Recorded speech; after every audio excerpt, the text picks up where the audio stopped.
Oh, two Pikachus out we there. have finally seen the yellow birds. This is the first time we've seen two big birds go in the pot. In the pots. I don't even think we've seen one. An $11,000 bet.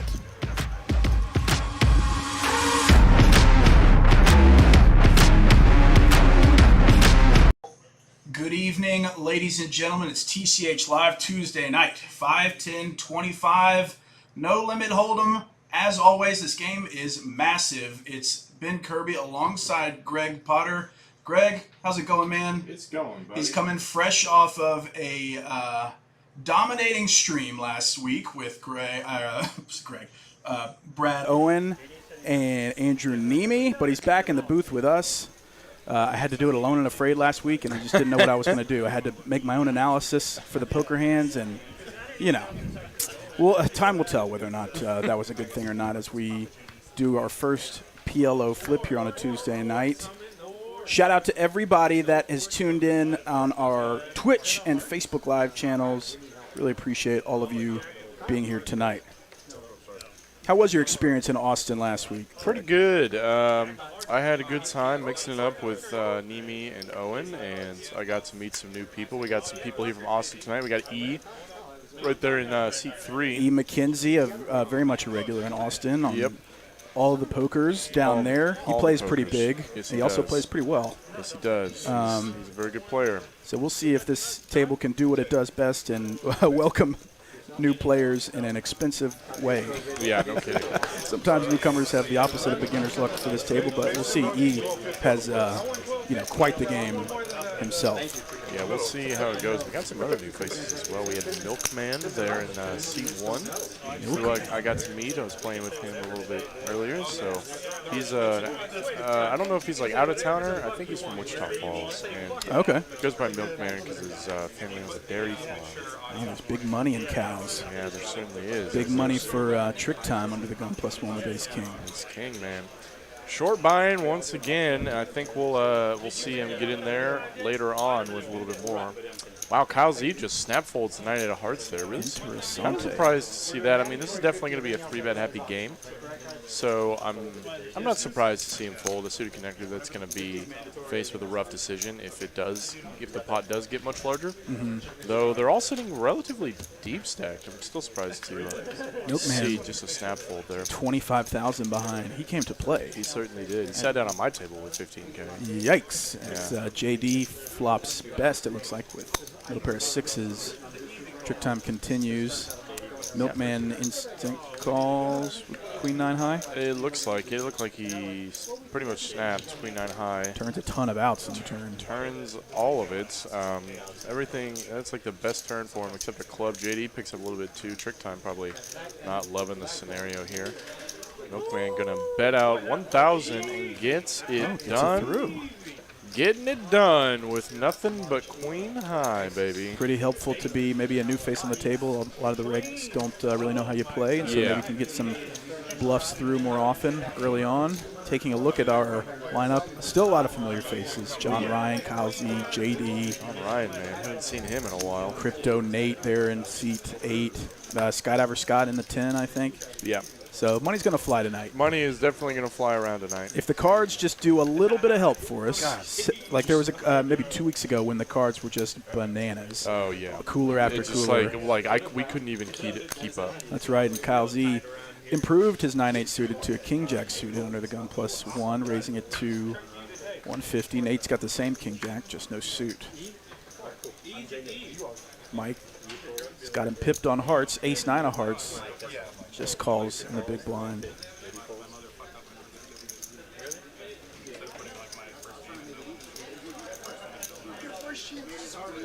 Four-handed, 600 in the pot. Deep stacks tonight. Got a few Camrys on the deck there, or on the felt there. Queen 7-4 rainbow.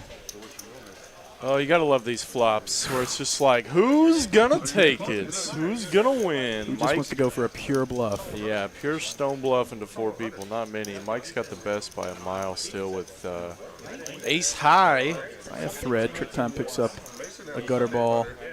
Everybody else just stone nothing. Oh, stone nothing. Pair draws. Yeah, pair draws, exactly. Ace. Seals it for Mike. Maybe he's going to bet 100.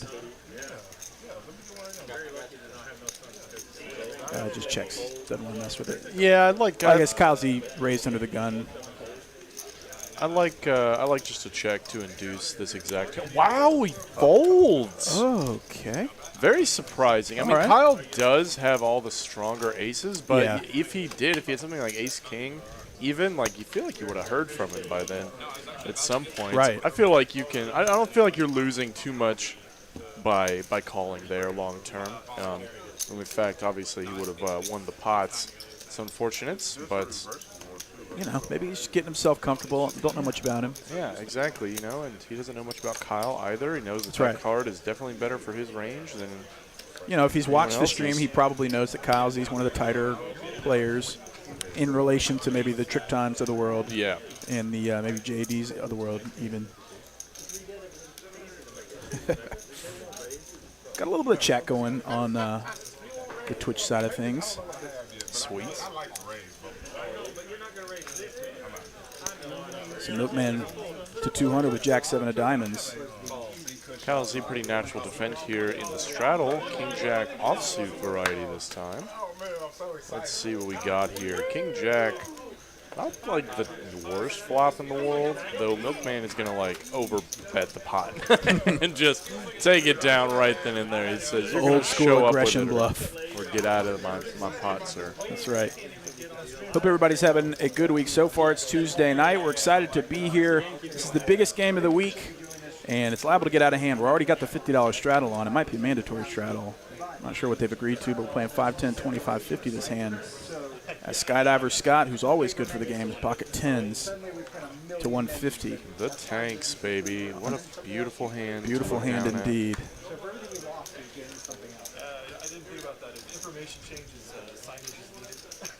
Trick Time repping it for the Pacific Northwest. Portland, he's got Queen Jack offsuit in the big blind.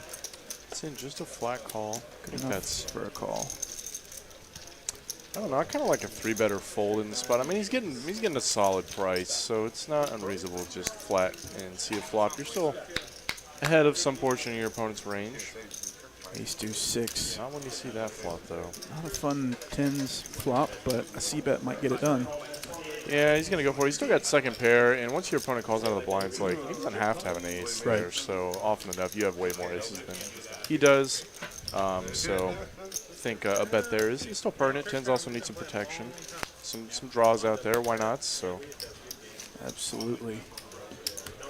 Got a lot of people tuning in, coming over from YouTube and such. Hope everybody is enjoying the new platforms and is enjoying their week. Hope you had a good day at work or whatever you got into today. But now it's the best time of the day. 4 hours straight of free live poker action at the high stakes. It's E waking up with Ace King himself in the hijack. He knows how to play this. Nate with Ace Queen of Hearts. yeah, interesting spot here for E, actually. Whenever you face a 3-bet and are heads up in this spot, you got to wonder what a 4-bet's really going to accomplish all that often. So he could go really either way, I think. In fact, I really like a flat call sometimes. Though he is going to go the standard route and put in the 4-bet, trying to get as much value as possible. It just so happens that his opponent has like one of the best hands for you to slow play with, though I don't think Nate is deterred at all just yet. Ooh. So he accomplishes the same thing and still gets the call in position. I don't think they call him Crypto Nate because he's frugal. I would say not. So I don't think he's deterred by an additional $1,400 headed to a flop. Oh, wow. And that is, these are the boards that test your fortitude. What do you do now in a 4-bet pot? I guess you continue Jack High board. Yeah, I mean, the board is like relatively dry, though. If someone has more jacks in this spot, it's probably going to be Nate's. But I think you can go either way between a bet or a check here. Ace King is often the best hand. But what do I know? Because he's getting like the absolute max right now from Ace Queen High. Nate is not a believer, ladies and gents, and I actually don't fault Nate's float here. He's got ace queen, which could still be good sometimes. You have outs to hands that you aren't dominating, and you have backdoor hearts. But once the 7 bricks on the turn, it doesn't really change much for either player. So once again, I think E could go either way here. Does go for the check. Trying to maybe get to a showdown. Yeah, trying to see a cheap showdown. 8 ball on the end. Brings in some draws. There's now a 4-liner out there. I think this is probably going to go check almost 100% of the time. You hate to check back here and he turns over like pocket 5 or something. I know, right? Yeah, it's rough, but it's. I mean, the worst thing is you could bet out with what is the best hand, ace king, and then get check raise, ace queen, boom, shows it. Nut no pair. This is not an easy game to play, folks. No, it certainly isn't, and Mr. E getting like the absolute max here in this spot. Props to Crypto Nate for maybe the float on the flop. Took a little courage. Unfortunately, it didn't work out for him that time. But again, that communicates to E. It's like, hey, dude, you're going to have to bet multiple streets. Yeah, you're going to have to barrel me off of it. If I've also got 30,000 behind, so try your worst. Yeah, exactly. Do your best, sir. Yeah, it's. I mean, I kind of like Nate's float there. I mean, if E has like something like jacks or even like kings, you still have plenty of outs against them. And if he does pick up equity on the turn, he could potentially like mix in some check raises if he decides to barrel as well. There's a lot of playability with ace queen of hearts on that exact board texture, so I like the float. Yeah. On to the next one. John Ryan opened up 2 unknown cards. I wonder if that reader is still out of commish. Nate with ace-9 of hearts calls as the Skydiver Scott. Milkman folds the 5-6 suited 4 ways. Might have been an opportunity to see a flop multi-way. He would have had a very good flop. Certainly would have. So Skydiver Scott flops huge. Top pair turns top 2 pair. And Nate turns second pair. Skydiver Scott betting 350 and John Ryan. Who knows what he's got? And Nate comes along with second pair. Well behind per the moment, basically drawing to exactly an ace, depending on what Mr. John Ryan has. What he has that calls his turn? Club draw? Club draw, tens. Maybe, yeah, tens maybe. Brick. Brick. Whack, whack. On the end. If he somehow has an overpair, he definitely sucked out on Skydiver Scott, but we shall see. That's for sure. Let's see what this one brings us. Skydiver going to bet out his top 2. John Ryan's definitely the kind of guy that is not scared to play for stacks, but he's going to call once. He got well out of the way. Shows jack and a 9. John Ryan I think he probably had like a jack or maybe pocket 10s. Yeah. Pocket 10s is reasonable enough. Nice hand headed over to Skydiver Scott. Yeah, first one for him. Happy to have Mr. Scotty back in the game. That's right. It's been a while, hasn't it? I haven't seen him in just about a month, I think. I don't think we've seen him almost since Brad Owen and Andrew Nemi were here in Dallas. Though that might be stretching a little bit.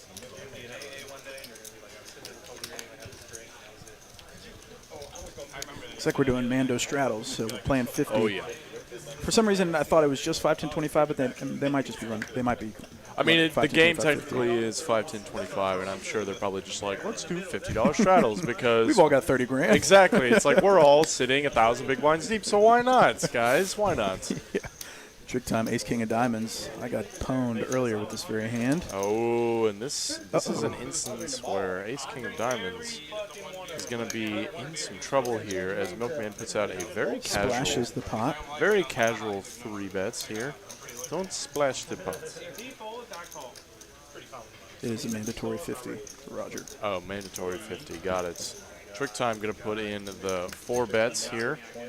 I like the sizing here. You really don't have to go all that deep or that big, especially because Trick is a relatively short stack. I think Milkman's just going to ship it in here, and Trick time's going to be forced to call off. I got a good hand. Got a good hand, y'all. I got 2 kings. That's like a great hand. Trick time's only got 4,000 left behind. Just rip it.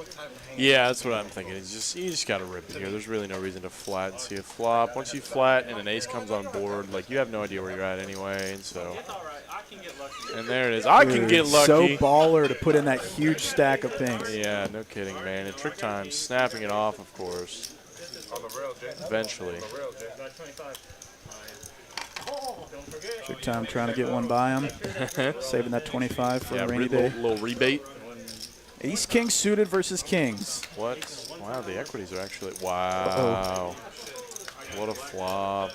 King ball or queen ball one time. Ace, dude. Oh. What a suck out. Jack on the river, and Trick Time is going to win a $13,000 pot, hitting a 3-outer, bro. Dude. I think that was 3. There might have been aces folded, but it was at least a 3-outer. That was. He was drawn to an ace or a queen. Actually, Ace more or a queen. outs. You're right. More outs than normal in a scenario like that. So you'll love to see that. I was actually surprised pre-flop it showed that Trick Time still. I mean, his cards were suited, but it was still 60-40 Kings v Ace King, which kind of surprised me. I figured it'd be a little more disparate than that, but you feel for Milkman. It's like, dude, this is the ideal spot. I think Kings versus Ace King. Yeah, it's about as good as it gets, other than having aces versus. Right. But I'm sure Milkman's actually kind of happy that Trick Time just didn't have more money. Right. Yeah, because oftentimes Trick Time's got 40 behind. Yeah, exactly. So we could have played for stacks on that one.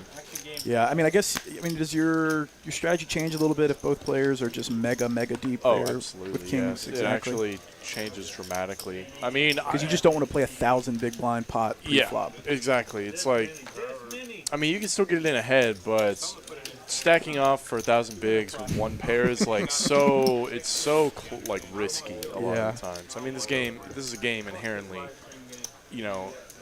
drenching in risk. So right. It's you got to take those sometimes. But I think given that he was out of position and Trick put in the 4, I think if they were like both sitting like 20-30K deep, he could have maybe put in some flats. But out of position, you got to kind of go for it as well.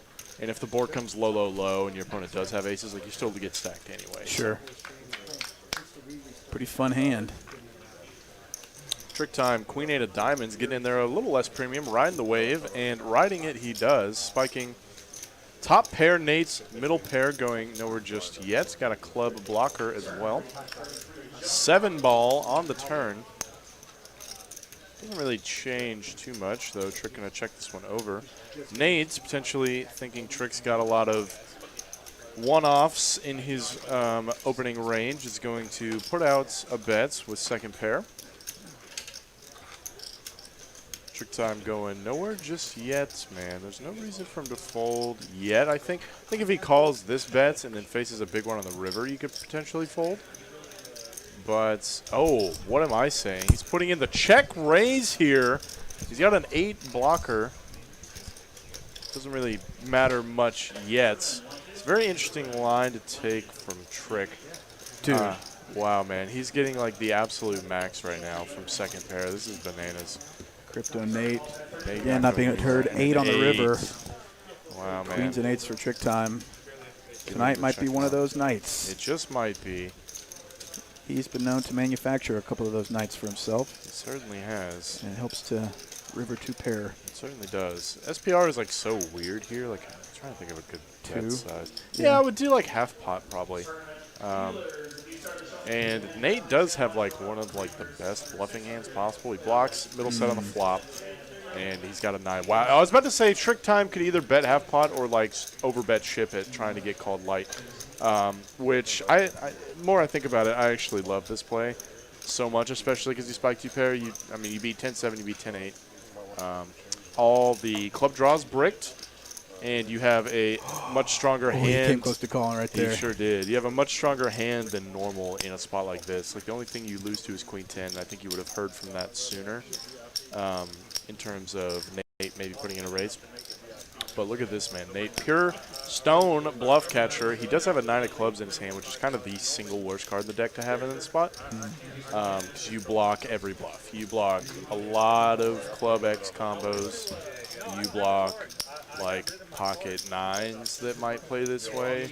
You do block straights, but that's honestly more of a bad thing than a good thing in this spot. It seems like he's going through all those different scenarios. And you hate, he doesn't want to get shown one of those classic Trick Time bluffs in his face.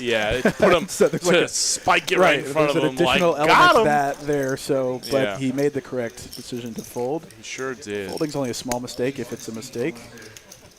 Yeah, I would certainly say so. It's I don't think there's really reason to You know, you only got middle pair. Like, if he bluffed you, you know, great bluff. You have one of the hands you can't call with in that spot. But he did, in fact, make the correct laydown this time. Though you definitely don't fault him for flatting that raise on the turn. It was a very unorthodox line to take.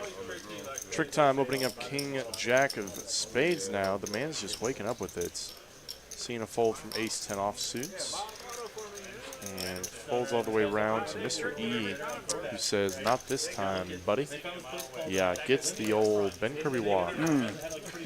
The best kind of walk. Best kind of walk. Uncontested money is the best money in my book. I would certainly say so. Man, Milkman added on, dude. He added another 10, 15K. So he's got like 30,000+. Yeah, he had almost 37K even, which is just outrageous. Dairy farms. Dairy must be doing good. Must be doing good, that's for sure. Golly, must be nice.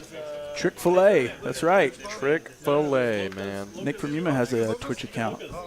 That's cool. Ooh, here we go. Trick time. 5-4 diamonds, and Mr. Scotty waking up with the Birds, their first appearance tonight. Nice. I like not wasting any time to get these big pocket pairs. Just a flat call as well, and JD now getting Kind of a a squeeze huge price. spot, but he just calls. Now, yeah, facing an under the gun opening a flat call, I think your hand functions best as a call. It Sure. wouldn't even be like the most crazy thing in the world to just outright fold, but I think that's a little nitty. So he does come along.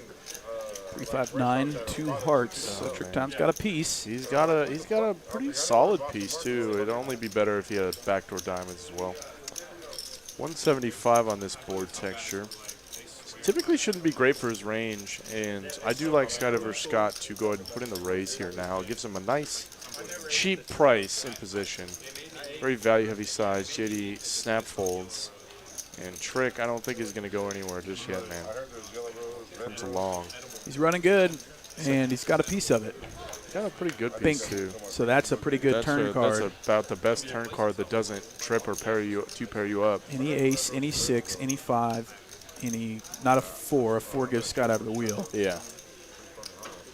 Yeah, now it does with the deuce, yeah. You got to keep betting. It certainly do, Skydiver. I'd like to see, like, close to 2/3 pot here. It's like about 900. Yeah. 950 maybe? 950? 950. Just about 2/3 pot. Trick Time definitely is leaning towards a call. I mean, he has so much equity here, and it doesn't make a lot of sense to put in the check raise because, like, this board, you got to wonder what that's going to really accomplish. You take out all your opponent's bluffs, and a hand like it, wow. Oh man, I thought he completed. 3 diamonds on the river pairs the board. And Skydiver Scott's got aces and 3s, and that if he can keep it cheap enough, he might keep Trick Time in with his own 2 pair, 5s and 3s. That's like 1,000. I was about to say, I like a little squeaky bet of like 1,000 to 1,500 even on the large side, though Skydiver Scott does not agree with us. He says, I want the max from your 9, buddy.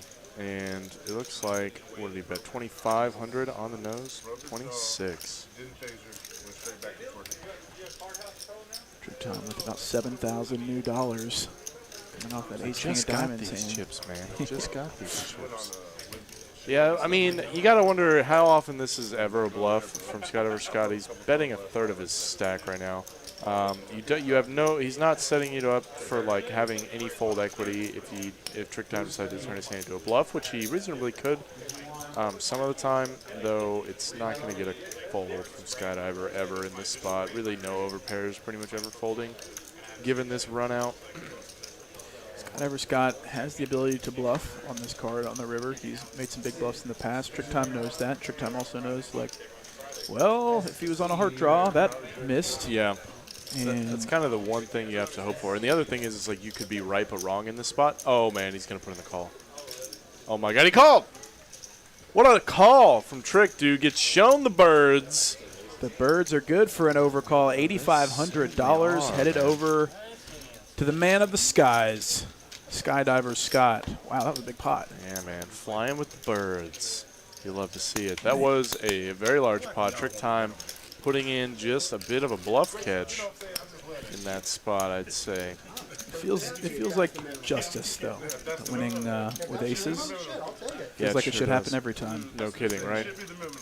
Yeah, it sucks, though, if you put in the call and Skydiver was bluffing with something like 6-7, and it's just like, oh, well, you're probably good. And then you have to muck your hand. That's right. That always looks fun. I love being right but wrong. Right. It's like right in theory, wrong in practice. Yeah, 100%. Milkman opening things up a bit. 10-8 offsuit, calling Nate's raised. Ace-queen off. JD, ace-3 of hearts. Calls. Trick time. Says, let's go in the straddle. 5 deuce, man. And what a flop for 5 deuce.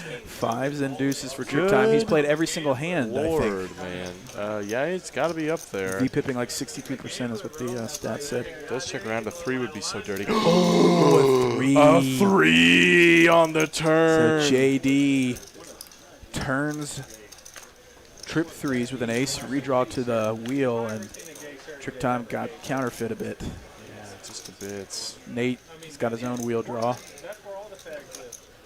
Wow. Ace. That's a frustrating turn card for Trick. JD, though, with, like, best hand by a mile, dude. I feel like facing this action, yeah, putting in the check raise is nice. There's a lot of, there are bluff hands that you could do this with, though. Given this exact line, it's rarely a bluff. And he is going to get 2 folds. Unfortunately, nobody had anything really to call off with as Trick Time got counterfeit on that. Yeah, 3 made it pretty easy for Trick Time to fold. Yeah, I'd say so. And JD getting that one done, man. Good times here at TCH Dallas. Texas Card House off of Harry Hines Boulevard, Dallas, Texas. We're live Tuesday nights, Wednesday nights, and every other Friday night as well from Dallas. Yes. This is our biggest game of the week, and every night is a very good time. Oh, yeah. I can't remember a time that I've ever thought, I'd rather be doing something else than watching this absurd, ridiculous, high-stakes game we have here. Because this is real cash money that these dudes bring to the table. This isn't a tournament. This isn't fake. It's all for real dollar stacks. amounts. Yeah, no kidding. And this is money from their pockets, too. I don't think anyone on this table is backed. E, maybe, but I don't think so, honestly. So everybody's got real incentive to play their best. Certainly do. King Jack 9. He's got the best of it with just the Broadway draw. Yeah, he does check this one back. I'm actually a little surprised to see him check here. You can probably barrel pretty liberally on this flop with a range advantage, though. Oh, wait, he wasn't the opener. I forgot. Yeah, never mind. Completely reasonable check. I forgot he did not open this hand. Milkman says check. Milkman spiked the best of it on the turn with a 7. He says the nuts. Ace high. Not going to be good this time. So Milkman's going to win back $960 of the, $8,000 he lost a little earlier, and it just got to whittle it back. Gotta love losing the big ones and winning the small ones, man. It sounds like my weekly routine. This is some assumptions, but I'm willing to bet that the 8,000 didn't really upset Milkman that much. I'm thinking not, considering he loaded on another 16. I don't see a Texas dairy farm being a discount operation. No. Not by any means. Trick time 6-4 suited. Decided to maybe take a breath.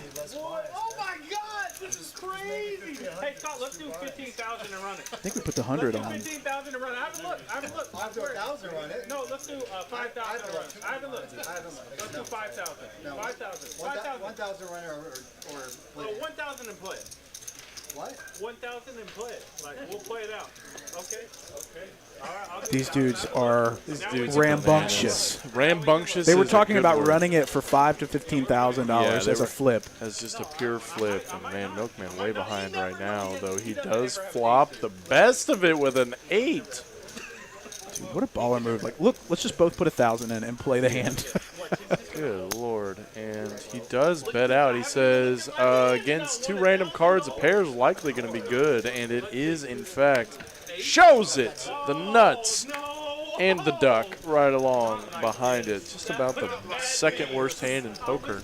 Getting it done. What a strange sequence of events. Yeah, that was interesting. Milkman legitimately wanted to flip for 15,000. Yeah, that's. And I think he was absurd. serious. Oh, I think he would have done it. I think it would be crazy to assume that he wasn't serious. And Skydiver Scott, he likes action. He's willing to. But even that made him a little intimidated. Yeah, even that made him squirm a little bit. Man, look, he's got the ultras lined up and ready to go over there as we see Mike wake up with his first real hand. 2 black ladies. The QQ for Mike in the cutoff. See if he can get something going. JD defending his button-suited king. Perfectly reasonable, though it just so happens Mike is to be top of the range here. And Milkman says, why not? 4 deuce. Needs some help with the 4 dewey. For sure. Not the flop you love seeing with 2 ladies, though it is a super dry board texture. JD, when check 2 after Mike raises there and doesn't continue, gives him the opportunity to try to take it away. Yeah, Mike not deterred just yet. I actually pot control a bit for Mike. Yeah, it kind of sucks if you do lead out here and then get check raised. It's like, well, this is great even if I am, I have the best of it right now. I just lose. I have to fold. That's right. And Queen's actually going to hold up in this spot. 2 pair with ace kicker. JD. 1,600. JD doesn't know much about Mike, it seems like. Maybe that's an assumption, but JD just is not sure if a bluff gets through. But he's going to go for it. I mean, a lot of aces would still play this way, like a lot of ace 5x might still play this way, and he does get it done, man. He gets it done with the barrel on the river, dude. Yeah, a lot of aces would play this way, especially once the 10 pairs. There's a lot of hands in your opponent's range that are going to connect with that. Pretty awful card for any ace-x holdings if JD happened to have one. But once it goes no lead on the river, a lot of ace-x can still go for some thin value there, and he's balancing that with some bluffs with the king high, baby, and getting the ladies to fold. If you come to this table trying to play ABC, fit or fold poker, it may work out a little bit or for one session, but these guys are going to make it very difficult because they're going to be able to sniff out pretty quickly that you're playing fit or fold, and so, got to maybe switch things up or call down sometimes as Milkman gets a walk. He's upset about it, too. He says, don't do this. Don't give me walks. Don't do that. Seriously, why did you not raise? Calm down, Jay Jr. I think some of these guys are quiet, but I think they're probably happy to have a guy that's got deep stacks and a lively attitude. That's usually a good mixture. Man, dude, J-Nick just gets those cards out. It's too fast. J-Nick, one of the best dealers in the game. It's too fast. It's almost like uncomfortable how fast it is. Wow, JD opening up the range a little bit. King at 9-0. Suited, 100% slam dunk open. King 9 offsuits. Probably just going to let it go, though he's getting the max right now from John Ryan's J5. And JD does spike top pair here, though. It's on a very dynamic board texture, and your opponent's going to have a lot of things that you can charge, just like John Ryan. Getting in there with just a gutter to the bottom end. He's actually got a double gutter, a 10 or a 6. Oh, you're right. Gives him a weird straight. You're exactly right. It's hard to see. I mean, you're not often in there with the Jack-5 ball. Interesting lead here. The deuce changes nothing about the flop. So JD, once he bet on the flop, he very much has typically something, as this board isn't he doesn't have a range advantage here. So often when that is the case, when your opponent is betting on a board that they don't have an advantage on, dude, 6 on the end. Just how about we just get there? How about we lead into the best hand on the turn and just spike one? I want to see a big bet from John Ryan here. But he does half pot. Does go super value-y half pots. Just about one of the worst cards in the deck for This Mr. just JD. is such a brutal river card. Yeah. A 4-liner to a straight that very possibly could be in John Ryan's hand. It's also just like you lose to all 2 pairs now. Yeah. Like even if he had 7. Oh, he he's calls. stubborn. He calls. Shows it. Jack 5-0, baby. Getting it done with the runner. JD had the right idea on the turn, knowing that John Ryan might have been a little light, but he caught up in a very significant way on the river. Yeah, the line that John Ryan took was definitely a little odd, though I imagine John Ryan wanted to put a lot of pressure on maybe some Ace-X holdings that JD's going to check and get a free card with a lot. But it just so happened that JD kind of woke up with it a little bit. Top pair, good kicker. Did not hold up. Let's hand to John Ryan. He's played some large pots in the past. He certainly has. Especially at the early onset of the Dallas stream. He played some really massive ones. Trick time, Ace King again. Let's see if he can get another clean double through Mr. J. Diggles with the Ducks. Wow, we saw E fold the strat. Yeah, I mean, that's not unreasonable. JD's still uncapped at this point, so if he cold calls the 3 with nothing but pocket 4s, and then JD just pumps it up again, he's just like, well, I feel like an idiot, and has to fold the 4s, so it's not unreasonable to just let him go there. Jack 5-6. 4s would have been the best of it, though. Not like the worst flop in the world for them either. Surprised to see Trick bet out here, though he does go just over half pots. Ace King, wow, and he does get the fold from JD. Twos are pretty weak. The thing is, it's like if he's facing this bet on the flop, he knows he's probably going to have to face at least one more bet in the pot, and if you don't improve to a set exactly, then you're in a rough spot, even if you have the best hand. Absolutely. 5-10, 25-50 from Dallas, Texas. Ben K and Greg P. What up? With you as always. Thanks for joining us. We're going to be here till 11 p.m. Central Time as Trick Time picks up the best hand in poker, pocket 7s. Just the nuts. And he is going to see a defend from Skydiver on his button. Jack 10 offsuits. Milkman says 2 suited cards. Let's go. John Ryan now getting a phenomenal price to set mine. Coming along as well. 4 ways. Boom. How about top pair from Milkman? That's right. I had to catch up there. I mean, when you're looking at 4 different hands, it's hard to. I'm looking at like 11 cards all at one time. The pieces have to come together sometime. That's right.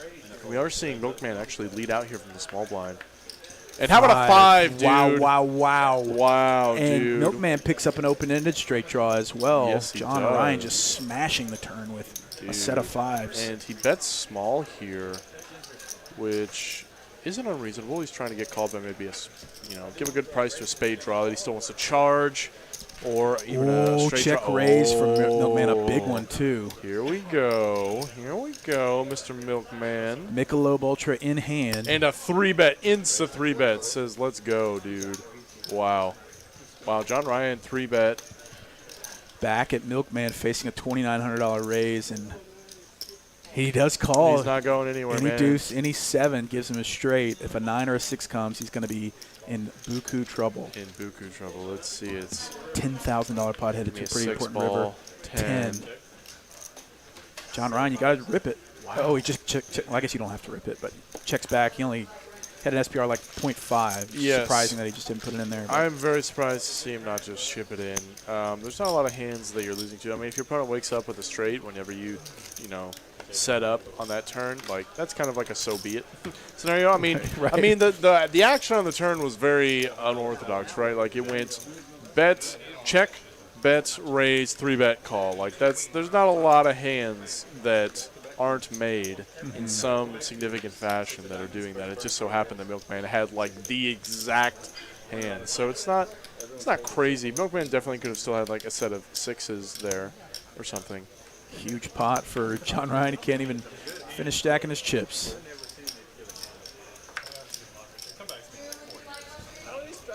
E. McKenzie, from what I know of him watching other streams and such, is he's kind of a car guy. He's got a really nice, or did, a really nice Beamer that he was talking about on a previous stream. I wonder if he drove it up here. Did not know Maybe if this. he's in the chat to let us know later. Did not know this. E and C3? Yep. Which at that point is just it. I know he definitely likes the nicer things. I saw one. His backpack, I think, is either Gucci or like some other higher end. Yeah, these high stakes pros tend to Like their have some luxury goods. They're either they look like they've just rolled out of bed, or they just rolling up with all the luxury things. Yes. Because it's like money loses so much value when you play at this stake. Yeah. It's like, what's a $500 bag when you're playing for $20,000? 20K? Yeah, nothing really. It's nothing.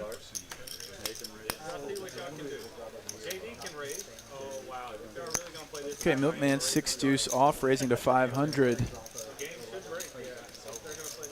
Trick time defends with Jack 6 of hearts. Queen 7 deuce. Milkman actually outflops trick time. With the deuce, and he is going to value bet it. Full pot, let's go. A value bet indeed, and trick time's going to float once. Hoping for a heart or a jack. He gets a heart. And now, trick time with a pretty good flush draw.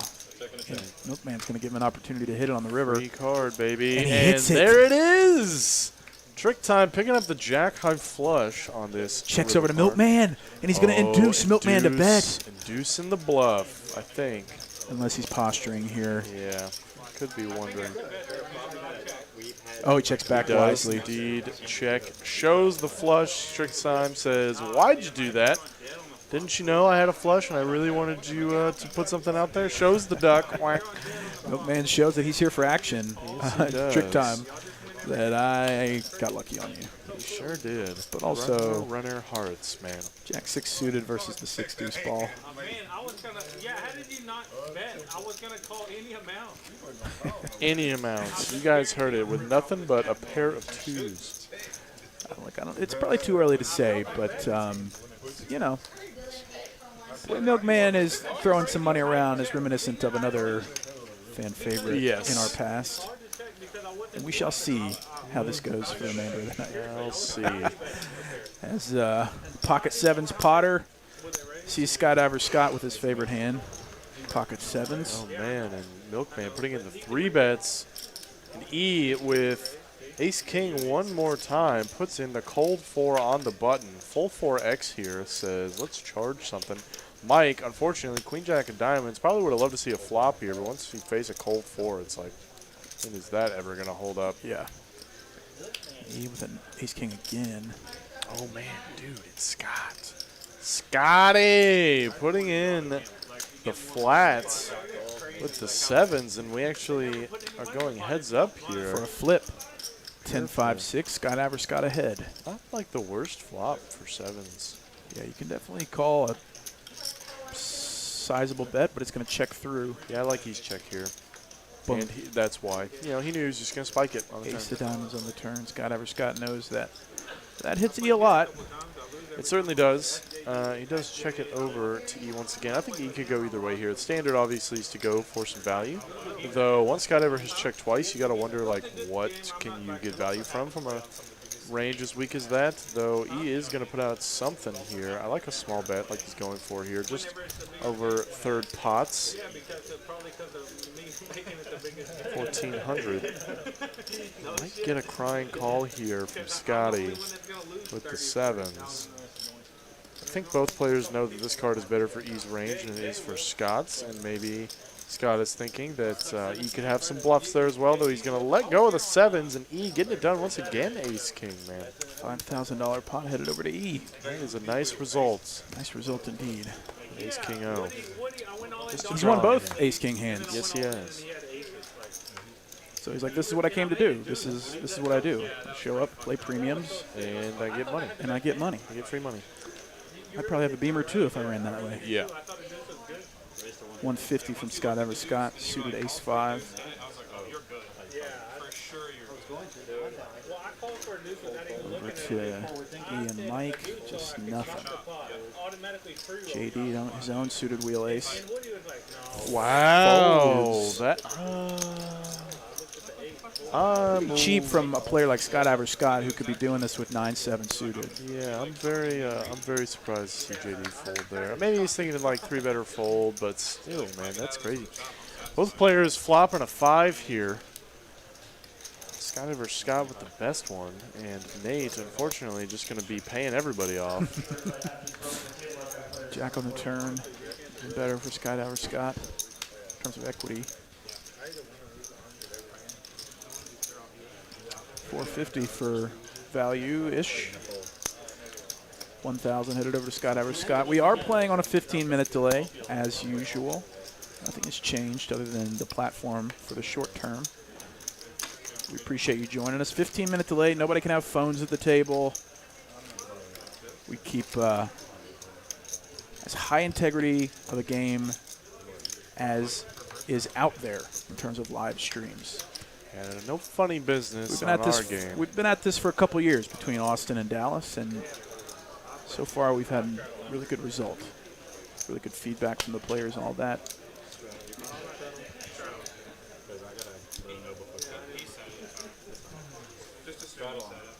Every time I'll straddle up to 100. And we do see the $100 straddle. John Ryan just limping in with King Queen offsuits.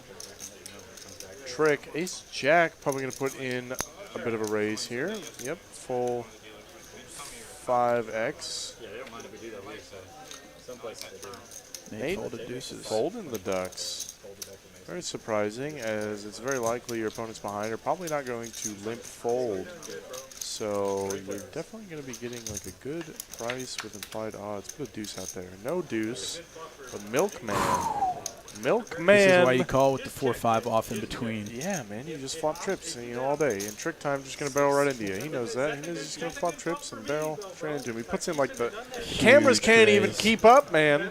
Snap raise to 3,500. Trick Time is not looking amused, but it's just too expensive. It's so expensive, and it's like you could be right, but it like doesn't matter because you're gonna have to play for your stack. Like he's already Milkman is setting it up to play for stacks on this turn card.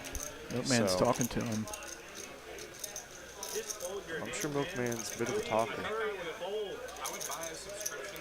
He said, "Just fold your hand." Yeah, I love that. I love the fake out. That was good. And we don't have a hard betting line, so I mean, as angly as that might look, I think it's technically legal. To take back. Yeah, to like go up and around, like that. It's not a hard line. So Milkman, made a huge raise there. Maybe trying to induce a massive bet from Trick Time only, but unfortunately he got Trick Time to fold. Because, it looks super bluffy, I guess, when it's that huge. Yeah. But also, you just don't have to call there that often. You can just fold the majority of your hands.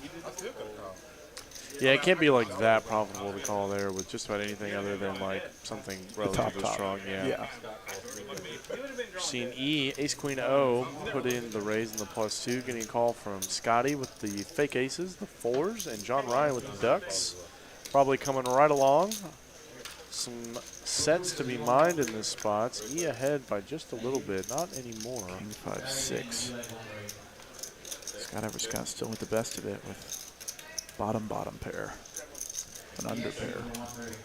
Man, he puts in the check here. Very interesting. The 6-5 isn't like the greatest. 2 low cards. Maybe if it was full rainbow, he might have put in the bet there. He also doesn't have a spade in hand, so he doesn't have a ton of bluffing opportunity, though he did pick up like the best, like the nut bluff card on the turn. Now drawing to Broadway and backdoor. Backdoor hearts are out there, and he has the nut heart. I do see a bet here, and John Ryan gonna put in a crying call with the deuces. And how about a duck? How about a duck on the end, bro? John Ryan hits a second 2-outer. Wow, man. For a set on the end. Yeah, I'd like to see like a huge lead here from John Ryan. You could target a lot of things. Well, John Ryan definitely has a lot of 3-4s that call on the turn, I think. Deuce brings in 3-4. Yeah. He does not like this. He does not like this bet, but it's like a really odd line to take. So he's got to wonder, like, what is he doing this with? Bluffs, missed spades. You're ahead of a lot of the missed spade draws, like ace, like wheel aces, middling suited aces. So it's a very interesting line, but he does fold. I fold. You know what? If you bluff me, good bluff. I fold. Love it. Good fold there by E on the end. So a couple nice binks for John Ryan. Stacking chips. Stay stacking chips.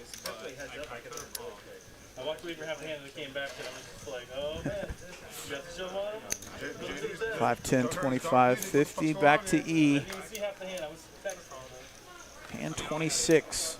Raises that. Almost an hour in. I mean, it was good. Like Kyle Z, haven't heard much from him. Queen out of hearts on the button. John Ryan, who's just now finished stacking his chips, got the Doyle. Not a very defendable hand, but it's $100 more to him.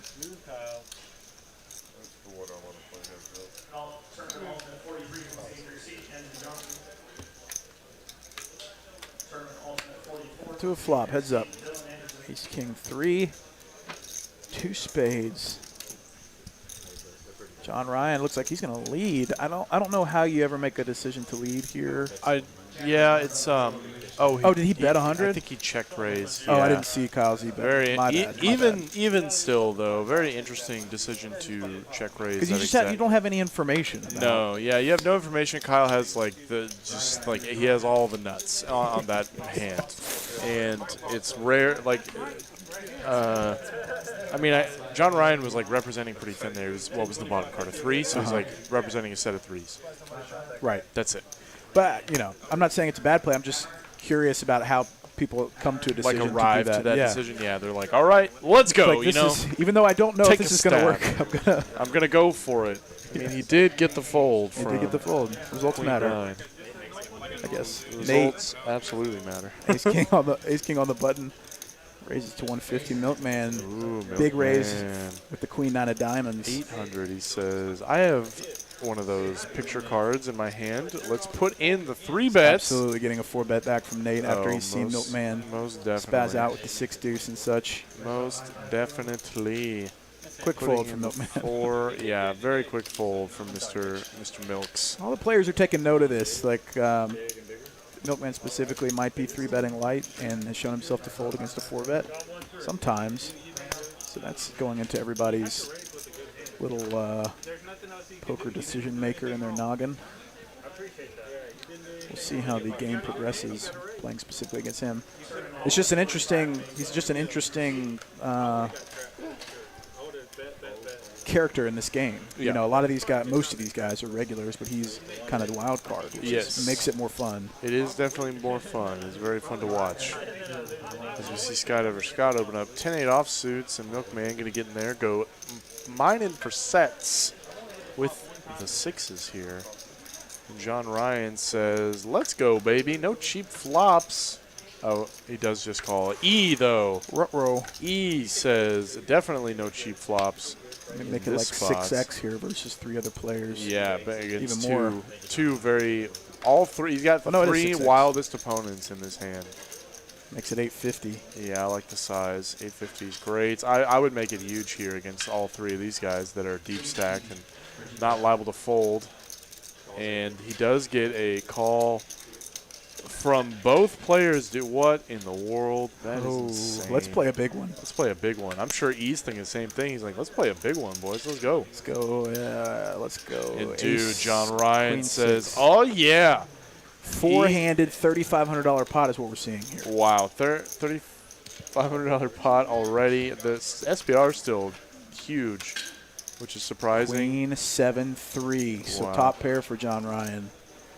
Not much for anybody else. Yeah, this is where you get into a little bit of trouble. I think E's got a pretty clear-cut continue here. There's so many things you can get value from, and I like the size. About half. Yeah, going about half pot. Into multiple players is a pretty strong line, but I don't think he's like really considering balance in this spot.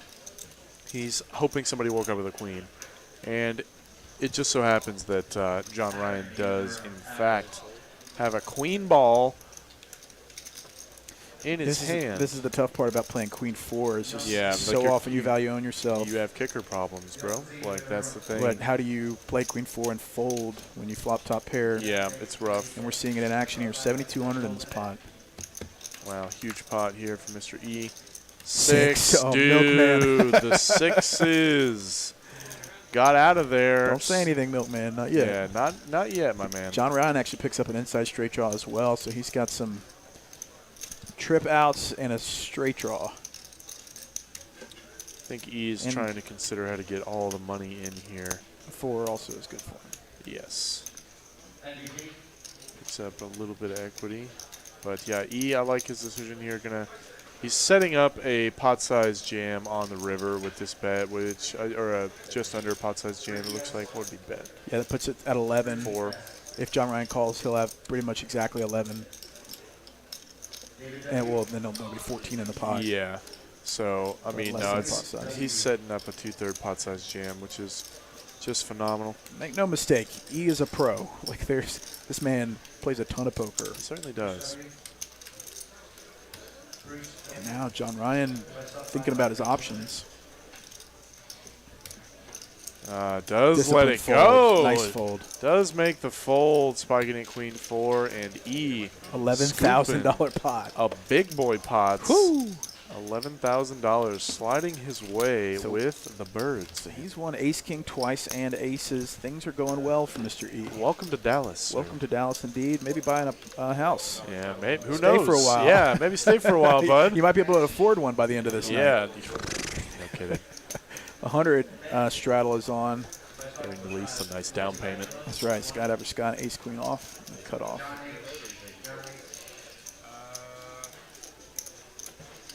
John Ryan, picking up more equity on the turn, making the discipline fold. It's better to avoid those situations altogether. Yeah. It's easy for me to say because I see all the cards, but queen 4 is definitely foldable.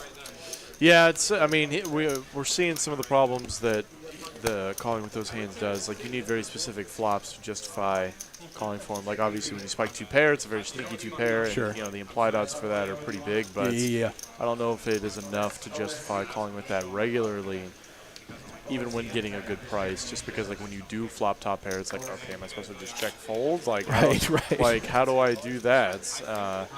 And John Ryan, rewarded. the aces, man, hopped 1 seat to the right. J. Nick dealing out the American Airlines in the city of American Airlines. John Ryan maybe trying to make it worth playing the queen 4 by now hopefully getting some value from his aces. Mike's definitely not playing that. And JD, he's got a real hand, the Snowman. Yeah, pocket 8s here. I think JD's liable to mix in some 3 bets. And he does, in fact, do just that with pocket 8s. John Ryan with the birds. Let's see what Trick Time's got in between. Here we go. 2 kings for Trick Time, baby. 12,000 effective between Trick Time and John Ryan, and we got some fireworks baby. going, baby. Show me the money, boys and girls. It's kind of rough when you're in a spot like this. You have to come in for the cold 4 in this spot. But you love it as John Ryan here because it's like, oh, there's a 3-bet and a 4-bet. Oh, fantastic. Fantastic. What do I do with the nuts? They're telling me they're both pretty strong, Yeah. so they're going to pay. Certainly so. It's actually kind of a rough spot to be in terms of deciding how to get the money in. It's not always just about – he does ship it here for $14,000. JD takes one last longing look at his 8s and gets Quick a snap. call from Trick Time. How can you ever fold? How can you ever fold? Cooler City, boys and girls, we're running it out here. I'll run it twice because I'm ahead. Running 2 full boards. Aces versus kings. John Ryan in very good shape. Queen 3 deuce. Trick Time's dead to 1 of 2 kings. Picks and up a some, he heart. picked up all the outs.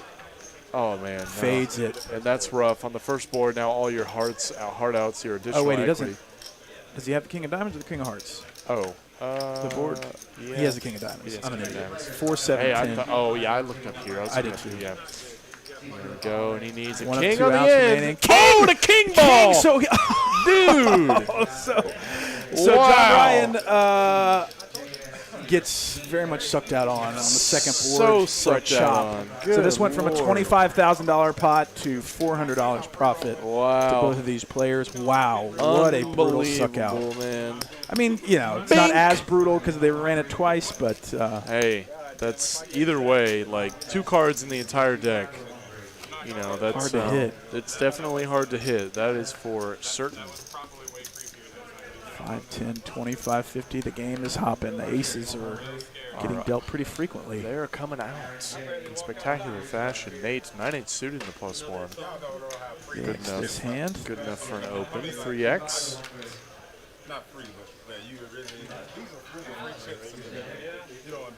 Queen 4 not good this time. Pretty frustrating for John Ryan how he's just got a 25K pot locked up heading into 1 card. Yeah. That's why I run it once. It's result oriented, obviously, but yeah, I mean, especially in the whenever you're like pair v pair, I don't know how much they discussed before they ran the boards, but whenever you're pretty certain that you're going pair v pair, wow, what a flop for 10s, right? Mm-hmm. I just like there's almost like what incentive is there to give your opponent that many more opportunities to hit their sets? But the reverse could also be said. It's like, what if they hit it on the first one? Now you have outs to a chop. But getting into that whole run it once or twice debate, I just always say run it once. As we're seeing Nate put in the double barrel here, he does get 1 call on the flop from the tanks and. Facing 2 bets, not gonna hold up. Not gonna hold up in that spot. Kyle gonna have to let him go.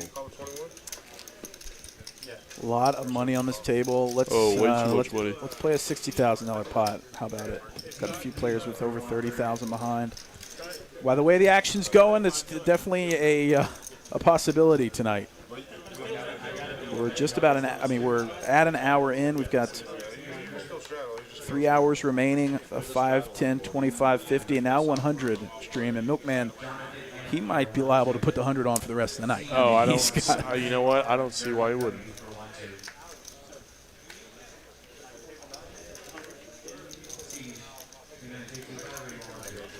Jack 10 of spades from Mike, 250. Nate defends with 9-7 of clubs. Milkman, Queen 10 of hearts. Maybe slowing down a bit.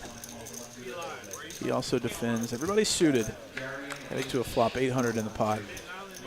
Ace 5, King 2 spades. So Mike with the royal flush draw. He continues after being checked to 250. Nate's got nothing, but he thought about it for a second. And Milkman, he's got his own Broadway draw, but they're dirty outs. Very dirty outs, man. Mike. Spade right there on the turn for Mike. No sweat. Bink. Right then and there. Milkman can't be loving to see that card as checks it over to Mike. He was, of course, going to barrel once again. That's $5. I love that bet. It's so funny. It's just like, all right, here, let me get the max real quick. 5. Milkman was already folding when he was reaching for chips. Yeah. Throws 5 out there.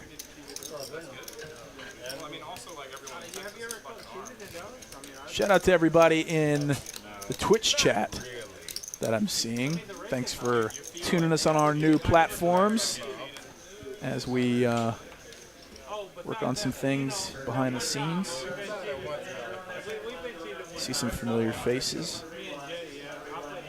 Shout out to Captain Underpairs, usual suspect. Squario, Magoo, Austin. I think is Sharon B. We're not done with the YouTubes. Just a temporary setback here. No, by no means. Bando Tater says, "What's up, Greg P?" What's up, Tater? Trick Time raises to 400 with AQ, and Kyle Z has got one better. AK in the big blind.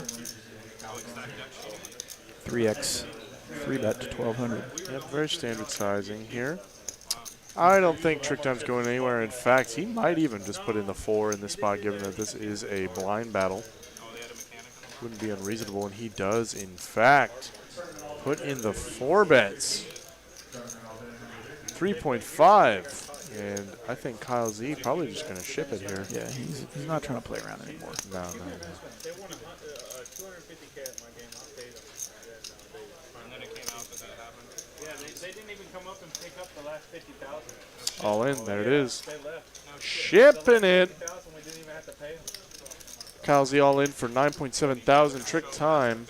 Little less. Puts in the call, bro. Oh, dude. Blind battle. Trick Time has had some all-in pots tonight. $20,000 pot. Give me a queen in the door, dealer. As Kowsey shows ace-king. One time. Queen in the door. Let's go, baby. No, not in the door. He's got some outs. They got outs, 2 kings, man. actually. Oh, man. Wouldn't the king ball just be the He hit a 2-outer earlier. Can he do it again?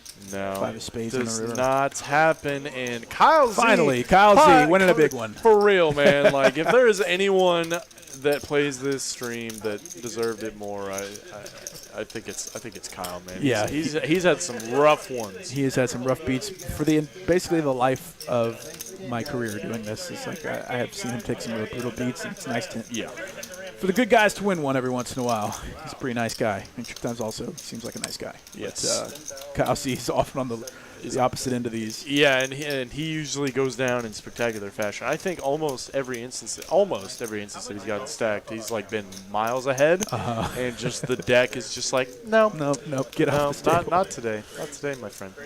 Now he's got playing chips. He does. He's also now the big winner on the night, up 9.2 thousand. Sheesh. Ship it. He also has developed himself a win, 8,500. Yeah, I like pretty that. saucy. And Milkman down about 12,000. Yeah, he's giving people, passing chips around. You see the size of these pots. He's one big pot away from getting back up. Oh, but, yeah. Especially as deep as he is. Yeah. It only takes one sick cooler, and he's now up 25,000. Yeah, that's right. That's right. And I think that's what his plan is hopefully he wants to get it all in for a massive one. Kyle Z tipped a green ball there. It's classy. Very classy. Class act right there. Milkman might be headed to a cattle auction trying to get a few more cattle dollars. Yeah. I have no idea about the dairy farm world, but I imagine it's hard work, but nice payoff. I would imagine, yeah. Payoff if you do it right. Right. Probably something that's like really easy to, screw up. Yeah, like milk's a commodity, but it's in high demand all the time, I think. So pretty much. Farmers have a hard job. People love their cheese, man. That's right. Farmers have a really hard job, but also the ones that do it really well seem to do pretty well for themselves. Incredibly necessary job.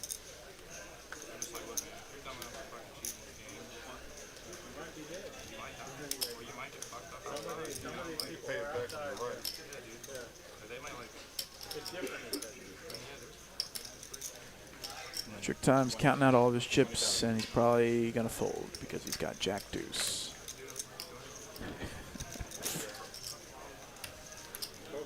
Nate, ace-8, headed over to the Milkman.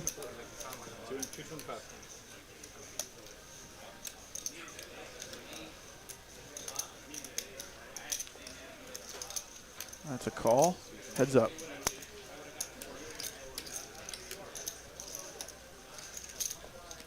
Nate v. Milkman. 2 middling hands here in the old straddle battle. And Milkman flopping a gutter. 9-5 deuce. Let's go check. King on the turn. Nate now thinking ace high might be good. Also, this king is much better for him than it is for Milkman. Going to bet on out here. Milkman says, let's go. Spike me a 4 one-time dealer. He wants to hit a big one. Yeah, he sure does. 1,100 in the pot to the turn. The river. 8. Nate actually hits a pair. Pretty good kicker. Yeah, I'd say so. I like going really either way. Betting for thin value. And a snap call from 6 high. From the Milkman. So Nate gets the max. Get the with max, the bro. The max. The stone max. I guess he wanted to see it. I guess hey, sometimes there's value in information in this game. The pot was small enough, And Milkman clearly has the money to pay off for that information. Yeah. Nice. I like it. It's a big game. It's a big game, that's for sure. It's that a was a very too. small pot for relative to the game and relative to his stack size. That's all. 'Cause you were the 50 last time. Okay, we got the blinds. All that stuff's good. Ace queen suited from E under the gun +1.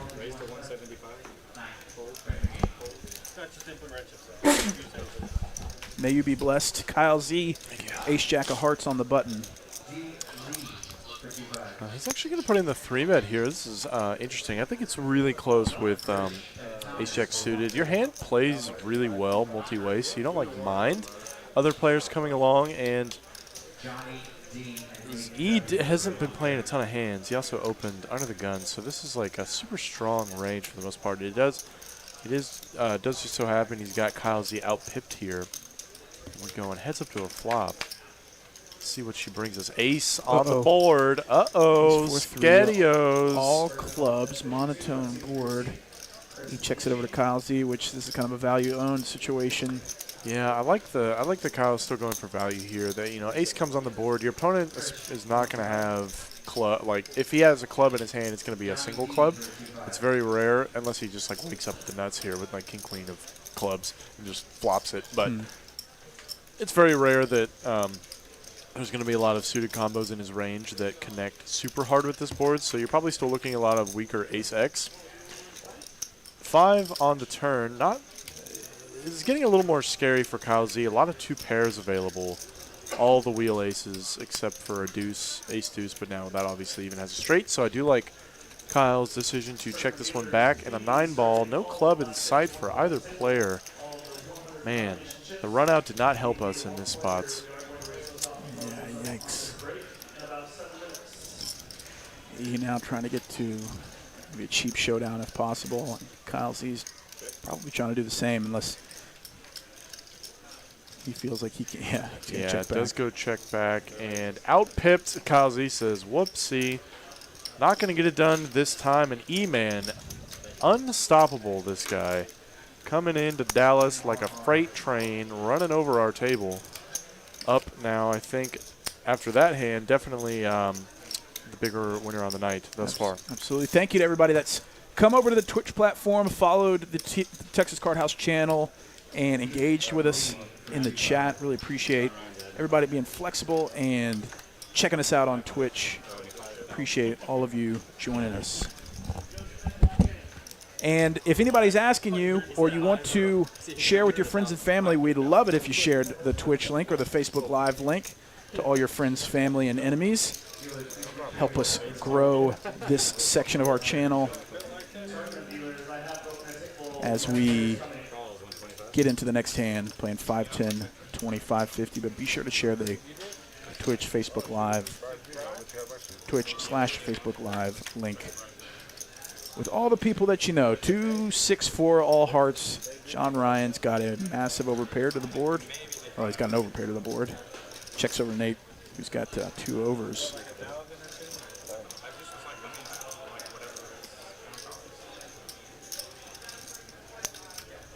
I'll let you know next time that they're full, okay? And that we need it back. Actually, we're full next week. Yeah, we just happen to... Ace on the turn. John Ryan doesn't like to see that, really, and Nate's going to use that card to continue bluffing. 325, about half pot. Might not be expensive enough for John Ryan to fold. Yeah, they were like, as soon as I saw the first one, I was like, you guys will be on the list for sometime soon, and they were like, yeah, we can get to you in like 2.5 months. Ace on the river. If Nate had an ace on the turn, he needs to continue telling that story on this river. John Ryan's got aces and 7s, and Nate's going to continue betting. 900. John Ryan doesn't seem to want to believe Nate.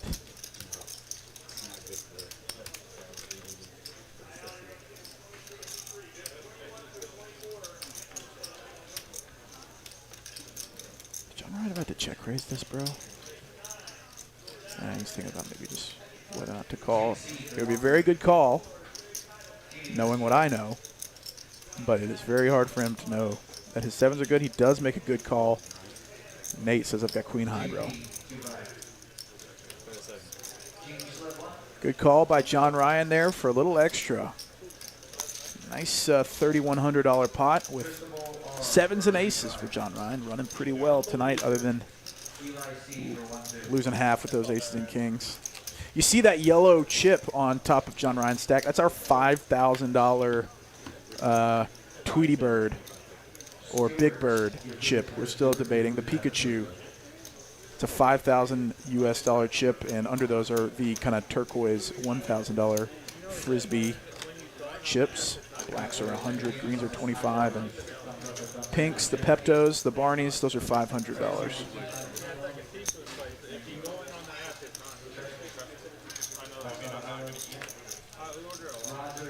Oh, man, with King 8 of diamonds, making it 505 or 500 in the small blind. Like with Ace 8 of spades, facing a huge pre-flop raise. He's going to call heads up. Milkman bets 500 blind. 7-3-4, 2 clubs. Milkman lying, saying that's a good flop for him, but I guess it was, since he took it down. He actually shows it. And, Mike would have actually had the best of it. Good for me, though. Bad for you. We're playing 5, 10, 25, 50, 100 now. The price of poker has skyrocketed since when we began. Don't talk about my hand like that, though. Like in between the hands. How's he with Queen 10 off? Under the gun +2 to 250. All right, players, I am going to start that high-low on table number 13. Skydiver Scott called Ace-4 suited. John Ryan called with Ace-6 suited, and Mike gets out of the way with his own suited king. JD getting just a killer price. 3-5 suited. Trick Time getting an even better price with Queen Deuce suited. Kyle Z, I don't think he wanted to play a 5-way pot, but here we are. 1,300 in this pot. 7 deuce 10, and Kyle Z flops the best of it.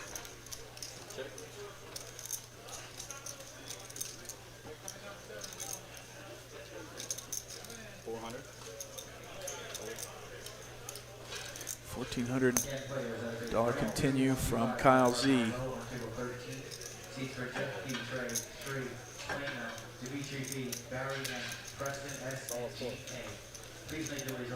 John Ryan calls, Trick Time calls. 3 on the turn. Kyle Z improves. Got to keep betting a pretty dry board still. It's a diamond draw present now. That's about half pot, 1,200.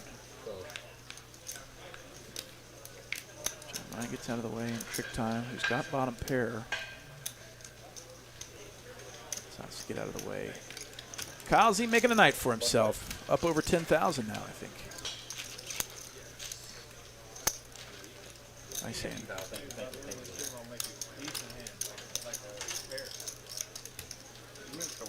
Squiro, yes, you're correct. It would be, it could get up to that. 5, 10, 25, 50, 100, 200, 400, 800. Let's hope and pray it gets to be like that, because that would be, an action would be out of hand. How's he still stacking chips? Looks like he might have a hand for himself again. He's got pocket 3s. 250 is the raise. It's okay, we'll get changed. 250 is the raise.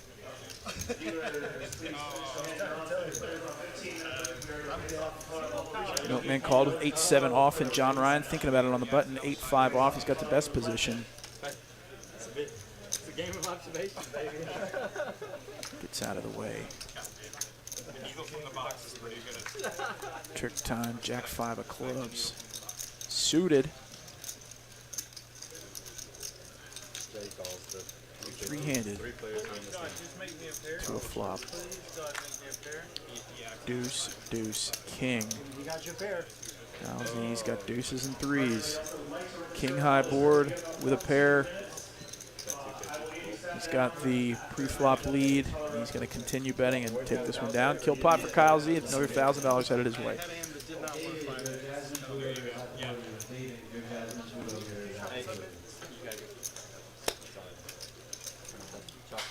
And stay out. All 10 of them? I was like, yeah, I can break it in half. Here's 5 back. All right. Last call for this 125 kilo 113. Jeff P. Trey Street playing up Dimitri. Put the 200 out there one time, Skydiver. And Gene A. Please make your way over to 13. So we can Give me 200 and I'll put it out there for you. All other players. Bench. There you go. So Milkman wanted to put the $400 triple straddle on, and Skydiver Scott said, "I'll put the 200 on if you give me the 200 to put it on."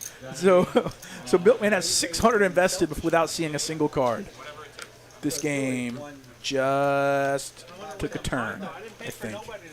John Ryan limped pocket threes for 400, and E on the button also calls. I mean, everybody doesn't really want to bloat this pot more than it already is without a premium, and so they're trying to see a flop with hands that play better post-flop multi-way.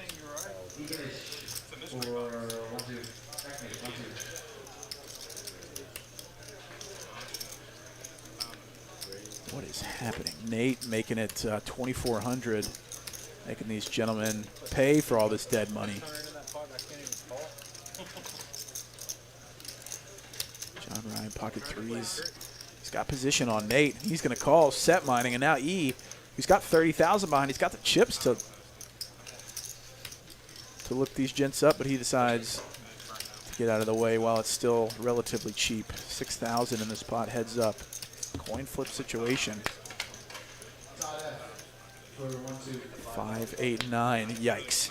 Neither player really loves this coordinated board for their specific hand. Nate checks. John Ryan checks. Queen of clubs on the turn, so now Nate, who's got some live pair outs, he also picks up an inside straight draw to the queen high straight. Delayed c-bet from Nate for 2,500. John Ryan just got like a super under pair. You trying to make a play back? It's just like a very connected board now. 2 flush draws. Jack 10 comes in. 6-7 was the nuts on the flop. John Ryan gets out of the way. $8,400. Headed over to Nate with ace high. Dude, this is a big boy, big girl game. This game's no freaking joke. We're playing live from TCH Dallas in Austin, Texas. I'm kidding. We're in Dallas. Hence the name. We're playing 5, 10, 25, 50, 100, 200, and stacks are going in tonight. We've got over 100,000 on this table, and it's probably going to end up being more. 200 out so you can put 400 out. I'm going to give you 100 so you can do your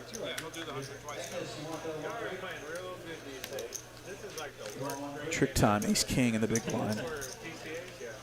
The true big blind, I guess, even though we're playing a 7 blind structure. It's literally 7 professionals, 1 random guy, and an MTC. Yeah. Nate, 4-5 suited calls. Skydiver Scott folds the ace-jack off. Milkman with the jack deuce. He really wants to play his straddled hands, but he's just getting brutal hands. Heads up, 1,700. 5, 6, 7, a pair of 5s and opening the straight draw for Nate. Trick time, just 2 overs. He knows that Nate hits this board a lot more often than he does. 600 from Nate. Third pot.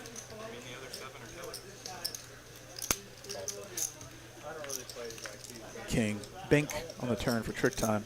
Hearts come in. Trick time turns top. Nate trying to realize all of his equity and hit a straight maybe. 10 of hearts on the river.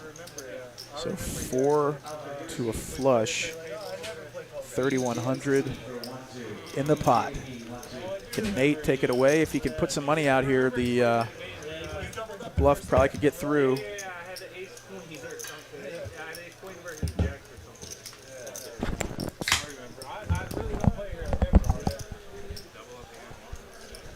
Wow. I always love seeing a stone bluff on a 4 to flush board. no heart. It's just like you just like I'm just betting that you don't Right. have one. Exactly. And That's oh my god. Oh my Great god. call, And dude. what a is- call. What is happening? Trick time, Dude, that's bro. a sicko call. That Right there, is a four to sicko flush. call, bro. My god. He got super lucky on the turn and somehow faded all those hearts with Crypto Nate betting, acting like he did have a heart. That Man, is what a soul a read. freaking bananas call, man. That is I'm betting you don't have a heart. Dude, you missed it earlier. Milkman was in the triple straddle position. He wanted to put the 400 on, and he told Scott, put the 200 on. And Scott leaned over and said, give me the 200 and I'll put the 200 on. And he threw him the 200. So Milkman was Perfect. in for 600. I love that. That was a huge pot. Man. What more can y'all ask for? I mean, what more can we we've give already you played people? a hand of 200, 400 on a Tuesday night. In a 5-10-25 game. Right? Yeah. The exponential nature of these straddles gets out of hand real quick. Yeah, for sure. I mean, once you put the 200, 400 on, the 100 looks like child's play. It looks like nothing.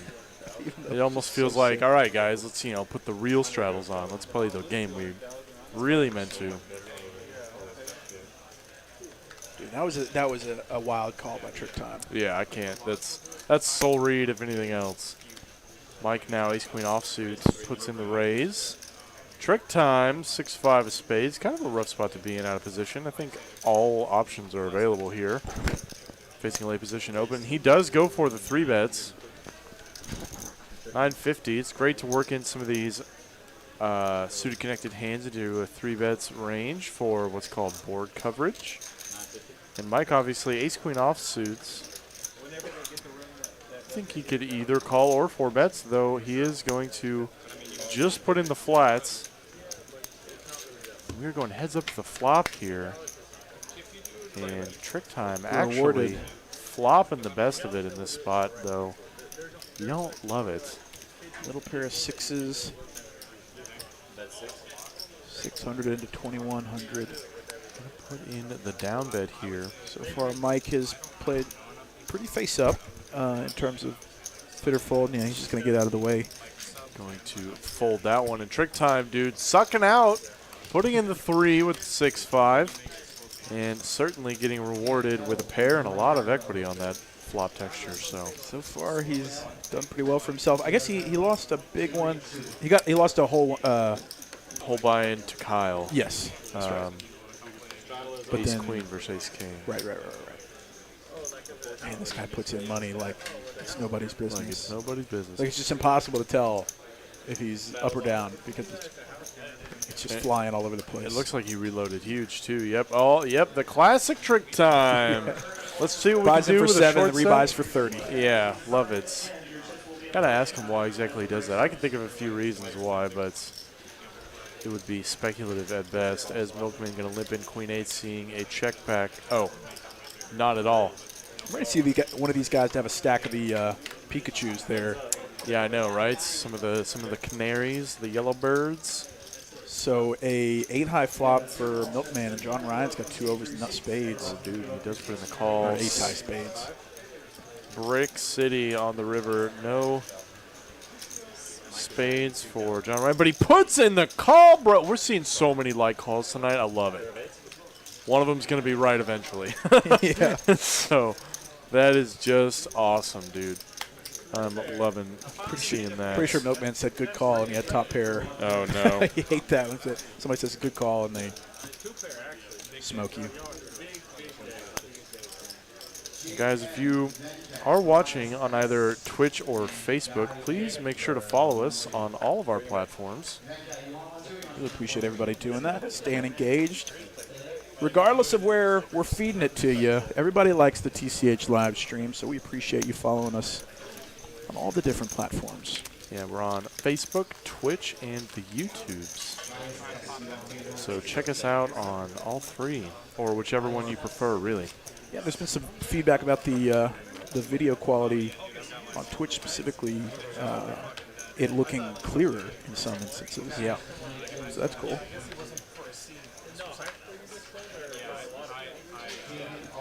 All right, so maybe the straddles have toned down a bit. Yeah, Back to 50. it's E's probably saying this game will get big. It doesn't need my help to Right, get right. big. So Trick time with pocket tens. 2 tanks, baby. Full 4X, he made it. Milkman, the 6s, and now John Ryan. Probably going to see a lot of defense of his straddle here from Mr. JR. And we're seeing it 10-8 offsuit, so we're going 3 ways to this flop. Queen 9-5, 2 hearts. Not the worst flop for John Ryan. He's got a gutter and heart blocker. Trick time going to bet out here, second pair. John Ryan going nowhere just yet.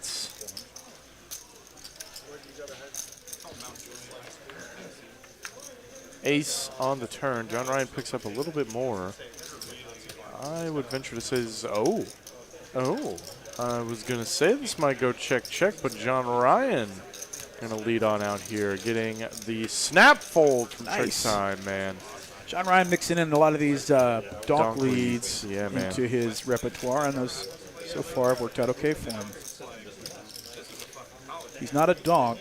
Those are just called donk leads. Yeah, that is the actual term for that, by the way. A lot of people are like, why are you calling them a donk? He's like, we're not. I'm not in the business of calling anybody a donk. As a card-carrying donk, I have no place to call anybody any names, but the term for that is generally called a donk lead. A donk lead. Yeah, that is actual terminology. Pocket eights again for JD to 150. Kyle Z, ace nine of diamonds. Jay Diggles, man. And, dude, Kyle says, all right, JD, you have a lot of my money. I want some of it back. And Scott he has to put in the fold with ace deuce there. It's kind of unfortunate. Can't cold call. 4-betting is maybe an option, though it's not super profitable against 2 of the tougher players at the table. Standard 3X from Kyle Z. Z with 84. No good. Back to JD. He's got a pretty natural defend here. He might even perceive Kyle to be doing this light, so we might even just see a 4-bet with the 8s. If it's truly random, it is. I'll fan him out and check him here in a second. Let's see which way he decides to go here. And dude, it's a 4-bet. Dude, what in the what? You hate when a guy like JD takes that much time and then puts in a raise. Like, gosh, dude. God, nice play. JD, bro. What? And puts on a clinic every single week. Yeah, shows him 1-8. I love that. Dude, what a baller. And I don't know what exactly is going through JD's head to get him to a 4-bet there versus a guy like Kyle Z, but made the perfect decision. Maybe he's saying, I have a lot of Kyle's money. Kyle might be coming for it. You know, it's the 3 bets from a later position. So nice play. JD does consistently play really great poker from my perspective. Yeah, no, he's a monster, man. Trick time, pocket jacks under the gun +2. Gamer in his own right. Skydiver Scott, pocket 5s. Yeah, it's just interesting because all these guys have a very different game. You know, maybe E and JD might have similar games, but everybody else plays a pretty distinct style. That's for sure. And we are seeing a flop 3 ways here. John Ryan getting in there, 7-4 of clubs. Not even in the straddle, just the big blind. Ace 8-4, jack's still good. Oh, just your favorite flop, holding 2 jacks. Though it is a very dry board texture, so I like a bet here from Trick. Trick time says, I ain't never scared. This guy never Scott who calls. It's cheap enough. Certainly not scared at all. And John Ryan says, backdoor clubs, why not? Let's do it. Just praying for the deuce of clubs or the 5 of clubs. 5 clubs would be just about the nut card for him. How about a 10, though? 10 is not going to do it. Nothing changed too much for the jacks on this dry texture, though. He did get 2 calls. It's pretty hard to put your opponent on 7-3 of clubs and Skydiver calling with 3rd pair, now 4th pair. And then ace on the river. I'm sure Trick's got to be feeling much better about his jacks in these spots.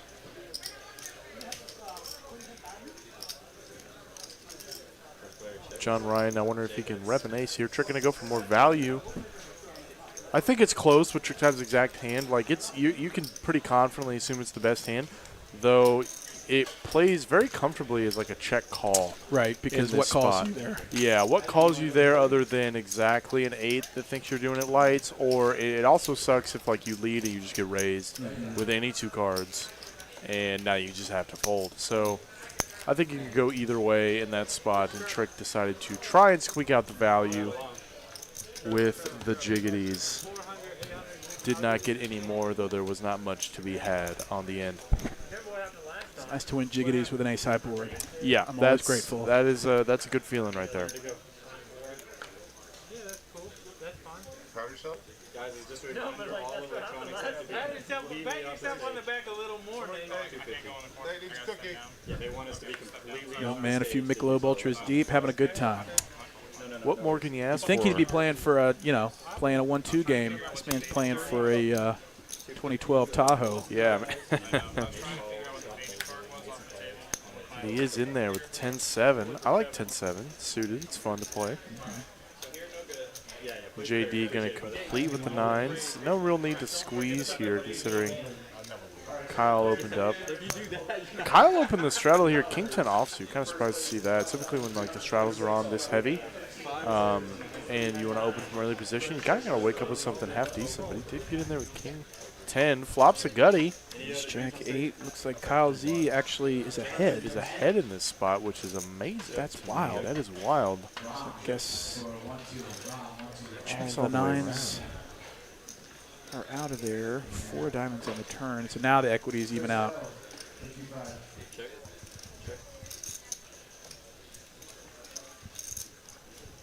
I'm surprised that Kyle even still. I mean, his pairouts are still good, but it's like hard to believe that. Oh wow! I forgot that I didn't see that both Nate and JD both have 9s. Right. I did not see So that. this is probably going to check around. No, man, tempted, but Trick time shows an 8. JD almost mucked the 9s. Almost, man. Almost. Y'all look so terrible. I love that. Shout out to everybody out there watching the stream tonight. Thanks for tuning in. It's Ben and Greg with you. It's 8:40 p.m. We're here until 11 p.m. Central Time. We appreciate you joining us, all the loyalty and love and engagement on the stream. Every one of you.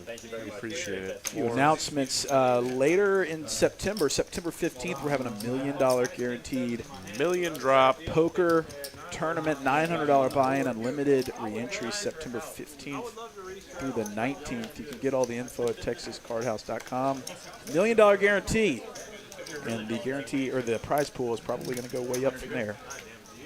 So come through and get in on your shot at a piece of $1 million. Nate raising it to 300 with King Jack off, and John Ryan on the button with Ace Jack off. JD bro. wakes up with Ace King of clovers. JD makes it. I was gonna say the one you did. 3-bet to 1,500. Full 5x pop from JD back to Nate, who's too expensive for King Jack off, and John Ryan on the button. He's got position. He might be tempted. He's got about the same size stack as JD. Ace Jack is a drawing hand.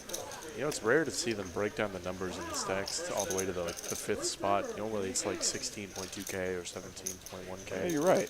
I've never seen it like that. It's very interesting.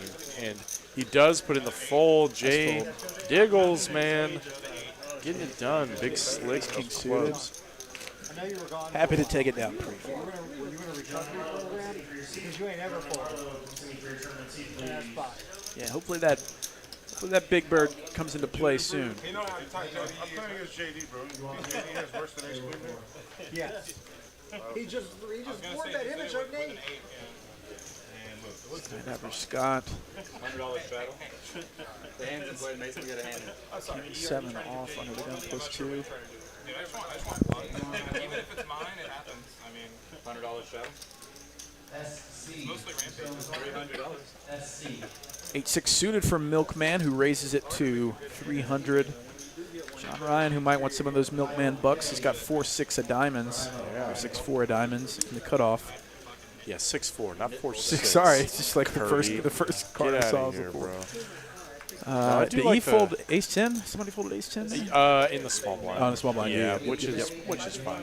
You can 3-bet it. I like it. You know, if you are going to play it, it certainly functions much better as a 3-bet than it does just a flat. And we see a blind bet here from Mr. Milkman. He's done this tonight. Oh, wow. 8-8-4 for Milkman. Dude. Wow, doesn't that look somewhat familiar? 9 on the turn. Drawing dead for John Ryan. Stone dead, And bro. this always seems like it happens, like the big stack kind of crazy seeming player bets dark and somehow hits trip 8s with 8-6. Like smashes it, and of course he's going to get paid because how does he have an 8? How does he ever have an 8? How does he just wake up? What? Check! That's what he was trying to trap. I think so, but man, that is crazy that Milkman just wakes up with it there, dude. He just blind bets, boom, flop trips. Just give me the effective nuts. That's what keeps you hooked on this game is when you run like that. Yeah. Bet dark, feel like everything goes your way. I mean, he hasn't. He's down a little bit, but still feels good to dark bet and hit just a huge flop. The yellow chip is $5,000. Yep, those are new-ish in the rotation. Yellowbirds, the Canaries, the Tweeties. When you got games that play this big, if not bigger, I'm surprised we bigger haven't seen denominations. more of them, if I'm honest with you. Yeah, I wonder if it's. I mean, maybe I wonder. I guess these players are probably all aware that those exist. Yeah. Maybe they just Looks like haven't felt the Janik's need. got a few in his well. It looked like. Wow. Which is crazy. I would be very I've got nervous. $25,000 right in my well. $400, right? He said up to 100, but No, then he said or 200 or 400. Trick time ace Dewey putting in the raise over John Ryan's limp with Queen Jack off suits. I believe him. I mean, I just met the guy, but like, I guess so.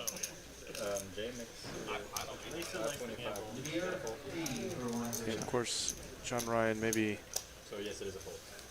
getting himself settled. Probably not going anywhere just yet. Let's just see a flop in position. Heads up, 1,200 in the pot. Queen dude. 10 for John Ryan. What a flop for JR here. And Trick is going to check this one over. John Ryan going to slow check. play here. Quick check indeed. And that is the money card. Ace on the turn. Trick Indeed, time. But though. Trick time knows that his deuce is a liability for sure. That is absolutely correct. And of course, John Ryan going to barrel out here. I don't think Trick time can fold yet, but Full like pot. it certainly has got to cross his mind. He says he has a limit. Thus far, I think if you call this turn card, like you pretty much have to call the river. Otherwise, why did you call the turn? Ever see him Hollywood. So this spot is actually like super close. Like you gotta hope John Ryan is just like, dude, what a fold! Dude, this Can man, we talk about this that man makes fold some for a minute? high-level decisions, That bro. is such a clean fold. Oh my gosh! Sweet mercy, you hit your I card on the love turn that. and just gets away from it. Man, what a monster fold! Another soul read from Trick Time, I'm willing to call it. Trick-fil-A special. The Trick-fil-A coming out and playing, man. What a fold! The man has some maybe unorthodox plays every once in a while, but that was a straight-up high-level poker fold, I think. Right there. I think so too. It's like you just spike top pair and you're like, fold to one bet. Yeah. Yeah. I mean, you got to wonder in his position, like, what do you beat whenever you Right. beat exactly a 10 or Pocket nines. or exactly that you're hoping your opponent is like overvaluing that hard, especially because he knows the ace is much better for Trick. As we see Mike wake up with two of them, and Trick Time's got ace king, bro. Oh, Trick Time. Oh man. This is his like third time to have ace king. He's had a bunch of premiums pre-flop, and he's going to get some bad news from Mike. The unfortunate thing about playing a look at Skydiver Scott. He's got Ace queen on Scott in hearts. between. Shut up now. What a just beautiful spot for Mike. He Mike's says. played a pretty tight game though, but so when he 4-bets back, it looks super strong. Yes, it does. Mike is the German team, right? No, Chris is the German still. Oh, yeah. Chris Wayne. Mike's the guy from Austin. I wasn't the guy from Austin. He's going to raise it to about 1,700 or so. Sat down after. Older guy or The younger guy. Like, he was uncomfortable playing that much money. 18. Surprised he didn't really just go for the full 4x here, though. I mean, there are multiple players in the pot, so it's not unreasonable. Trick time's like, wait, why is the tightest guy 4-betting me? What do I do with ace king? And Scott knows that ace queen suited is good enough behind, for a call. but good enough for a call. He has an inkling, but not enough to get him away from a pretty hand like that. Yeah, he does have plenty of post-flop playability, though not on this board texture. This. You have aces, you like a board like this. Oh, you love a board in a like 4-bet this, pot. especially 4-bet pot, even multi-way. It's just like, oh, I have the nuts here. Skydiver Scott, like, please check, please check, please check. It actually deuce of hearts on the it turn. wouldn't be like insane for Mike to check this flop, though. It's like you're basically saying if you do check this flop, you're like, all right, he has ace king exactly, but even then, ace king certainly benefits from a bet. So he is going to put out the same bet, 18. He ain't cheating, he ain't trying, bro. If you don't get caught cheating, you're not cheating enough. Trick time with a player behind. I'm the perfect cheater, though. Probably not loving it. Maybe heads up he peels. But This is an uncomfortable spot. it certainly is. He has no back. He has what's your no plan? redraw. Yeah. Does fold the ace king, and Skydiver Scott snap folds as well. And there we go. Nice pot going over. First one headed over to Mike. He's up. Mr. Mike. He's up 1,500 now. He was 1,500. down a little bit. No longer. Cowsey's still at the top, winning about a stack of the highest society. So we play our 5, 10, 25, 50, 100. 8 million game. 8 million, 30,000 game. But like me, But like me, I knew I had to go all in because you would be. And Mike's happy to win that pot with aces. And, Yeah, I'd say so. and he's got the fake ones now. Fake. Pocket Fake fours, aces. feeling a little confident, opening it to 150. Definitely still like to bring in with fours. Skydiver Scott going nowhere, 6'5", pretty natural defense. Milkman, I feel like he's not folding. Oh, but he does. In fact, no- you never know. You never know. He is volatile, so. And how about a 6 right there in the door? Skydiver Scott outflops Mike. Though this is he's not loving that flop, but he does love seeing a check back. Ace, not loving that card either one Please of them. bet this ace, Mike. I think it's, I mean, you have so much showdown value, it's hard to turn your hand into a bluff at this point, though. Yeah, I can see all the cards, though. Yeah, exactly. Exactly. I can see all the cards, so, didn't you know you just turned, top set with your fake aces? Scott's going to take that one down. You can see the chip counts there. There's a bunch of money on this table. And a bunch of dudes that are not scared to put it in. And the majority of them are not scared to put it in. The way they hyped him up was really like he was some kind of god or something. But yeah, I mean, if you actually had that kind of win rate, It's a huge game. I feel like I blink once and then Janix just got the cards out. Right. It's just like It's so people fast. talk about shuffle machines. Like, dude, Yeah, you I don't, promise this dude is I don't faster. think you guys have met Janik. Yeah. I'd also like to know whether or not he's got carpal tunnel. I mean, this dude has been shuffling cards seemingly forever. Yeah. Whatever his hands hurt. Got to ice him at the end of the night. Mike opening up the KQO and getting a defend here from John Ryan. Ace deuce, pretty standard thus far. 6, 4, 8 rainbow. Not a whiff of a board. These are the boards I was seeing all day today. It was just like, oh, I've got ace king. How about all a bunch of middle cards And 3 other players. and 3 other exactly. Jack of spades on the turn. Mike still just with 2 overs. John Ryan with the nut low is going to take it down. Gonna have to let it go. 640. either what was coming or if he was going to have to. Thank you to everybody that's followed the Twitch channel and the Facebook Live channel and for spending the past 2 hours with us. We got another 2 ahead of us. It's Ben K, Greg P, doing our thing with all of you tonight. TCH Live. We'll be back tomorrow night at 7 p.m. as well. Playing our 5-5-10 or 5-10, however they want to structure it. Yeah, it's typically they've been leaning more towards 5-5-10 lately. And then often the straddle comes out pretty early. Yeah, pretty often. Kyle Z's been known to play that game every once in a while as well. It's a little smaller than this one, but still plenty of action. Get to see a different style of play oftentimes on the Wednesday night game. Yeah, for sure. As we see Kyle wake up King Jack spades. Making natural open, and E going to complete the straddle with the 5s with Nate in between. Solid spot to set line, though does not come. Jack 8-10 top pair, pretty good kicker for Kyle Z. We don't know what Nate has. He could have a bit of this board. I mean, this is right there in the middle. He bets 225 on the button. Kyle actually checks top pair here. Very interesting. I mean, he's trying to manage the size of the pot. I was about to say, this is a board that is very liable to get raised on. So I don't think it's unreasonable by any means to check top Picks pair up a here. Broadway draw with his king for Kyle Z, but not much more. Nate continues betting 600.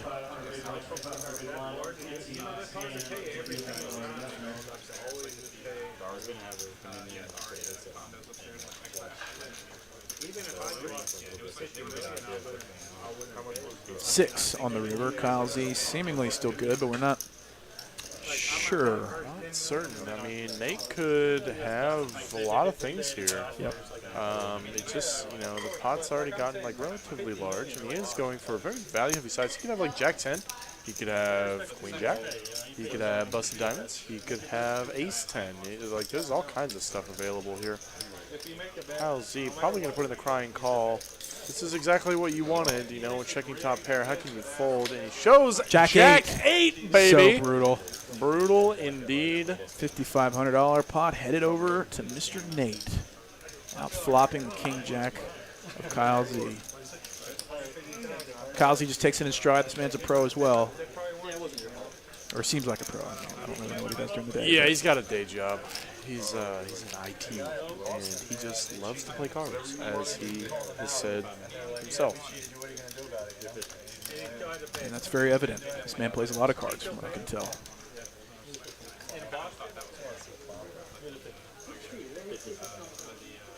I'm that clown. No.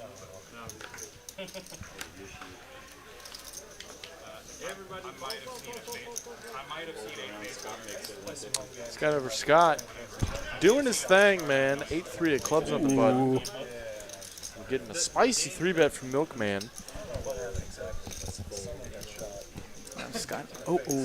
Uh-oh. SpaghettiOs. Mike now waking up the ladies, I think for a second time. Yes. And I can imagine he's going to put in the cold 4 here. Full. Nice. Little squeaker bet, like 2.5x. And Skydiver says, whoopsie doopsie. And Milkman says, buddy, let's go.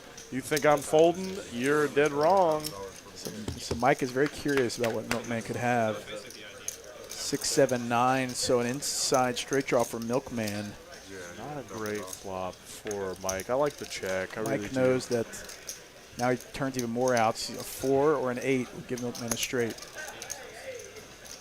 It's a rough spot. I think I like the barrel here now. I think the check honestly is the best play. It's like if you barrel, you're only folding hands that didn't connect with this board at all. And if you get check raised with anything, it's just rough. And he did, in fact, get the max here. Nice play. Nice play by Mike. I love the checks, man. Very, very solid. You got to put some really, fairly nutted pairs into your check back range, especially on those middling card boards. Yeah, he made an extra $1,500 on the ends that he would have not made had he bet. He wouldn't be results oriented. Thanks hand to Mike. He's won a couple of big ones now with those big pairs. And very well played both times.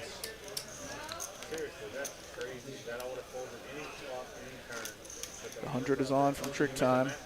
There's a $100 straddle on. And 56.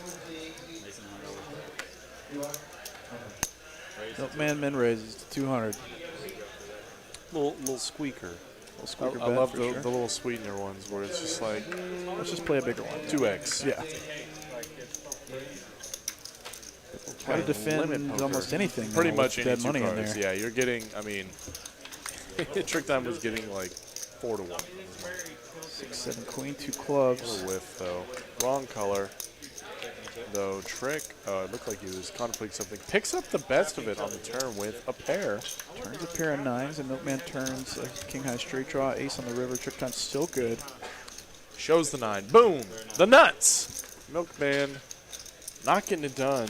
9-3 nuts from Trick Time, defending his straddle. It's just real tilting to playing a poker game where you know that jacks are never good.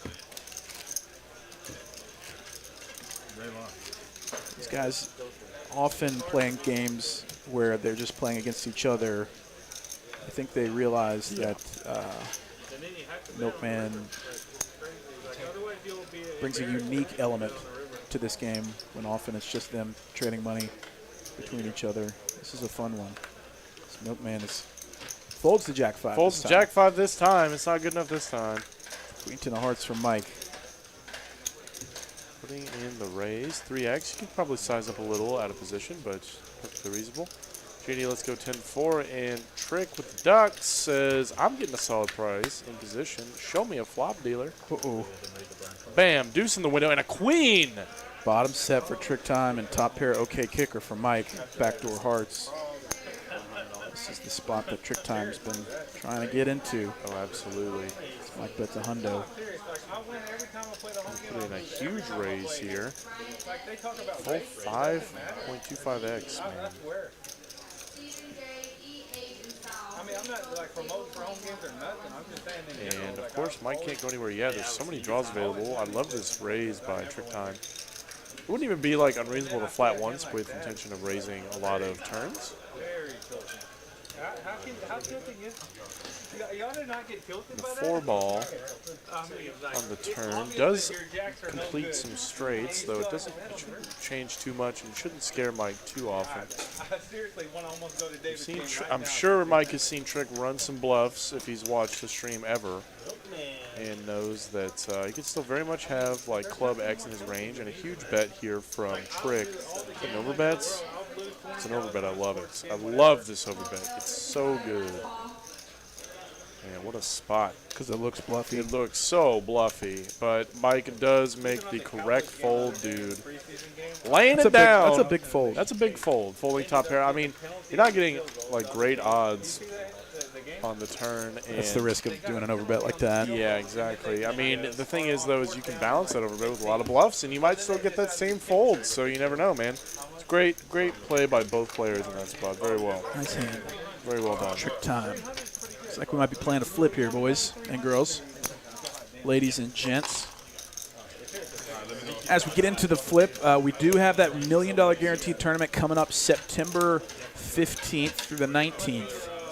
$900 buy-in, unlimited re-entries, which is hard to fathom, but the option is there for you. 4 days of day one flights, 2 flights per day at 11 a.m. and 6 p.m., and the day 2 being played Sunday, September 19th at 1 p.m. This is our biggest tournament ever across all TCH locations.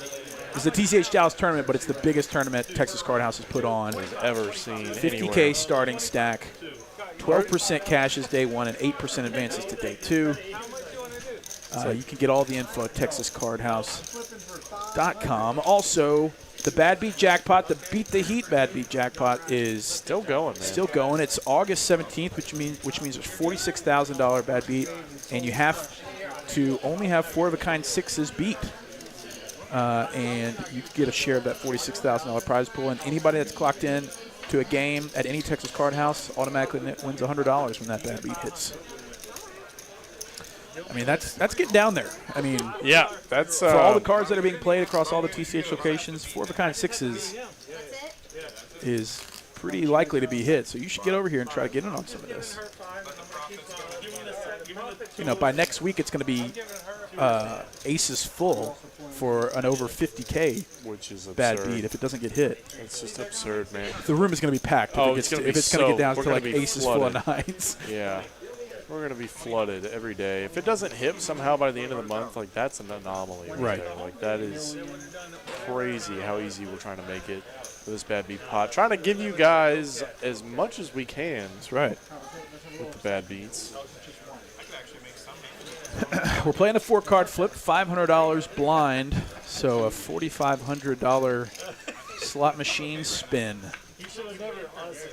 Got a new dealer. We got a new flip opportunity. 7, 10, 5. 2 spades. I'm not going to pretend to list off all these hands for all of you. So hard to see it. And a 10 ball on the turn. We saw some with a 10. Trick Time's got a 10. So doesn't matter. John Ryan has got 5s full of 7s, it looks like. Certainly does. Got to play 2 cards in the 4-card game. John Ryan's not showing anything yet, I don't think.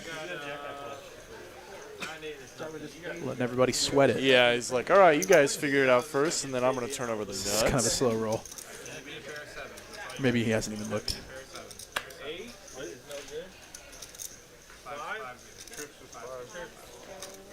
Clear the board, John Ryan. Clear the board. Come on. Let's see it. Yep, 7-5. There you go. Full house. 5s full of 7s for $4,500. $4,000 profit headed over to Mr. John Ryan. And that's how easy it is to play at this stake. Yeah, no kidding, right? And here we go. Got the winnings accumulation. East still the big winner on the night, 8,200. Kyle in a close second, 65. Jay, you were ahead until Tell them the lost very 2,000. last card. It's true, literally. Mr. Ryan Crow in the Twitch chat. What's up? What's up, Ryan? Boss Ryan. The main man. The main man indeed. Appreciate everybody watching. It's 9 p.m. 2 hours remaining. We've got a new dealer. We've got a game that's just off the rails already. We've got $175, $85, $190 of dead money out there before any cards are dealt. Biggest game in Texas, I'm willing to bet right now. Yeah, that's for sure. Maybe, I mean, sure, yeah, I hold to it. I think it's probably the biggest game in Texas right now.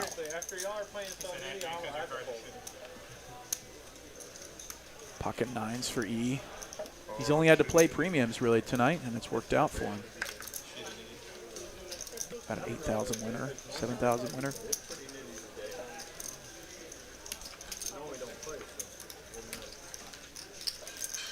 Every time I watch it, How many times have you played this?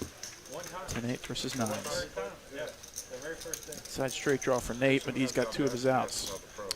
He's got all of his outs here, and not the worst flop here. I think he could go either way in this spot. Does go for a little protection bets. Nate doesn't have to have a lot of ace-X defending the straddle. He can have quite a bit more. In fact, we are seeing that in real time. Drawing to a 10, the last 10 in the deck. Does not come brick on the turn. 3 diamonds on the turn, 9 is still good. I played a hand with He might bet for value one more time. It wouldn't be unreasonable to go for 2 streets here, though you have to kind of wonder what's calling you. Is like a 7 really going to call you twice? But you also don't want to give a lot of free cards. And what a spectacular brick on the end. Nate now picking up an opportunity to run a bluff, though I don't think this one's going to get through. No, not for a 3rd pot. Yeah, 1/3 pots here. Giving E a phenomenal price, though. Flush straws bricked. Yeah, if E was confident his hand was best on the flop, nothing really has changed. I mean, 5-4 got there on the turn, but that is like the one draw. And it looks like E is going to sniff this one out, bro. Good the call, one-chip good call. call. Love it. Shows 10 high. Pocket 9 is going to be good. This call for E. If you're not caught bluffing, you're not bluffing enough. That is So absolutely Nate, true. trying to make it happen. This man's a gamer as well, so felt like he could get one through, but E had too strong of a hand Yeah. to get out of the way. E hasn't lost many pots tonight. I'm not trying to jinx him or anything, but the ones he's decided to put to VPIP in, he's done pretty well. I'm never mind. I don't stress. All right. Milkman putting the $200 straddle out there. I can't afford that. I really can't. Not a good deal. Hopefully you all lose. What's this? Ready, set, go. Yeah. What this deal or sister? No, he's already got it. I think it's no one's looked. It's good. It's good. Nobody's looked. It's fine. It's fine. Nobody's looked. They're all random.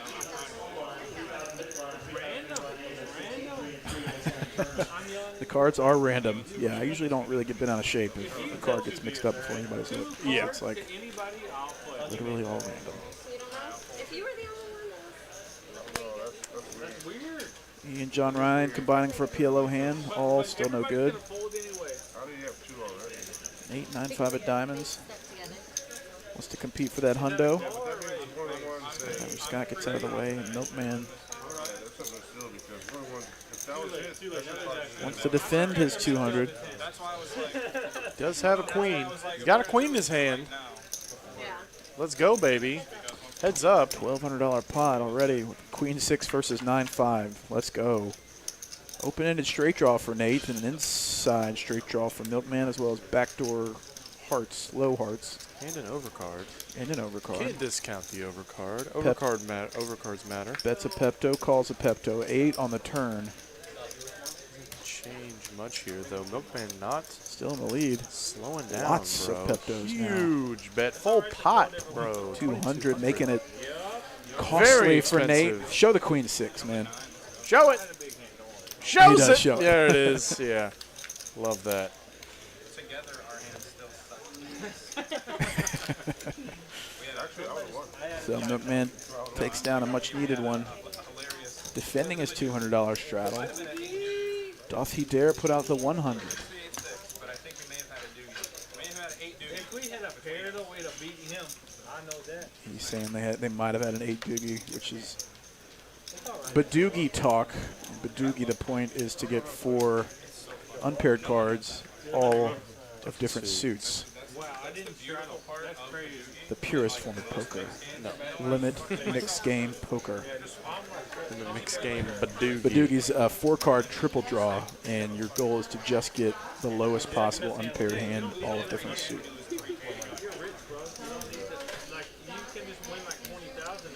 Trick Time sits down to see 10 deuces spades.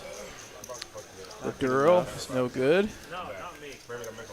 Man, bunch of rags all the way around. And Skydiver Scott. It's a walk, a Getting true a walk. Yeah, with the queen 10. Haven't seen much from him lately. He also hasn't really had that many great hands. Yeah, I'm sure he would have liked to have gotten in there with that one. Absolutely. Somebody asked earlier about Eric Seidel winning his 9th bracelet. Eric Seidel, who's just like a freaking wizard when it comes to live poker tournaments. He took down this massive GG Poker. He took down an online poker tournament for his 9th bracelet, since bracelets are online now. Congrats to him. Anybody else watch that?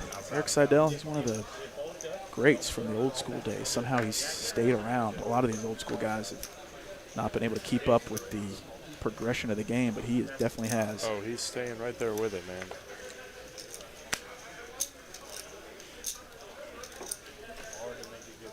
King 6 of diamonds from Trick Time on the button. John Ryan. Let's go Queen Jack in the straddle. Spike's the best of it, though. Trick Time very much has outs in this spot. An overcard. It's a flip. It is a pure flip almost. 300. And a check raise from John Ryan. To 800. Trick Time doesn't like being check raised. Certainly doesn't. I don't think he's a fan. Yeah, he puts in the flat call here. Still in position. I think out of position he might have even put in the 3-bet. How about just like spiking it? How about we just spike it immediately? No sweat on the turn. Now John Ryan turns his own diamond draw and an open-ended straight draw. The flush draw is no good, but he's probably going to continue. Yeah, I would say so. It'd probably be incorrect to fold here to 1 bet. And pretty much a snap call we see. Queen ball, dude, rough stuff though. It might, there's a 4-liner to a straight now that might allow him to get away, but he's gonna lead. Looks like he's gonna donk you. This is very much a blocker bet. A feeler blocker bet. He's just like, all right, show me where I'm at. Like I don't want to face a full pot size bet. He's going to. Yeah, he's definitely gonna face the raise here from Trick Time. I imagine he's gonna make it something like 8,000. Maybe a little less. Yeah, given big the old handful of those blue chips. Frisbees. Trick Time's doing a good job of looking like he's truly disinterested in what his hand looks like.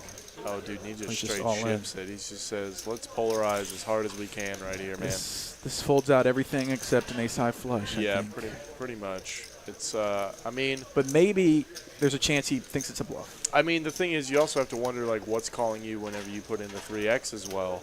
Yeah, You know, yeah, like yeah. what's really realistically going to call you other than exactly the queen high flush maybe, and even then ace it's king, like maybe. or ace king potentially. But John Ryan is going to have to let her go there on the end, which is the correct fold. Trick time, not getting the max though. He did get quite a nice pot here, $4,000 profit sliding his way. What did he show him? The king? He showed, the king. So he's like, yeah, I had the straight. Which way do you want it? Yeah, exactly. Which way do you want it? I had everything on that board. So yeah, I actually kind of like Trick's jam there potentially, because if your opponent, I mean, it sucks if your opponent has the ace high flush. I mean, if you put in the 3x and then John Ryan jams, like, how can you really fold? Like, it's even though that's almost never a bluff either. Yeah. It's an interesting spot. It's for an sure. Interesting spot for sure. It's kind of an imperfect. I mean, there wasn't a really perfect play there in that specific texture. On to the next one. Hand 63. Seven of clubs from JD for 150. Standard open for this game. Farming is great. Farmers are awesome. Farmers are good people. In Portland, they're very bad people. Man, ace jack in the straddle battle here. Gonna put in the 3 bets. 575. JD in position. Hasn't seen too many 3 bets from Milkman, though. He wants to play a pot with him. Yeah, he certainly does, especially in position. A suited ace certainly can't fold. Ace, jack, deuce of clubs. Here we go. And 10-3, 4, 2 clubs. Milkman nearly beat the flop out with a $500 C-bet. JD obviously going nowhere just yet. It couldn't have come ace, jack of clubs because JD has ace of clubs. Yes. But it could have come. And he is going to put in the immediate raise here. I like the raise, honestly. Milkman really shouldn't.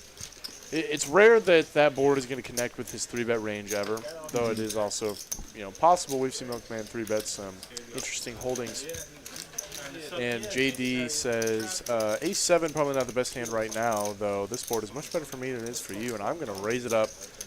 And there's also the implied odds if you do spike your club and your opponent happens to wake up with something. So I like the play there by JD. Jared F. I think it's Jared Farber maybe. I wish TCH would offer a more affordable multi-flight tournament. I love the ones they run, but 900 is too much. Sweet spot is about 400 to 500 in my opinion. Yeah, I mean, we've done the full range. I mean, I think the first one we did was 250K, and then we did a 500K, and now we're doing $1 million. Yeah. 500K was like an $800 buy-in. Tried to do a range. I mean, the Saturday tournament still plays pretty huge, and it's a 365. Yeah, first place is between 15 and 20,000 often. It's not multi-flight, but it's still like a you're right. gigantic tournament, man. Like yeah. That tournament has got some excellent value in there to be had. I see what you're saying. Like the chance of winning a huge score for a $500 buy-in. Yeah, I mean, we'll definitely have more opportunities for sure. Trick time flop's pretty big here. Top pair, backdoor, heart draw. Some straight equity in there as well. Gonna bet out. Getting a call from John Ryan. 7 high backdoor hearts, though they're no good. Does pick up the 8 on the turn, making it now open-ended. E6, any jack will do. Jack actually. Jack is actually a dirty card. Yep, you're right. And Trick time gonna bet out for value once again. Getting yet another call from John Ryan. Ace. Probably going to go check on this river, I'd say. Very close. It's close. You could potentially go for some more, but he does show it. Not going to get any more value. None to be had. And Trick time going to scoop you into the pot. So I feel like we haven't even seen John Ryan win a hand yet. He won a couple of those where he binked sets, sets on the turn and on the river. The 5s and the deuces. Not sure if he's up. It's probably going to be about even then.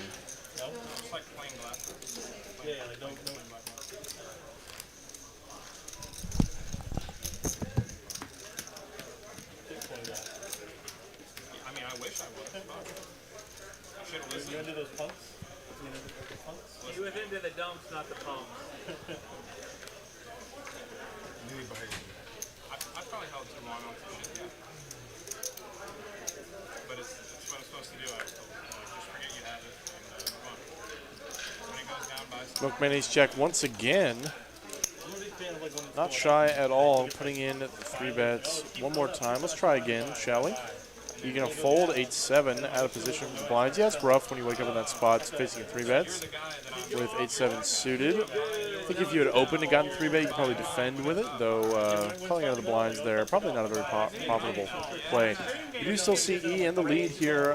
Cumulative winnings, 9,200 for him. Kyle Z up 65. Mike, 36. Everyone else either just above or donating to the table thus far.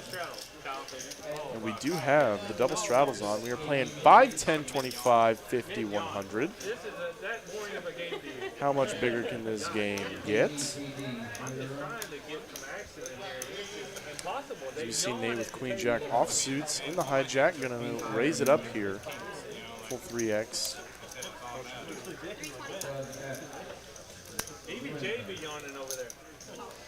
Getting a call from John Ryan. Queen 10 off in the small blinds. Completely dominated in this spot, drawing to exactly a 10. And Trick Time says, let's go. I'm in the straddle. I have a card with a picture on it. King 7 offsuit, 3 ways to the flop. What does it bring us, dealer? 7 in the door actually gives Trick Time the best of it. On a paired board, very connected as well. No suits available, but it's puts a lot of draws out there. 4 on the turn. Trick Time still maintains the best hand. I think he's definitely going to go for some value here. I like a nice small half-pot bet. Perfectly reasonable. No value to be had, though, and Trick Time going to take this one down. Getting it done, man. King 7 offsuit.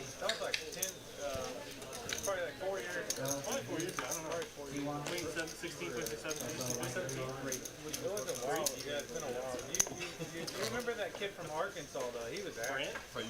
No, this was a different kid from Arkansas. He's a nobody. He just ran it up that weekend, and he won like 30K. Oh, I remember that kid. That kid was good action. Yeah, That he kid was. sick. And I remember He drunk too. He was drunk with me. I've seen him once since, but he's playing like 1-2 or something. Yeah, probably that weekend. Oh, literally, he won. Nate just folds ace down of diamonds. I'm surprised to see that. In the +1. Yeah. He's like a 2-5 player, but play 10. He's like a 1-2 player.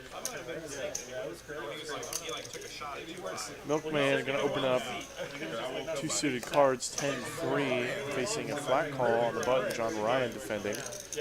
Dominating him per the moments. And we are going to take this heads up. Nobody had much of anything to fight back with. The blinds. And 10 right there on the flop. Backdoor diamonds for Milkman. That's it. It's good enough for a C-bet. Overall range advantage on this texture as well. John Ryan, I don't think going anywhere just yet. 8 on the turn. John Ryan picking up just a little bit, and Binks 2 pair, though he had the best of it all the way. Spikes 2 pair on the end. Not sure if he's going to get any more value here.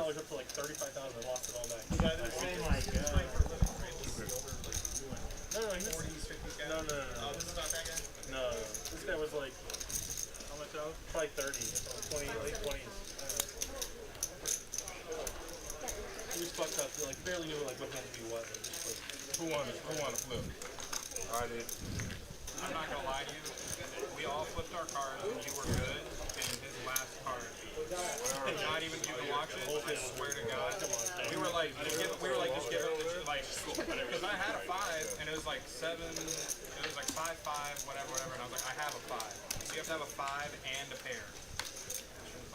He's like, last 2 cards 5, 7. I was like, Jesus Christ. It's like 5, 5, 7, 10, 10, and you had a 10. I swear. Yeah, you did have a 10. Skydiver Scott. Mix it up. King, queen off. Yeah, definitely good enough for an open and +2. Skydiver Scott's a short stack in this game. That's kind of surprising. He normally buys into a little bit more than this, though. Yeah, it's definitely it's affected his action or his interaction on the table with everybody else. Yeah, for he sure. hasn't been mixing it up As much as typical, yeah. And maybe the game, I mean, I don't know. I have no clue how he views this size of the game. Yeah, very interesting. JD going to put in the 3-bet here over Scotty, who is not deterred whatsoever. Going to put in just a call. In position, perfectly reasonable. King, queen. And JD's got ace-jack, and he had the best of it, maintains the best of it. Though Skydiver Scott does have a gutter ball, and JD, this board is typically not good for his 3-betting range, and he does have a great candidate to potentially slow play. And checked it over to Scott here, who's going to bet out and put in the flat call to the turn, ace. It's the clubs. He further improves 90% equity, drawing to one of 3 10s, Skydiver Scott. Do I have a club in hand? I do not. What's he eating? Some M&Ms? peanut M&Ms, it looks like. That's what it looks like. Jack's ball. full. How about just, if JD was worried, he certainly is not any longer. He did check the flop, gave Skydiver room to bluff. You gotta wonder if he's going to check again here. You gotta wonder, like, what are you targeting when you put this bet out? He knows he's not getting paid by much. Yeah, I think so. I mean, if Skydiver had a flush, he certainly would have bet the turn. And so I think there's an argument for both. Obviously, the standard play is to go for value. You got to bet your hand, your own hand. Most people aren't going to do that for you, though. I think Skydiver Scott is one of the few candidates that might run a barrel at it, so you can potentially put in the check raise and get the max.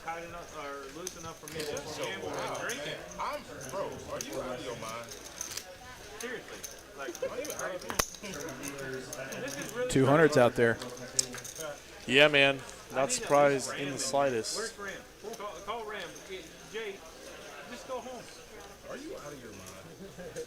Ram is more action than you. That's for Ooh, John Ryan here, waking up with the KK in the hijack. Feels real nice when there's a big straddle dead money out there and picking up a premium. Picking up a real premium, puts in the 700 raise. Oh, man. And nobody's going to have anything to fight with. All rags all the way around, except for Skydiver, who's got ace-5 of clubs. Facing a $600 raise. Yeah, those look like peanut M&Ms. You could just fold this, I think or you could just fold this. I think that is very true. Especially out of position with Milkman, a very volatile player behind. And with all the straddles on, opening in your first position, it's like, that's a pretty strong line. John Ryan in the lead here by a significant amount. $2,100 in this pot. Oh Top my God. set. And dude just maintains the lead. If he was worried at all. Whew, now that's nice to flop top set. It certainly is. He is certainly praying for an ace to peel. 3 ways, 2,000 in the pot. You've got a guy to your right that's got the full 14K to pay you off. Yeah, I like a bet here. There are definitely times to slow play top set. This really isn't one of them, as first of all, you got the guy on your right who's been calling rather wide thus far. And there's still plenty of things you can get value from. A lot of straight and flush draws that you certainly don't want to see peel off. And Milkman, dude. Check an instant call from Milkman. He's got an inside straight draw. Certainly does. 6. Oh, that almost looked like a 5. Yeah, I thought so too. So now full house for John Ryan. Kings full of 6s. He's just praying and praying that Milkman's got ace-6 or something crazy. Oh, two Pikachus out there. We have finally seen the yellow birds. This is the first time we've seen 2 big birds go in the pot. In the pots. I don't even think we've seen one. An $11,000 bet.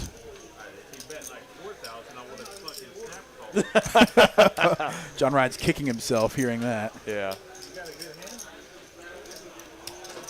It's crazy. Milkman has ace high, and he's still just going to call. Dude, he's got chips in Milkman hand, wants to call with ace high, just trying to put John Ryan on pure spades. Yeah, pure busted spades. We'd have to have, I mean, the thing is, though, is ace 8 doesn't hold up that much either. It's like you do have kicker problems. Your kicker will play in this spot. You'd have to put John Ryan on something like Queen Jack of spades to make this call. Or Ace Deuce. Milkman really trying to make a hero call. He's got his cape on. We've seen him with it on a few times.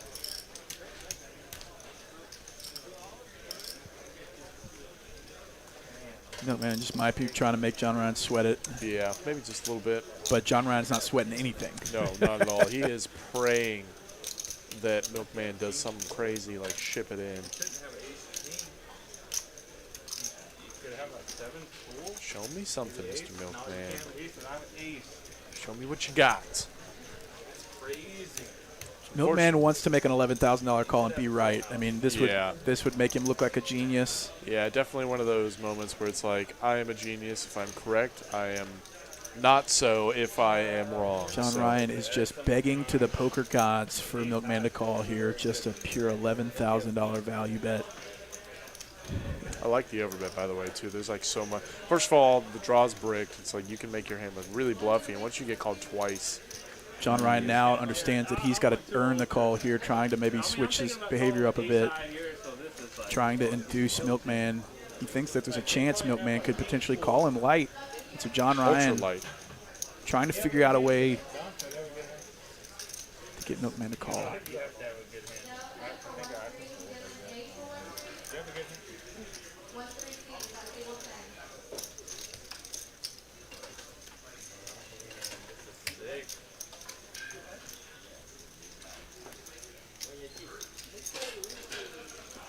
If he calls this, my mind will be blown. My mind will be blown. I'll be bananas blown. I wonder if maybe Milkman even isn't certain. He even says it, full house or nothing. Yeah, okay. He calls it. He calls it. He says I got kings full, bro, for a $30,000 pot, and Milkman just called an $11,000 overbet with ace-8 high, bro. What is happening? What did I see just now? What did I see, Cooper? What on was that? Surely, maybe that's a misread of the cards. Potentially. Man. And John Ryan getting paid in spectacular something fashion. Is afoot. Something is amiss. In the water at TCH Dallas right now, bro. Somebody. I have no words. I have zero. I've never seen an overcall like that. I have zero. That is insane. Anything for what just happened there. John Ryan elated. He just made an 09 Honda by Milkman calling with just ace-8 high, bro. I'm flabbergasted. Poker is dead. That's what people say. That's what they say, It's basically chess. You should quit poker. Yeah. It's dead. Wow, dude. Poker is dead. This is like the fucking worst poker game in America. Somebody clip that. Milkman says this is going to be the worst poker game in America. Oh, no. Oh, man, and John Ryan just waking up with it again, dude. Ace-King offsuit. He's got almost 40,000. I'm not sure what he bought in for, but he's got to be winning at least 20K. I mean, God, I'm pretty sure he won like 14K just from that pot. It's $14,000 profit at least. We do see Nate make the call King 10, flopping the second nut flush draw. Definitely good flop. John Ryan does snap check this one back. Now binks an ace on the turn. John Ryan might be having one of those nights again. Yeah, man, we've seen it before. I mean, hopefully he colors up to a few more big birds. Yeah, I know. I want to see some of those yellows on the table. Like a 30K stack of the big birds. He bet 1,700 for value with ace-king high. And running pretty good. This is what you call a heater, folks. That is a heater if I've ever seen one. My God, I just... Somebody said, lost 11K trying to get on the YouTube thumbnail. Love it. Hey, good for the game. This is what it's all about right here. We are very excited to have a player like this on the stream. This makes it so much more entertaining. So much more fun. Either way, like regardless of how the results end up, this makes for a very entertaining stream. And I think I'm in the wrong business. Either in dairy or in high-stakes poker. Yeah, no kidding. I need to be in one of the two.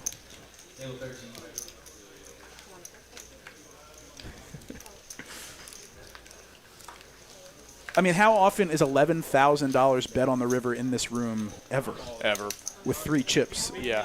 Oh, my God. And John Ryan's trying to get his breath. Dude, I love this so much. Milkman just says, all right, you know what? Kings. Let's do it. Let's go. Getting it in with the Kings. Nate's probably perceiving this. He's just like, what? What is He's like, this? I'm ahead of his range. Yeah. Like, this guy has shown 6 deuce all night. You trying to go home? Is that what Nate said to him? You trying to go home? Is that what this is? Nate definitely doesn't want that. I might buy him for more, I might lose, or whatever. Oh, man. Ace-Jack feels like the nuts in this spot. It's so frustrating. But for 15K pre, it's Yeah. like, You're just saying all this, or just, I'm getting serious. Like, look, you got it, you got it. Good hand. I just called 11,000 on the river with ace high. did you see Skydiver Scott even? that. So that's what I had, ace eight of hearts. But Nobody saw his hand from that No. hand. Now they're all learning that he just Yeah. called with ace-8 of hearts. Man, that's bananas. Nate does put in the fold, the correct fold this time. Man. what do you have? Pocket something. Pocket Pocket something. something. Pocket kings, baby. That's what he woke up with. What a ridiculous hand, Man. bro. That's one of That's the wildest easily, hands I've seen Easily one of the wildest in my career of doing this. that I have ever seen. Poker is so dead, man. Oh, yeah. It's just, you know. it's High got stakes one, is just filled with pros. 1 foot in the grave. There's definitely, like, I hear that argument a lot. It's like high stakes poker is filled with pros, yada, yada, yada. There is a point, though, whenever it starts to break away in the sense that people that have, like, a ton of money, like, you know, like screw you money, they'll go play the high stakes game. They'll find the biggest game that they can for fun, and typically they are just trying to romp around. So, like, it gets to the point where the ultra high stakes games are filled with people both playing professionally and who also just have like a ton of money. And a maybe gambling addiction. Yeah, absolutely. Something. Like trying to get it in there at the highest stakes, yeah. He's got kings and then jacks back to back. Back to back, bro. It's not good value for either one of them. Got to be somewhat tilting for sure. Props I'd to be John tilted. Ryan, even, like, you could tell that he switched up his like behavior even a little bit to try to put Milkman off, because originally he was sitting completely still, not moving, and then he realized that Milkman actually had a chance of calling him, so he started moving around looking like he was uncomfortable. Seriously, as long as they ban me, I'll be happy. Sweet mercy, dude. That's crazy. Sweet mercy indeed. Is that worth a follow, all of you out there? I'd say that's worth a follow. On Twitch and Facebook My Live. God. If that isn't, like, what more do you want? That hand what is more do worth you the people entire want, night. man? And all the things that could come Bananas. today, That is bananas right there. As we see Milkman once again putting it in, 3 deuce suited the 3 bets in a blind battle here as Nate opened up the button 8-7. that's the best thing that could happen. We're going 3 ways to this flop. John Ryan, ace 10 clubs. Flops the joint. My God. He flops Broadway. Oh my God, John Ryan. Check this man's seat for that horseshoe. Oh, dude. No no change on the turn. Unbelievable, man. Nobody else has anything. Nothing but still, bro. What a run. Bless you. Thank you. Man, and John Ryan now sitting on a nice chunk of change, 40K in his stack. That is bananas. Bananas, bro. Every time I play, I win 50,000. Let's see an $80,000 pot. I would love to see an $80,000 pot. That is what I want. I want E to get in there with Trick and John Ryan. That's right. And show me some real money. Maybe Wow, how did that card flip? That was weird. It like got all the way there and then just immediately turned. Yeah. Nate pocket deuces, early position for 200 straddle. Yeah, I think when the big straddle is on, it's rough to open up light. Yeah, you hate to get raised. And now you're playing at just a bloated, Massive, huge pot, especially with something that is as static as a pair. It's like you either flop so you don't. So, Let's be honest. 1,000 from Milkman. yeah. Trip time likes it. I don't think Trip time is going anywhere. In fact, it looks like he's about to put in 3. Yeah. That's the game. 3 bet in position, targeting Milkman, Though it takes that who rate. might be somewhat tilted in this spot. 10-9 offsuit. Lets it go, though. Does make the correct fold. Shows the 7. 7, bro. 7 of diamonds, baby. I loved it. I You love can kind of seeing it. tell. I mean, Your demeanor changes when you lose a pot like this if you're not careful, and I think maybe Triton picked up on that a bit and is Just trying to continue to maybe profit off that. It's just right now it's a terrible game. Maybe normally it's a good game, like when I watch. Find something pleasant. Because I think all your talking got them actually scared. Like, oh my God, man, they called me like, I don't know what's going on, bro. Milkman's still talking about how bad the game is. Everybody else is like, this is a pretty good game. Yeah, no, I don't know if anyone else has that opinion just yet. And Milkman waking up with it still, man. Dude, he's had a lot of premiums since then. He's getting the hands now. Repping tilt, but in fact he has it. Though, dude, it's unfortunate. It's so rough when you're already, maybe steaming a little bit, and then you're waking up with hands, and everyone's just like, we have nothing, so we're gonna fold you, bud. Oh boy. I want to play poker when I play poker, but I don't know if I can play. Everybody's. It's hard to want to play. I love to play poker. There's nothing more than I love to play poker. But man, if y'all play this type every day, I can't play. Do a straddle or something, dude. Tom. Unfortunately, Milkman might be feeling the effects of losing a huge one. Would you like to go on a date with me, Mason? It's basically be him going. You could just say no. It's all right. Trying to talk him off the ledge a bit.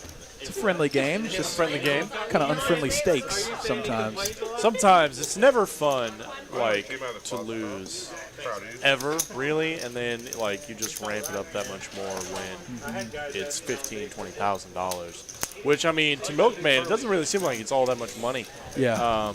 But it doesn't really like at some point to everybody, no matter how much money you have, like that matters, right? Like it still sucks. Like it doesn't feel good. You can't exactly be happy about it. No, I'm sure Mike's pretty happy with this flop, dude. He's open. What's he got? Oh, he's got a 9 backdoor hearts. The best hand of it. Turns hearts now. Turns hearts, and JD's got a king. Decides to go for some value here, 3/4. I don't think Mike's going anywhere yet. No reason to. Thus far. Likes the flat call this spot as well. Power in your thrusts like that. And heart, dude, hard ball right there on the end. Mike checks over to JD. Yeah, JD might just check it out. JD, this man hardly makes a misstep. Yeah, man, it's crazy. Does show it or lay down, face down. I got it somewhere. $1,000 pot headed over to Mike, who's happy to take his wins where he can. Yeah.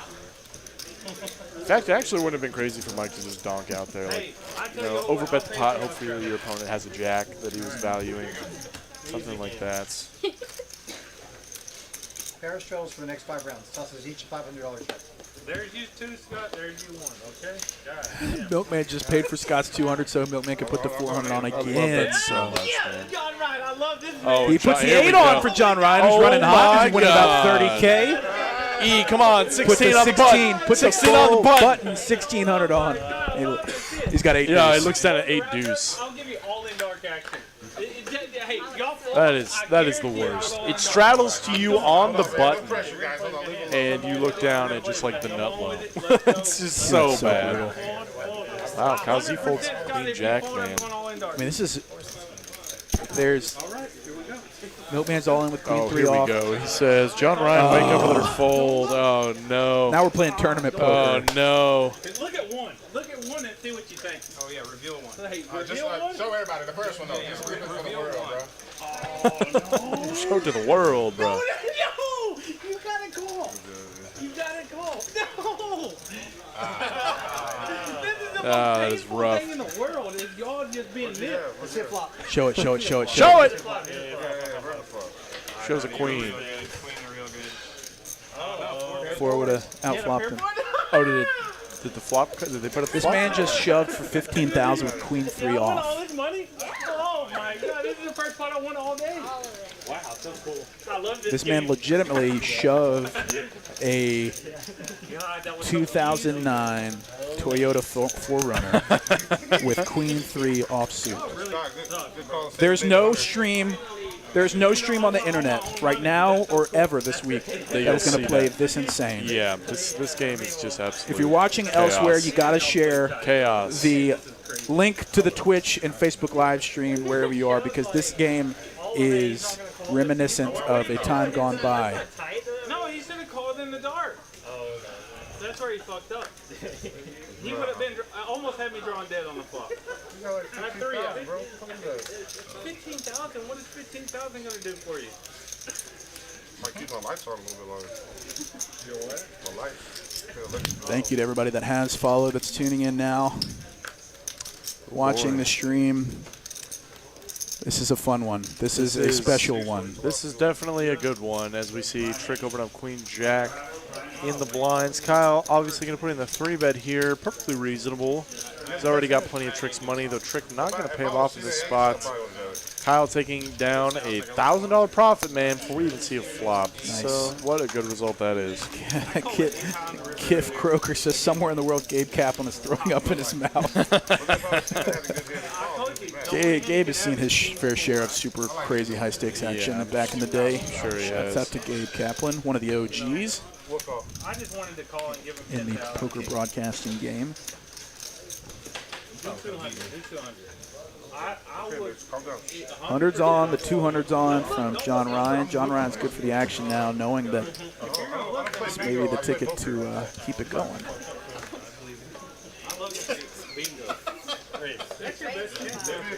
I always love seeing Kyle laugh. He has a full body laugh. He has like the, you know, like the whole, all of it moves whenever he starts laughing. You know, we see JD open on the button 5-3. I'm really surprised we didn't see a 3-bet. It's ace-10 offsuit. That's pretty slam dunk. You're pretty far ahead over most of a button opening range. Wow. And Jack 6, nothing for either, but JD has the betting lead. He's got the position, the range advantage. backdoor hearts, just yada yada. Range advantage. All that stuff, man. John Ryan now the big winner on the night. Milkman down 30K at this point. Man, and John Ryan up 16,000. He needed surprising. One of I figured he'd be up more. Well, he was already down when that pot happened, right. And then he, what was it? It was like 1,000 on the flop, and then like 3,000 on the turn, and then 11 on the river. So yeah, it's surprising there's not a bigger winner in this game, and we've seen people win 20K in our technically 5-10 game. Yeah, 5-10. But we still got time. I mean, There's we're here time for an hour left. and We 20 have minutes. an hour and a little bit left, so it's not unreasonable to potentially see it happen. Mike has got his own AK and the hijack to 150. Yeah, they said last morning like they boss around here or something. The only warning. Like you would be hating your life if you never got to come back. Because I know you guys are having fun, but last Pretty detrimental. Milkman with the 7 Dewey and a dream. And I don't know, man. I feel like he might just play it. Nope, does not. And Mike not getting any love for the ace king. Mike won $90. Hey, better than losing 900 with ace king. That's right. They told me earlier, unless they were telling him. No, they told me earlier to not drink on the table. But I Yeah. Boss Ryan in the chat has got the explanation for why we're on Twitch and Facebook tonight. Should be a temporary situation. But we're just happy to be streaming this game. I'm happy we ended up getting to call this game tonight. Because this is a fun one. He said that she's more than He walked up here. He walked up here. Yeah, well, he said guy. He was too scared to say it to your face, though. Because you got a Portland shirt on and all. You know, that might be racist. not be careful to drink over the Hey, it might have been racist if he told him to keep his. He just like lean around the corner and say, hey, They can open up Jack 10 here in the small blind, trying to take down some of that dead money. He made sense to the table. Not to you. Milkman, whoopsie, tight fold. Folded the 6 Dewey. John Ryan defending his straddle, 6-5 offsuit, perfectly reasonable, facing some blind. I haven't drank over the road yet. Jack 10 versus 5-6. Inside straight draw for Nate. Great flop for Jack 10, though he does check in this spot. Very interesting. I would certainly put in the barrel. Now double gutted. And check, and oh man, an 8-ball would have just been the nut card. John Ryan, 300 for value on the end. Not gonna get any love, man. Really surprised we didn't see Nate continue on that board. He had like range advantage, he had a gutter ball, multiple double barrel opportunities. E and Mike below the Lottie line, right? It's 15%. Oh wow, yeah. But it's worked out for E. I mean, he was the big winner on the night until. I mean, the thing is, he's either had it or he hasn't. He's either had 8 deuce or he's had ace king. That's right. So it's always unfortunate when that kind of thing happens. Everybody else is pretty much doing the betting for them, really. The side of the table maybe is doing the double and triple straddles a little less. It's still a live stream. Down to Atlantic City, they play 510. It's dead audience. They really got banned on YouTube. He said it was 7 days, but I think Besides, last time he was here, he like quadrupled up or something. I think it's They gotta make a new channel, bitch. the coach that Tyler showed me at the C2 needs to buy more time. I think he can afford it. John Ryan with the pointy boys once again in the third blind. Waking up with the aces one more time. Versus the 9s of Kyle Z and the 8s of the Milkman. Yeah, dude. And he puts in the cold 4. As he should. As all he these players. Kyle Z, can't love this. Got a player behind, a volatile player behind. In position though. Oh wow. Oh, Kyle Z going for the set mine with pocket 9s and 8s now priced in nicely. 3 pairs. Let's go. Ace 9 8. Give me ace 9 8 all play day. a Oh my god. $45,000 Let me just pot. see all the money go in. Come on now, dealer. Let's do it. 10-6-4 is not going to do it for me. One, man. Not the one. John Ryan with just everything here. Nut blocker, the hearts, overpair, everything, bro. You could mix in some check raises here potentially, as this board's really not going to be like great for your 4-betting range, and you're going to have ace king more often than anything else, which would often check this board. So it wouldn't be unreasonable, though he is going to go for value. 3,800. 800. Quick fold from Kyle Z. Yeah, Kyle just says nope, and so does Milkman. Not going to get any love for the aces. One just do a little runner, or a little rabbit hunting there.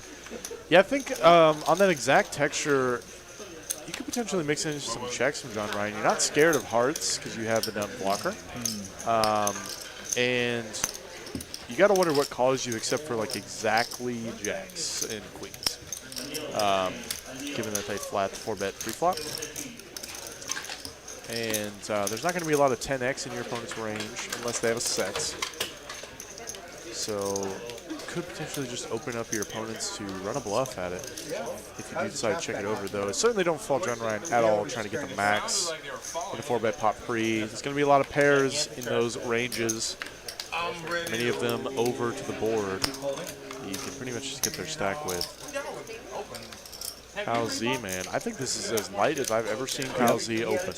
In the hijack, queen 7 of spades.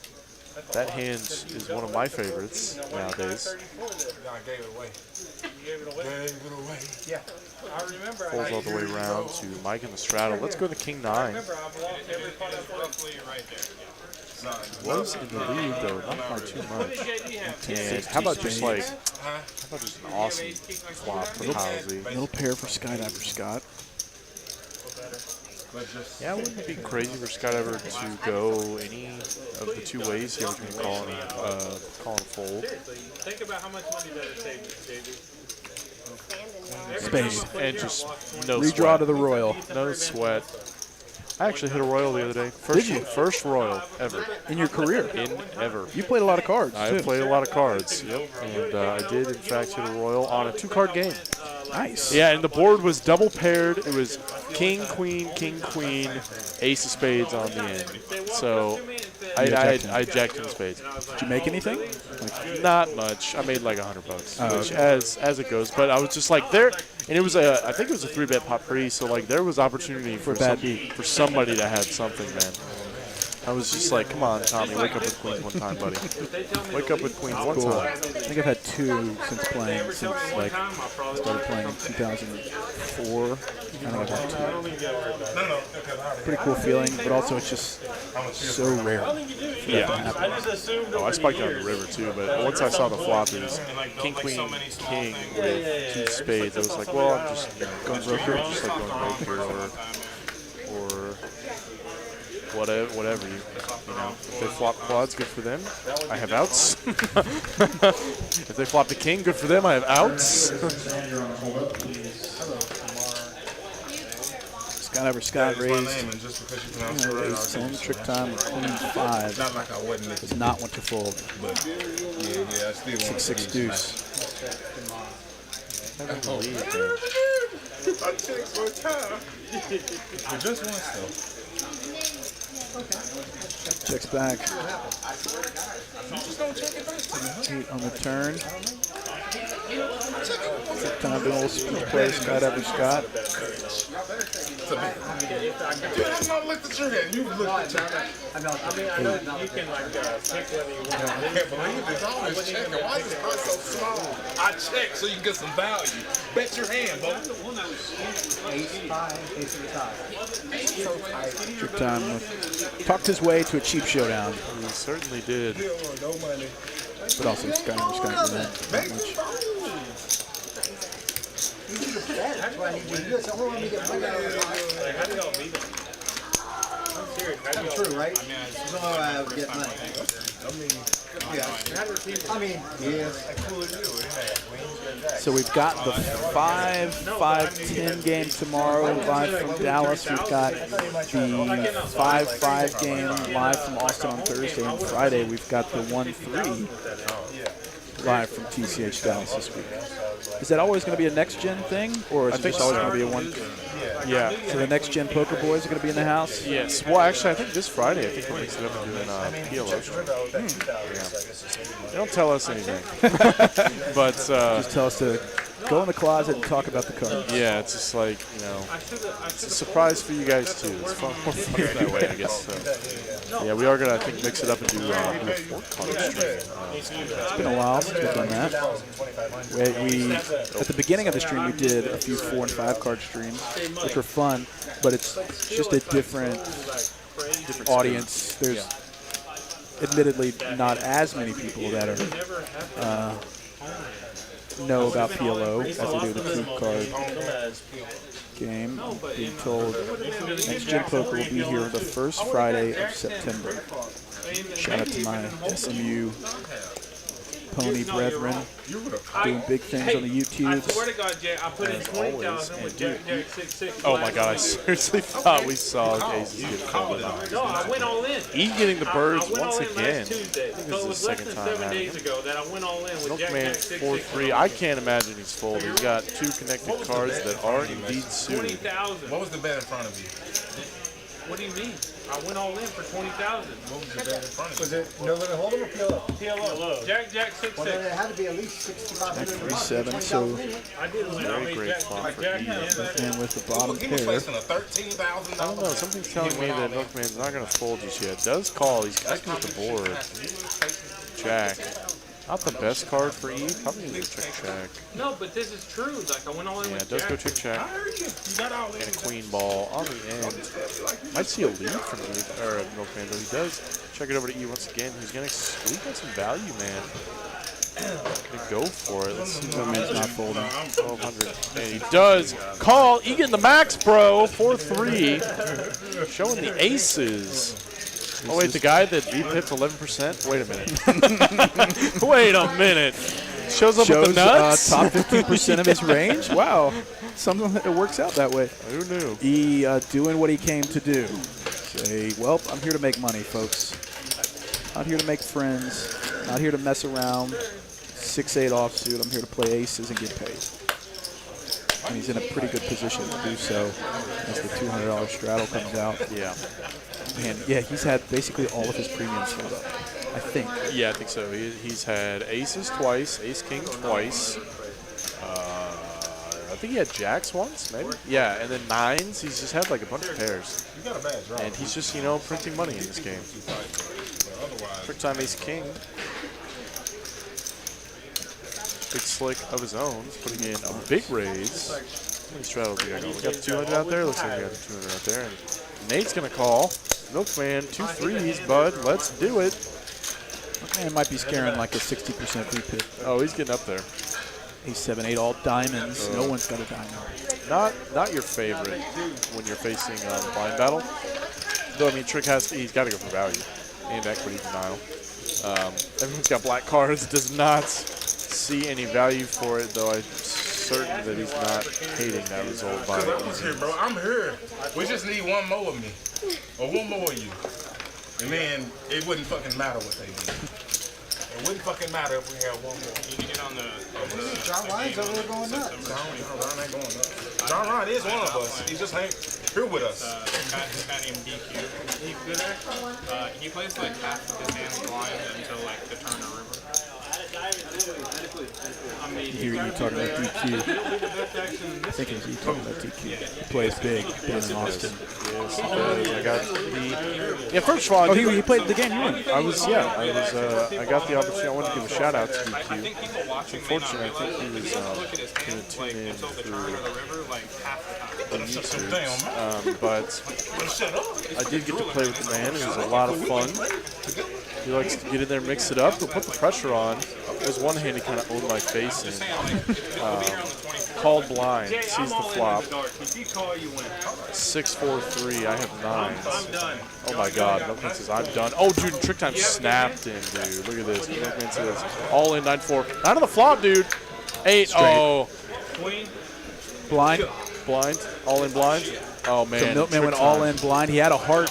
Oh no, he didn't. No, he didn't. He hit a 9. He hit a 9 and a 4. He actually hit 2 pair. If that 8 didn't peel on the turn, dude, Trick would have just gotten destroyed So by the 9-4. Milkman just went all in for $10,000 with 9-4 offsuit, and Trick Time is the one that capitalized, winning a $20,605 pot. Just woke up with it in the right time, baby. Snap call. Milkman Trick Time was waiting on that very situation, hesitated for 0 seconds. 0 seconds. Snapped. I don't think I've seen chips go in that fast. Just like boom, all my thousands in. Holding up, man. Milkman, I don't know if he's coming back. Everybody has to buy him for $25,000. The minimum is 10. 25. No, 20 is the men I'll play. Okay. But I'm not playing that until then. Okay, cool. Yeah. All right, man. See y'all later. Yep, it does seem like he is going to dip on out here. Man, it's a rough night for Mr. Milkman. I think he's in for like 45,000. Yeah. And just like that, it was all a dream. Milkman came, he saw, he entertained everyone. Really good for the game, really fun stream to have him on. Hope he comes back. Yeah, bud, we're happy to have you here, sir. Hopefully he doesn't continue to believe this is the worst poker game in America, and he does come back. Hopefully he looks back on and says, well, there's actually some good spots. Yeah, for sure. Trick time, pocket 7s, bro, on the button. He puts in a 3-bet over J. D opening in the cutoff, doing so correctly in his spots. I like the 3-bet here. Pair is often going to be good facing a cutoff open. A lot of the opening range. God damn it, you just roll every time I raise. I love this. Trick time's just like, I want your money, JD. Why do you fold? You fold every time I 3-bet you. Trick Time has $44,000 behind it. Yeah.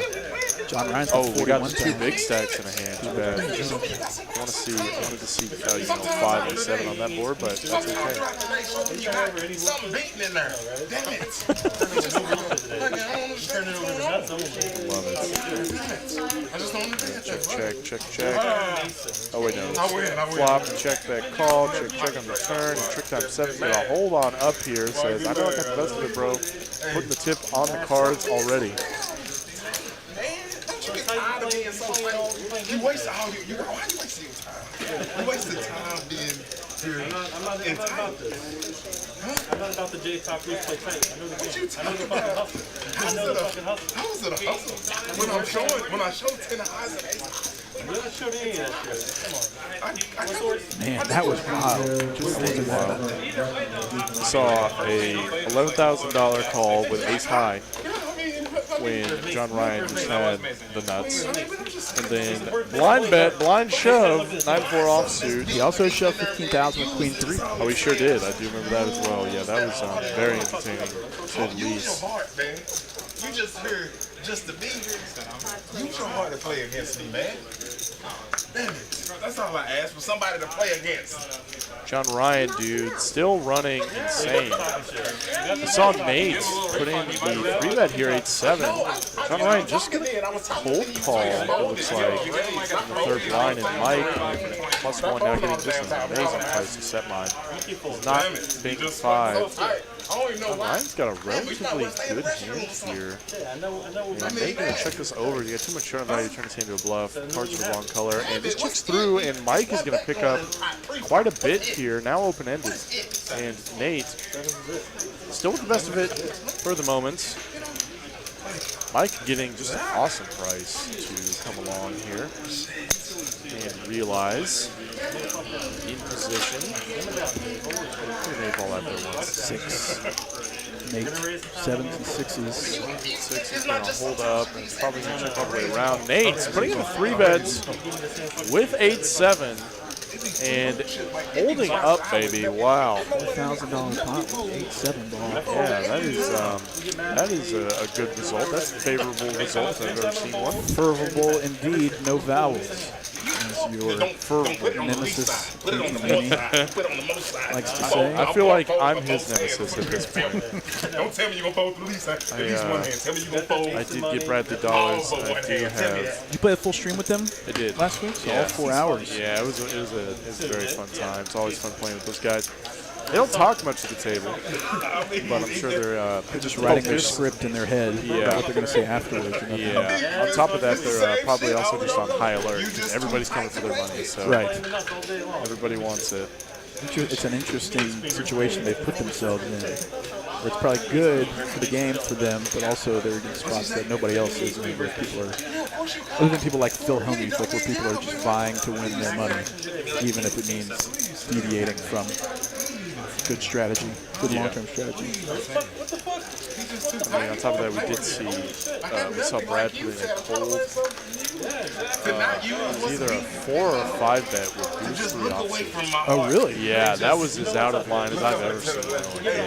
That was fun. Did he take it down? He did. I mean, well, he gets a call from there is no stream tonight. DQ, and then the flop comes like 4-6 king, maybe 4-6 high card. DQ whiffed, and Brad just bets his gutter and just takes it down immediately. Snap shows it. That's pretty awesome, actually. I think he was tired of getting pushed around at the table. That'll make him fall. Yeah, 100%. He's been playing pretty high lately. Some of his most recent vlogs, he was playing like 10, 20, 40 or something. Yeah, he played 20-40 recently. The Balage. Had like a 20K win or something absurd. Which it's like, congrats to the man. Yeah, that's sweet. I mean, he started his playing 2-5, 1-3.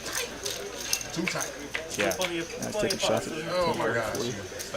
7s, king 7, and ace 4. Looks like a king high board on club. King 7 been good to him today. Nate backdoor clubs, an overcard, as well as some real equity.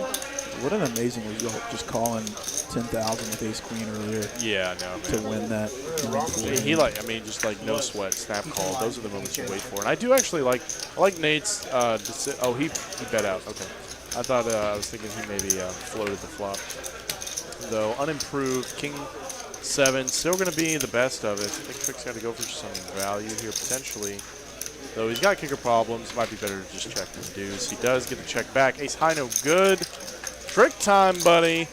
We're seeing one of those tricky nights where he's going to be spiking it, taking it down, He plays for up. big money only. Such big money. It's crazy. He started with 7,000 tonight. That is crazy. Yeah, that's true. He is not rebought, as far as I understand. As far as I know, he is not rebuyed. I figured he'd change it up by now. Yeah, I'm sacrificing.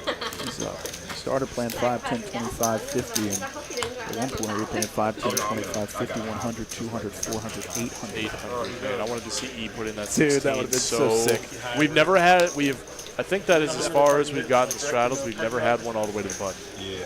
Which is as far as it can go. Was that the highest amount straddle I think we've so. ever had? 800? Yeah. Oh, yeah, I flooded the high rise in downtown, Mosaic. They told me to park my Hummer, and I just got it. I'm like, man, you should have fit in there. 250 from John Ryan, 10-4 suited on the button. He's still trying to splash around. He's not sitting on his newly acquired fortune. Trick time, ace-10, open folds the button, or the big blind, sorry. So I was going for the first walk for like a couple weeks of me being there. I was parking like between like the 3rd and the 5th floor. Both players flop Park up to pair the of 7th fours. floor. Nate has 18 outs somehow. There's no way that's right. Garage, go all the way up to the 7th. Chop outs? Chop outs? Yeah, chop outs. That's true. But anything above a 10 can be a chop out. Okay, yeah, okay.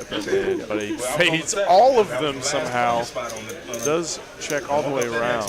4 is going to be good. Nate thought he might have gotten lucky, but Yeah. So I woke up the next morning and And yeah, I've never seen someone have a dominated pair and have that many outs. That's insane. shout out to Elite Scaper in the Twitch chat sharing the word about the new Twitch stream. I'd encourage everybody out there, if you're enjoying the stream, go spread the word at maybe anywhere else you would spread this type of word about our newfound location for the best live online poker potentially in the world. Five. I mean, is there any other 200, 400, 800 games going where people are shoving 15K with 9-4 off? Yeah, I don't or think Queen so. 3 off? If you could tell me where, I would love to hear that argument. tell me where so I can, all the way down. Yeah. This is as good as it gets, I think, people. So tell your friends and family this is where the entertainment lies. Something to be learned every once in a while. Oh yeah, every now and again. There are certain spots that are definitely fun to dive in and analyze. These guys put on a clinic each week. Sometimes they certainly do. JD waking up with the tanks yet again. One of the guys that often known to put on one of those clinics. Often clinicizes. Yeah, that's a word for sure. That is a word, 100%. And Skydiver Scott says, you know what? I haven't played in a while. Let's go, bro. I think he just put in the call, and he's making the dealer's life a little easier. Yes. John Ryan now getting a huge price. I got back like 13 hours later or something. 5 deuce. And there's still Or no, fire 6-4. trucks out here. There's like 3 emergency There we go. And he said, yeah, I'm on the button, and this pot got huge. Let's go. Jack 10. 3,000 in the pot. Jack You want Jack 10. flops well. Does not flop really anyone. Ace 9. 3 players behind him. JD 3-bet free, but he's going to continue the story. He's got the most aces. Yeah, he does. 750 into 3,000. This might get through. I mean, no one has Nobody has anything. anything. Oh, man. He's just got, like, the stone max.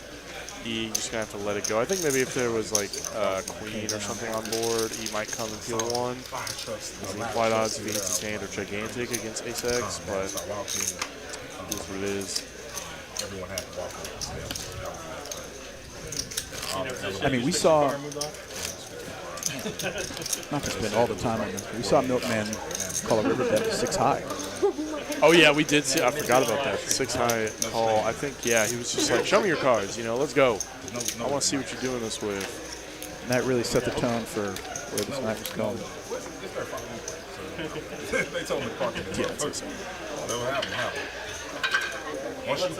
Our good friend Ram in the mix. I mean, I don't know, but he's in a lot of these streams. I got a fan of his game. I got a fist bump from Rom the other day. I think that means we're besties. Let's say that. It's about as much as you're going to get from him. Yeah. The man comes to play and focus. He doesn't come to chit-chat. No, he doesn't. I think I heard him speak for the first time today. I've never heard him talk. His voice is not what you think. It's a little bit like higher in the register than I expected. I mean, he plays it all too. Like I saw him sitting at 2-5 today, and now he's playing the biggest game in Texas. How tight the game got to be if somebody asking for a hoorah? Yeah, this is a big game. It's a big ass game. Absolutely. One of our final hour of the stream. We've been here since 7. We'll be back tomorrow at 7 for our 5-5-10 game. Friday will be a variety game. We kind of let the players dictate what they want to play on Friday nights. So hopefully switch things up a bit. Give you guys some variety. Play some multi-card games. Variety is the spice of life. That's right. John Ryan with another pair of jiggities. What scenery? Man, this guy's just been waking up with it, dude. This is how poker is supposed to go every time you play. Absolutely. This is why we all show up. He's got a Chevy Suburban worth of stack behind, and he's looking to get in with trick time. How many different cars can we name I know. on this stream? But, man, I'm actually surprised we saw E4 King Queen offsuit Yeah, there. in position. I think that's, I mean, there are players behind. He's early, yeah. But, I mean, you're still ahead of Not that early, even. Cut off. Hijack. Would have flopped together. Obviously, though, John Ryan's got the best of it by a mile. Spades for an 8. Spades with the Redraw to the straight flush. Redraw, bro. Ain't no start. Ain't trying to start. Shit, Let's check again. 10 on the end. He deserves action. What do you do if you're an 8? You got to bet here. Overbet? Or no? Yeah, I'd say I'd probably just go for the value bet here. Like, what are you targeting with that overbet? I mean, you kind of just, you can overbet just like hoping to God your opponent woke up with a 10. Just, though that's rather unlikely. And you might just get a call here from John Ryan. I'm just wondering. Why do you think? Please tell me why. Being tight. Being tight.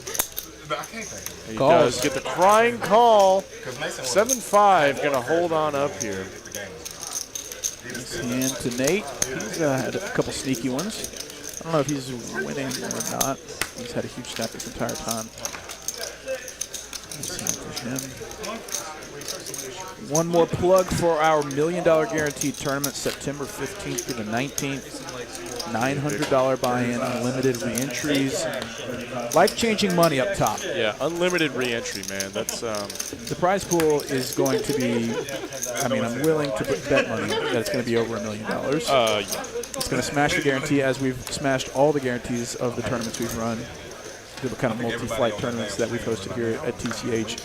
And, man, if there's been ever an opportunity to try to have a 6-figure score, this is it. This is it. Could potentially turn $900 into several hundred thousand. I mean, for context, the 500K, the first place prize was like $217,000, and we're doubling the starting prize pool. I think the prize pool is going to be like 2.5 Prize pool million. for the prize pool for the 500K ended up being like 1.5 million or so, or close to 1.5 million. So if we see a $3 million prize pool, that would just be what more do you people want? Right, Ace-8, 7, 2 hearts. Skydiver Scott flops second pair and take this one down. He hasn't been able to get big ones going. He's had his share of big ones in the past. Just waiting for his spot. That's just the thing. That's the thing. No, it's not the thing. It's just the truth when it's the truth. I mean, I'm just saying. I've never did. Yeah, with the 10 pairing on that John Ryan hand, I guess you beat exactly King Queen. I don't know, maybe Pretty much, yeah. I mean, that's a reasonable bluff. You beat some like single spade X maybe that have like a worse pair. Yeah, it's close. You have pure bluff catcher, and I think maybe John Ryan's just feeling good. As he's probably feeling pretty good, waking up at the Kings, man. And Mike Ace-10 of spades, pretty natural to defend. Call, trip time. Definitely Getting a price, he's getting in position. 3-betting here. Kind of a light 3-bet versus E, who's V-pipping at 10%. Oh man, and Kyle Z, just the tanks. This is rough. Probably 4-bets versus a trick time 3-bet. I'm starting to think so, maybe, but he just puts in the 4-bets. Oh, he does 4-bets. 1,700. Just like a little squeaker click. I think we have seen more 4-bets into nutted hands tonight than like anything. He's like, this is so curious because Trick Time already took a strong line, 3-betting a first position open from the two players who have VPIP the lowest tonight. And then you are seeing another player who is relatively tight by comparison, putting in the cold 4. And now E, back around to him, putting in the 5-bet bro, and we're seeing 2 snap folds. Wow. E just like didn't even have to see a flop. He was just printing money. $2,700 sliding over his way, dude. Even at this level, a 5-bet bluff is rare. oft rare. Yeah, even at this level. But So Kyle given can confidently fold the 10s. very confidently fold the That's tens. what's his game. That's a Chinese figure. Yeah, it's given that there were so many players behind you, like what else can you do with kings in that spot? Like you have to put in the 5-bet. You can call and like pray to God that you get low. But even then, some of your opponents in between could have some low pairs, so you have to navigate carefully. It's just Mike having ace-8 of diamonds. He can't get anything going. He's got people all around him that just are 3-bet happy. 3-bet all over the place. And Kyle going to fold his own ace-8s. I just don't know what's expected. E, 2 unknown cards. E with king-queen. Probably not a call. Nah, Given I think the action. given the action, you got to let it go. It's unfortunate, Mike. Letting go of the ace-8s. Rough spots, man. You opened up a little light. What did he show? Shows like a 7 or something. Eights and 8s. He shows an 8s. Huh. Wonder if JD had 8s again. But we saw Kyle fold it out. We'd have to have the case 8 behind that 8. Maybe 8-7. 8-7 suited probably, or something like that.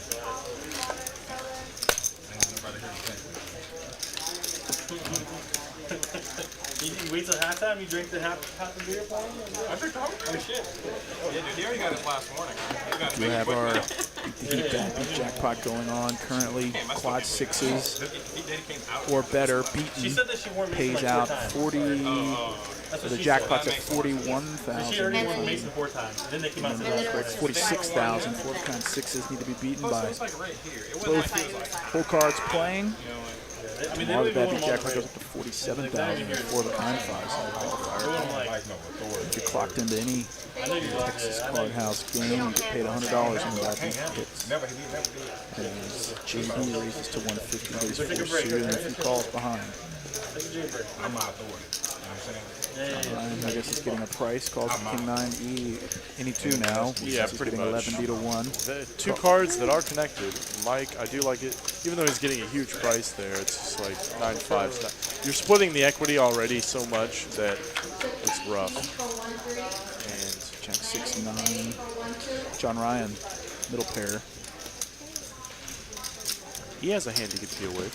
Does check all the way around though. And an 8 definitely has a hand he can continue. So now pair and an open ender for E. Might actually lead here, and he does. Put out $300 bets. I like the size. Multi-way, you got to start sizing down with your bets because you get more value from multiple people calling anyway. And he's got an 8 Skydiver. Scott's got an open ender and a flush draw now. What a turn card for What a him. turn card. What an action turn card, man. Is Nate going to put in the raise? Huge raise, 1,300 though. I do like the size you're going to go for it. Like, you know, you got to start thinking about your raise sizings in terms of the size of the pot relative, rather than relative to the last bet. E, yep, yeah, definitely got to fold now. That's for sure. Dirty outs. Dirty You know, if you hit a outs. 5 of clubs, like, what do you do? Yeah, you just hate your spot in a 9, dude. Club. Of clubs, giving Skydiver Scott. Terrible card for Nate. Yeah, not the one. Obviously, Not the one he's looking for. Man, Trick Time had a 9, didn't he? Fold out a 9. 3,000 from Nate. Dude, full 3/4 bet here. Skydiver Scott's. I'd probably just fly. Probably just fly call. Oh, because there's some boats here. There's a lot of boats. Jack 9. We've seen, you know, pocket 8s potentially. Nate has a blocker to that. Pocket 6s, 9-8s, etc. Though it doesn't look like Skydiver. calls, Yeah, that just a doesn't beat call here says I've got nades, no good. 10 high flush gonna do it. The Doyle, baby, holding up multi-way. Shouts out to Doyle, shipping the cheddar, reaching over and grabbing those 1K chips. Shipping it over to Scott, who is now in the black with a $1,100 profit. Really waited for that one. It's taken him all night, but a nice hand to the Skydiver. I don't know if he's actually a Skydiver, but let's see what he goes by.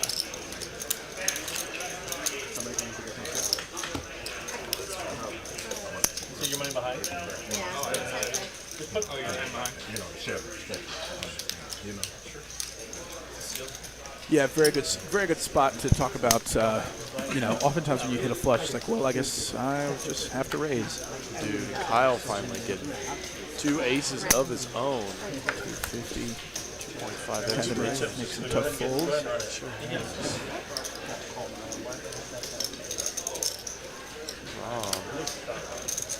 Just being handed money. Yeah. You love that. There it is. It's saying it. Free money. I got free money. Oh, man. If Kyle gets the walk, Kirby it's so walk, brutal. it's going to be disgusting. Trick time. Wake up with something suited. Oh, my God. Sorry. Dude. What? Oh, dude. What is this? We needed What the hell happened here, man? our one man to have a hand, and he did pick up a hand. He picks up versus just kings. the hand, dude. Wow. Really overreacted there, but I was just so Hey, sure that Kyle Z was going to get the BK walk. Yeah, but, man. And Kyle Z, in kind of a weird spot here. Like, you fold out so much putting in a 4-bet, though he is going to put it in. Trick time. It's not like that. But he No. also has kings. So Yeah, so he's got kings, his hand is though. forced. He's happy to rip it at some point. Gotta wonder, this is such a rough spot to do. He might just flat call. He does just flat call.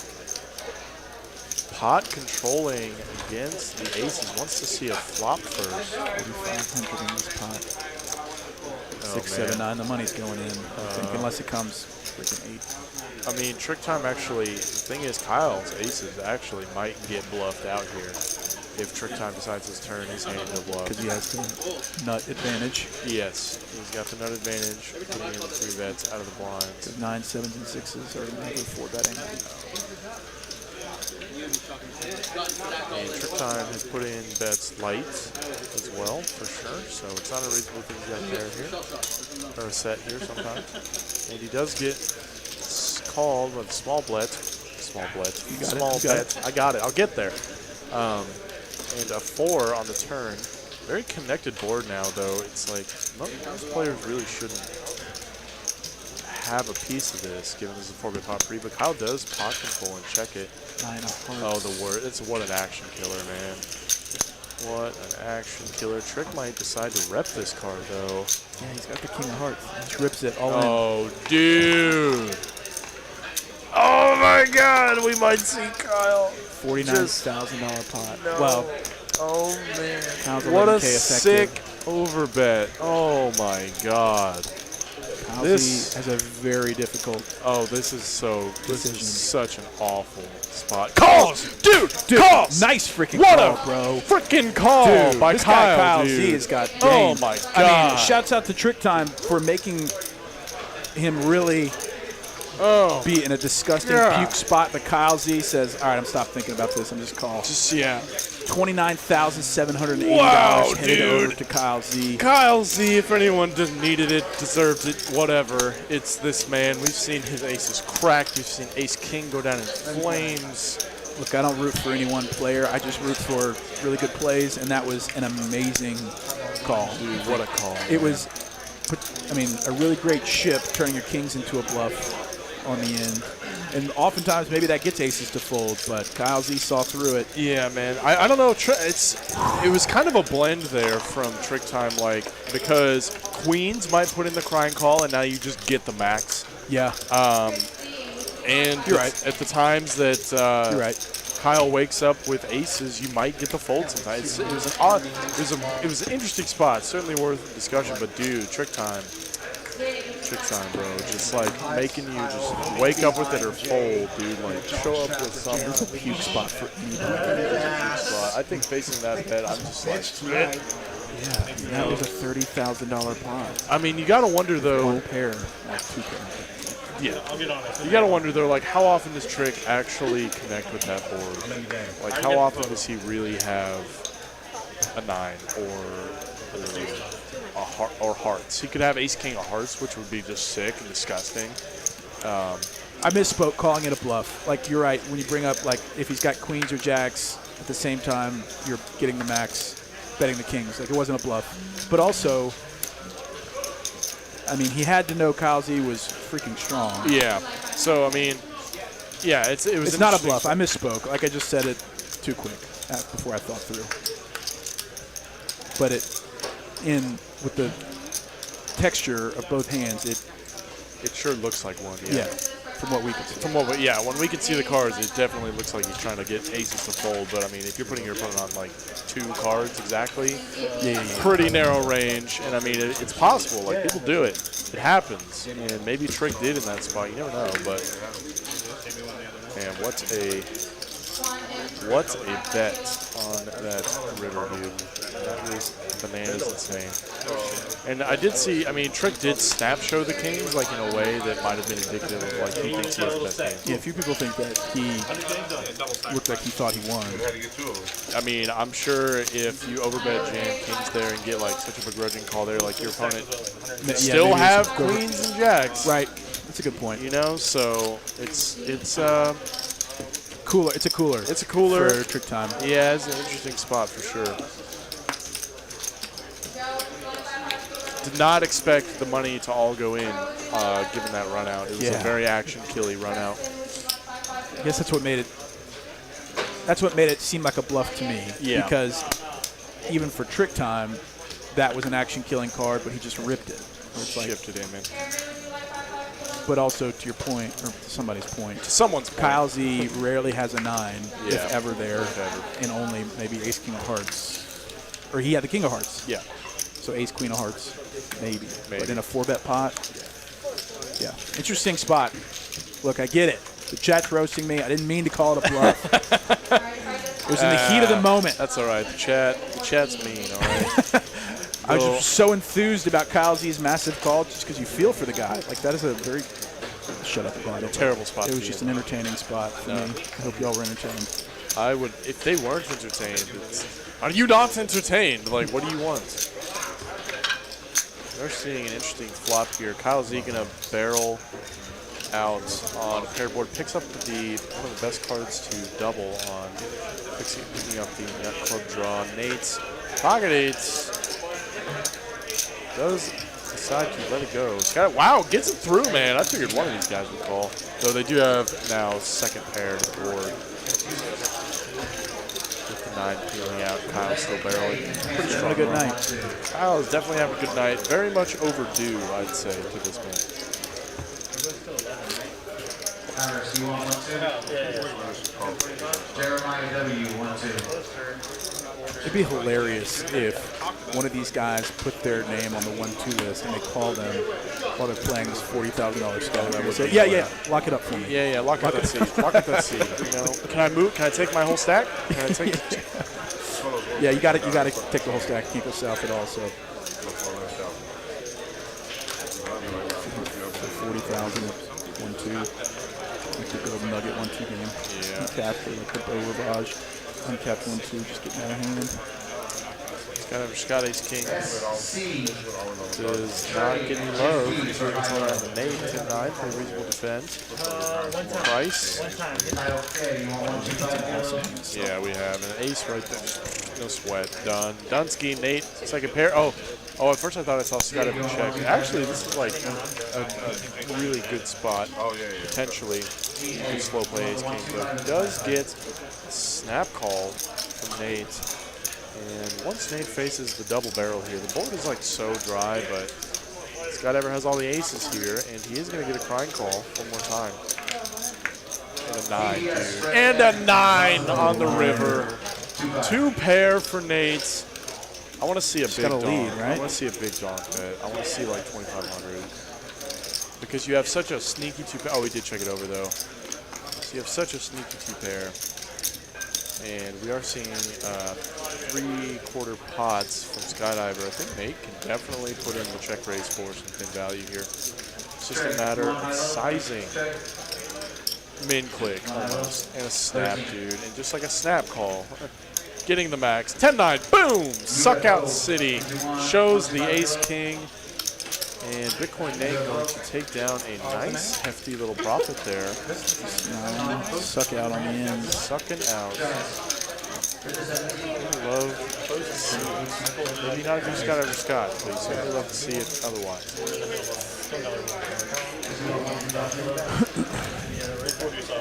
Thank you to everybody that stuck with us. You know, seems like it's a pretty easy prospect given the action of this game. Yeah. Oh, yeah. Don't really blame you for sticking around. Yeah. Good times for all. Ben and Greg with you as always. We'll be back tomorrow night at 7 p.m. We'll also be back on Friday night at 7 p.m. Because we would rather call poker on Friday night for all of you than do anything else. Rom, pocket fours under the gun +1. Haven't seen much from him. We have not this far. 150. I mean, he's only, I guess, been here for a few hands, but I'm sure he got the word about the pulse of the game before he got up here. No, I was actually playing with him right before coming in the booth, and he said he was #1 on the ultimate list, so he was trying to get in here the whole time. But we wanted to give some out-of-towners first pick, you know. Give everybody driving up from Austin or San Antonio. Awesome.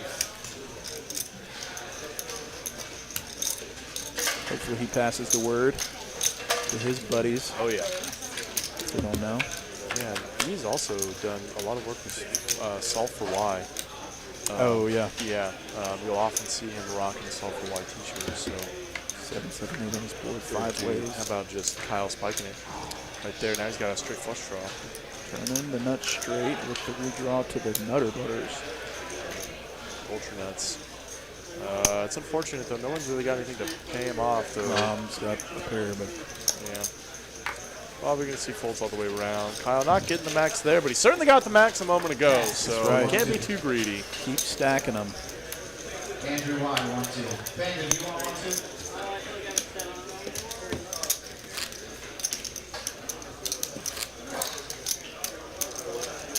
Oh. Hundreds out there from John Ryan. Maybe missing his friend Milkman right about now. Got 2 of those big birds in his stack. Birds. Let's see them in the middle. Let's go. Ishan, you want 2-5? King, small blind, no good. Hey, King Jack, big blind. 225. C, would you like 2-5? 325. Pardon. He's 6 for John Ryan. Feels like he's got to defend in position. It's a flip. Ace 9-6, no more. Top and bottom for John Ryan. All the list. I guess everybody wake up. Would you like 1-2-5? Wow, really full pot going, targeting some Ace X. Not getting any more love for it though. Takes this one down. Please, lock in all your players. Shout out to all of you on Facebook that have already shared the stream. Becca Thompson and who else shared it? A lot of people liking the stream on Facebook. Thank you to everybody for the great engagement on Facebook and on Twitch. And I was like, you know it's time, right? He's like, yeah. He's like, do you need my card? He's like, no. Even a few new subs on YouTube. Well, I'll always take those. Wearing a uniform. Just a random Texas card. I was like, why do you got, I was wondering, I was like, hoodie you on. don't need my card. Well, I mean, they can see you in there. Maybe it's just a random guy who was wearing a shirt. Just Trump card. Like 10-9 suited. I know he's like, And fish for 1-2. Kyle's waking up with it again, dude. Kyle with 2 Ks, man. When you're hot, you're hot. You're hot. Putting in the 3-bet over Jay Diggles, who's really kind of been hiding in the shadows most of the night thus far. John Ryan, buddy, is on you. He does fold. I don't think JD's going anywhere to 1-bets. Time JD bosses like this, it intimidates even me. You just never know what he's going to do. He sees he's just going to block me. I'm not even going to get it. Yeah. Uh-oh. Oh, 10 on the door, dude. Oh, wow, what a flop. Top pair of inside straight draw backdoor clubs for JD and Kyle. He's still got a huge overpair. Kyle, pretty much instant reaction. That would be kind of cool. The bet here. 8-9 is there already, though still plenty of things you can charge or want to try. Ace. Yeah. Puke for Kyle. Everybody, I mean, the ace, JD shouldn't have too many aces that he floated with, but it is possible. And JD, breaking all of it, might decide to do something crazy here. This JD board probably knows the spot he's in. Yeah, this board is definitely his versus Kyle's, at least the flop is anyway, but does check it. Kyle in a spot. Yeah, once the draws brick, like you're probably not going to get all that much. Half pot. Half pot for value. He knows JD's not folding an ace. So he's trying to get paid by exactly what JD has. Yeah, 10x for sure. Oh boy, puts in the fold, dude. Man. What a good fold. I mean, sure, 2 overs, but it was so cheap. Yeah, it was pretty cheap. Kyle trying to go for the max against 10x holdings, exactly like what. Yeah, props to Kyle Z for betting for value with kings. Often at the low stakes, that gets checked back. Yeah, 100% sometimes. Infinite amount of times when an ace is showing. Talking shit over there? Yeah. Yeah, I'm saying you know, man. I think I blacked out for like the last 2 hours. All that money is flying around. The time is I know, it's already 10:30 already. Isn't that crazy? Crazy. I wish every stream was like this.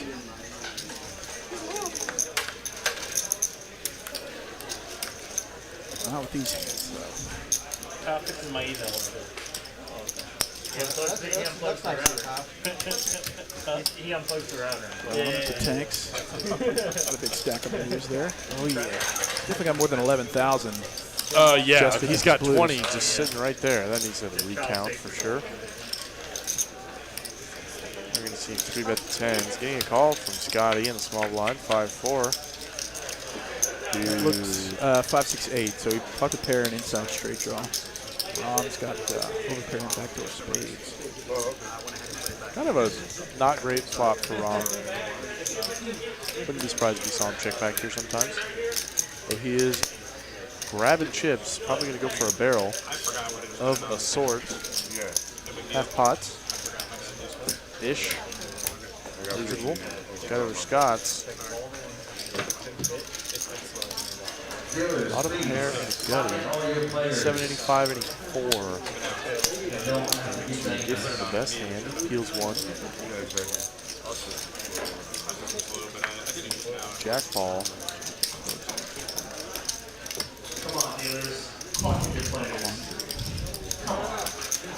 Yeah. Do it. It's so close. Rom could really go either way.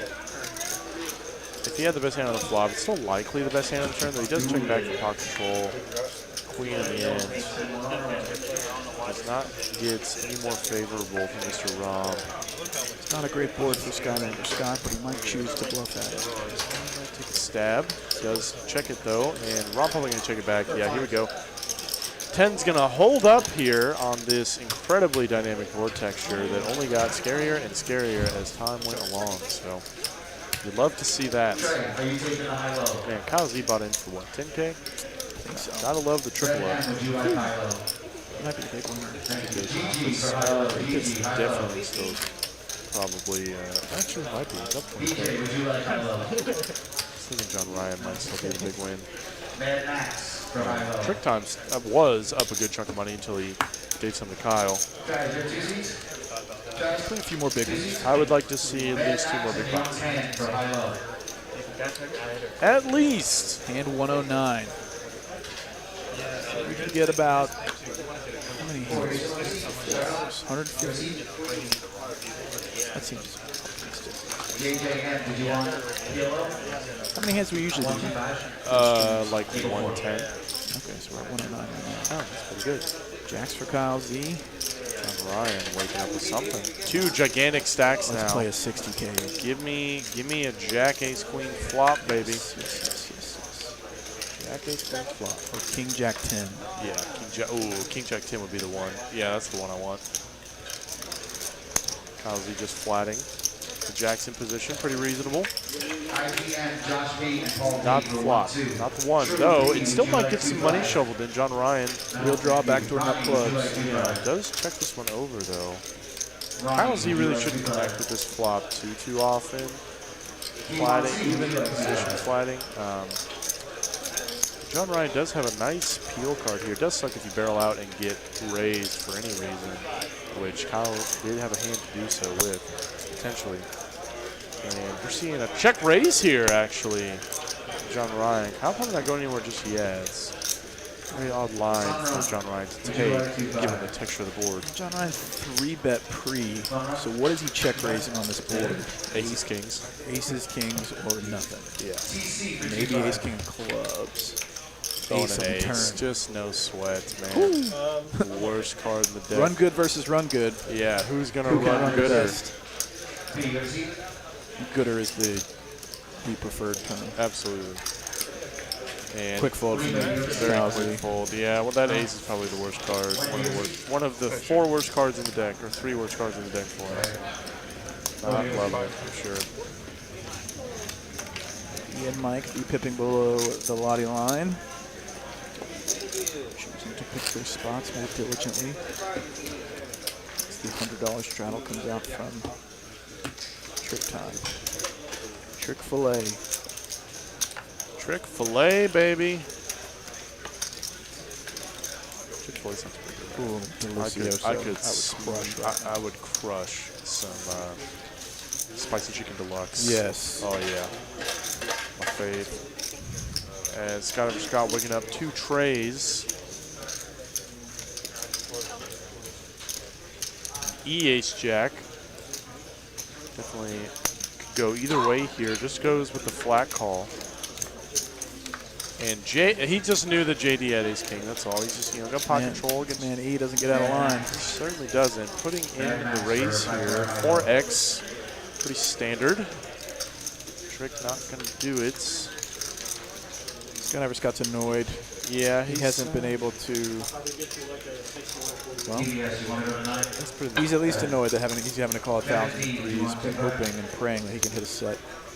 I think he's just kind of a rough spot. I mean, he's borderline slow played this hand, so like he could go either way. He does put in the fold though, man. Good fold.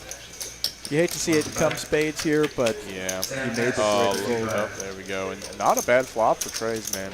Still in the lead by a mile. JD going to barrel out here though.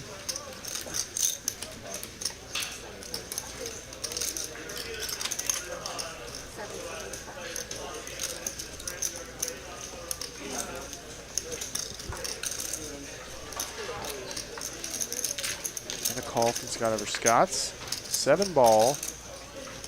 Jeff C for 2-5. Still in the lead. Still maintains a gutter. And he's got 2 overs, 2 live overs. Sean B for 2-5. Checks it, and I think Scott will. I don't know, man. It's close. You could barrel. This board is definitely better for your range, though you do have showdown value with the trays and a 5. 3s and 5s for Skydiver Scott. 6,000 in his pot. JD has an inkling of showdown value, wants to get to a cheap showdown. Yeah, trying to just navigate there, and I think Skydiver Scott is pretty layup check back.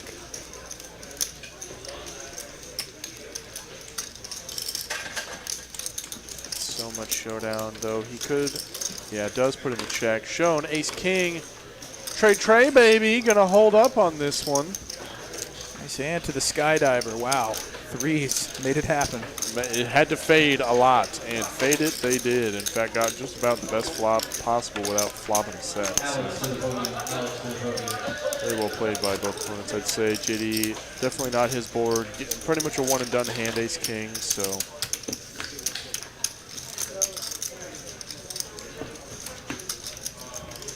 20 minutes remaining in this massive 5, 10, 25, 50 stream. Thank you to everybody that tuned in on all the new platforms. Hope you enjoyed the action tonight. We've got more of that. Where it came from. This is Dallas, baby. It's any night in Dallas. Any night. You can come in here and find a game like this. Ace Jack once again. I think this time good enough for a 3-bet. Facing a button open, though he does call. Very interesting flat there. Facing a button open and ace jack is kind of nuts. I wonder if he's just trapping almost. Wow, what a flop. Open-ended for both players.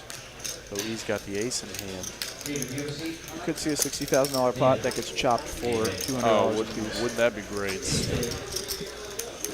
Mr. Boyd. He's got a win booked. I doubt it. You know, the way he's playing some of these hands makes it seem like he might be trying to slow down a bit. Potentially. I mean, he's right on a huge stack. I mean, buying for 20K. Queen. Oh, wow, and there it is. There's the queen ball. Hearts came in, though. Who's got more of it? And check. What is that, pair of the board? Yep. Yeah, wow. I don't Even think worse. We're not going to see a single chip get thrown in this spot, I don't think. You may be wondering if he can find something to squeeze value from, but he is going to bet at it.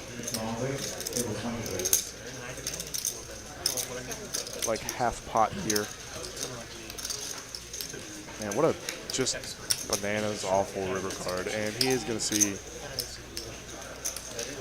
a relatively quick call here. And let's chop this one up, dealer. Jacks for both players. 4-liner to the straight. Nice $40 profit for both players. Quite a different outcome. Some of these other $30,000 pots we've had.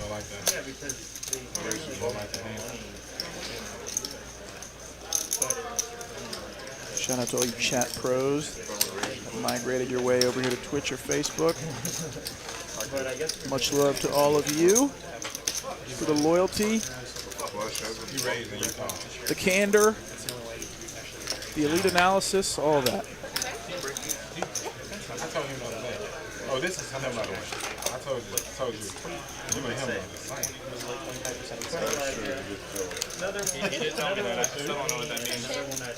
Same type. Same name. We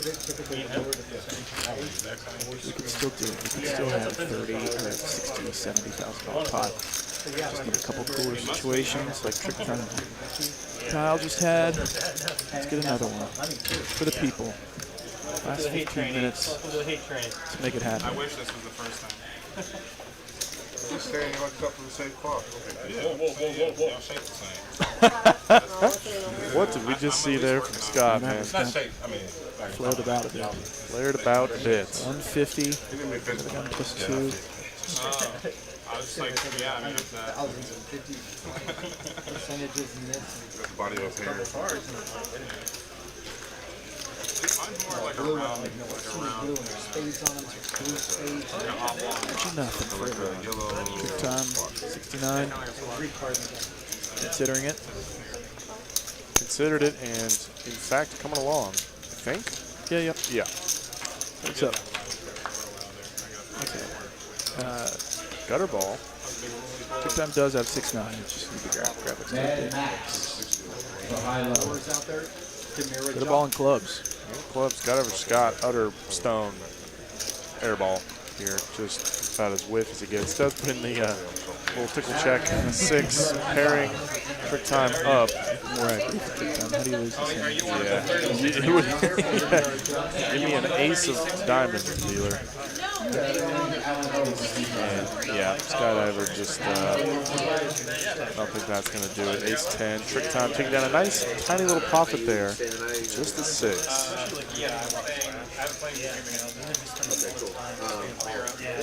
You, are you staying in this area? Sort of.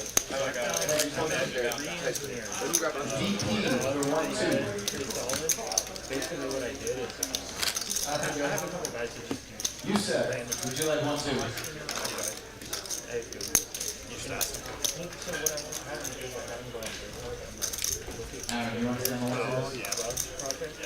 See the updated win-loss stats. Yeah, I'm sure they'll show at least one more time before the stream. 113, 6-4 suited for John Ryan. Hijack. Definitely playable from this position for 150. It's right there. JD, speed limit, pocket 5s for a 3-bet, 600. 3 bets. Very interesting. And Kyle Z. No, oh, wow. Whoa, Ace queen. whoa. Folded there. I mean, offsuits with a player behind with an uncapped range, like, it's another one of those reasons, like I mentioned this earlier with E, it's like you just feel like a doofus whenever you put in the call and then you face a 4-bet and you're like, all right, well, sick. How Bottom about set for JD and a flush draw for John Ryan? Oh, dude. All right. This is the one where we see some freaking money going. Let's go. See the 10 of spades. Let's go, dealer. 10 of spades. John fine. Just putting in the flat call, perfectly reasonable. 8 So ball. a straight draw now too. Yeah, straight draw as well. Full pot. I'd like to see full pot. Full pot's a good bet. It wouldn't even be crazy to overbet this time. 3/4. 1,700 from JD over to John Ryan, who feels like he has every out in the world. Even though he's actually only got 5. Which is whack. He has because a lot of outs have been folded. Yeah, he has as many straight outs as he does flush outs. That's absurd. I mean, one of them is a straight and flush out, but they've all just been folded. That's so funny. Contemplating a raise here. I think so too. Which I'm sure JD would be happy to see, as well as us. I'd be happy to see him put in a raise here. Let me see a 40K plus pot. He is raising it. Oh boy. Give me a 10 of spades on the river dealer. To $4,700 and JD licking his chops. Oh yeah. $20,000 effective. How do you get all the money in? Maybe not on the turn. Yeah, I'd probably just flat here. I don't. Whenever calls, that puts it at 12-ish, 13,000.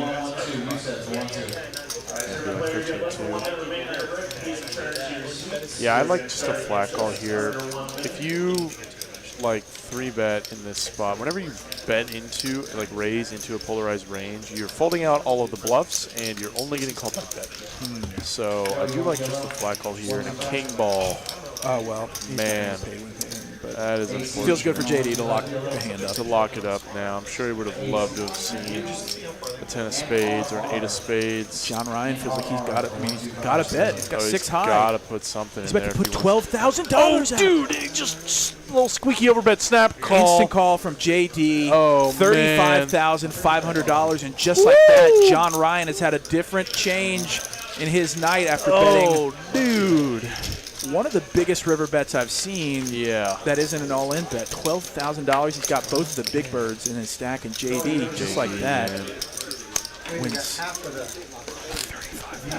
35 G's. You sliding over to J Diggles. You don't blame John Ryan for betting on the end. There's no way he wins if he doesn't bet. But I mean, you have such terrible options there.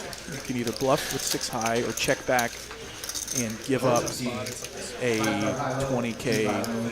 No, but if he's gonna right before it.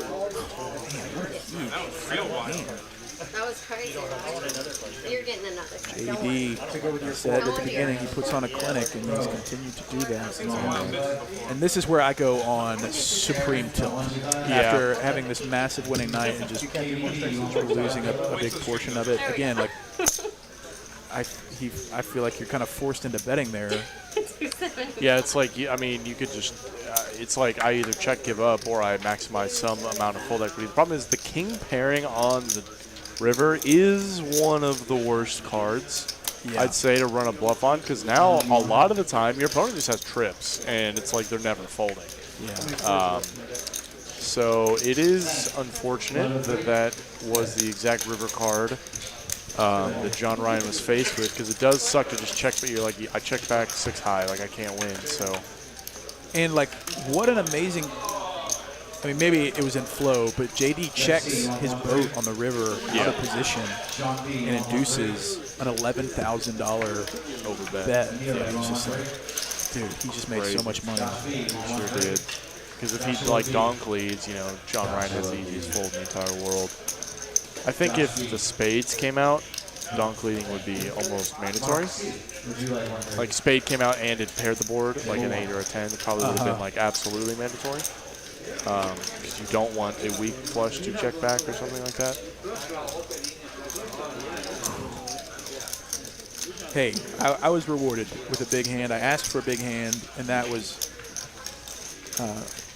sufficient for me, I'd say. It wasn't a $50,000 pot, but it felt like one. $35,000 is nothing to raise your nose at.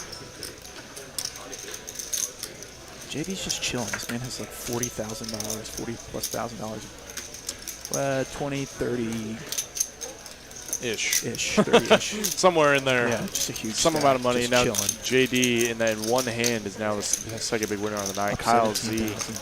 Kyle Z still holding on. E still nice profit as well, 12K. John Ryan went down to losing a bit after that hand. Part of it, part of the game. It's always frustrating to lose when you've got a big profit running for the entire night, but it's part of it, man. You gotta play to win. You can't freaking play to sit on a win. So props to John Ryan for wanting to get in there and fight. 15. JD's got pocket nines. He's got 41,405 behind. Jeez, man. And still waking up with it right here in the twilight of the stream. Always a fun time. It's almost like 14.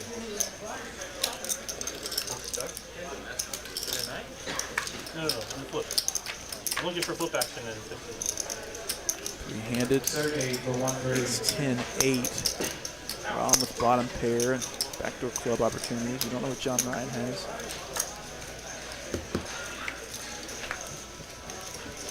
Hearts in the turn, open-ended straight draw for JD now.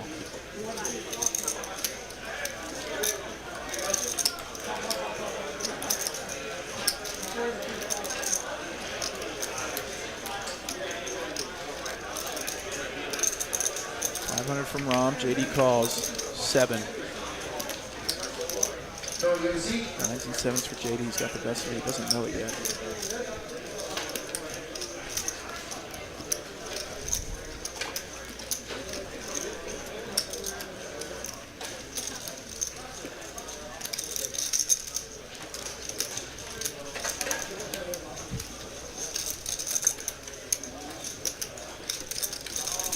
JD really thinking about this. 800 into 1900.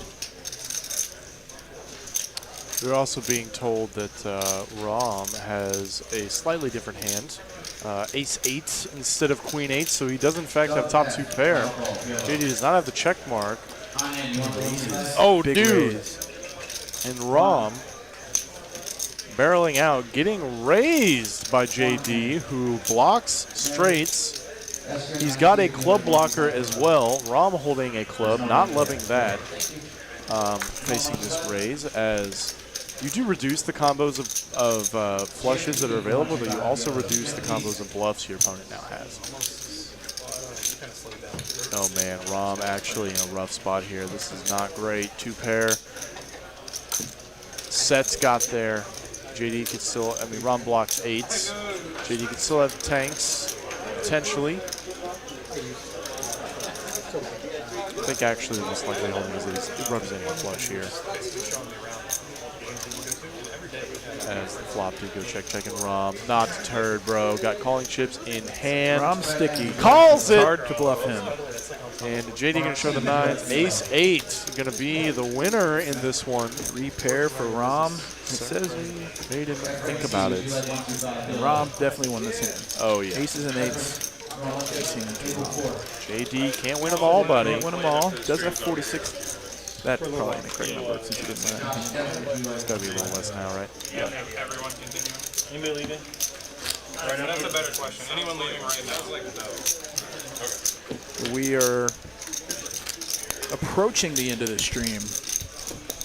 This has been a fun one. Thank you to everybody that's stuck around. Shout out to whoever, I think it's probably producer David, Texas Courthouse in the chat. We're very proud of you guys for going cold turkey on points. We know how much everybody loves the TCH loyalty points. That is also very true. I didn't even consider that. Everybody just had to watch the stream and not gamble any points.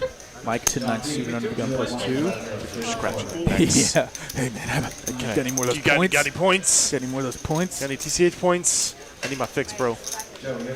Mike 10-9 opens up. Trick time. 3-betting with a suited connector of his own. For some more coverage. And Mike hasn't seen many hands tonight. I think he can probably call once here. Imagine he's getting sick of getting 3-bet. Yeah. Wow. Does put in the fold though. Trick time. Showing the 7. Shows the 7. Mike's like, all right. On to the next one. Got one through there, bud. Your first real bluff all night. You ain't shut a blind all night. Look at the VPIP. VPIP's evened out a little bit on the top end. 38% at the highest. Raise the river. I know what that means. Every other hand. We made it a 4-blind game to start it.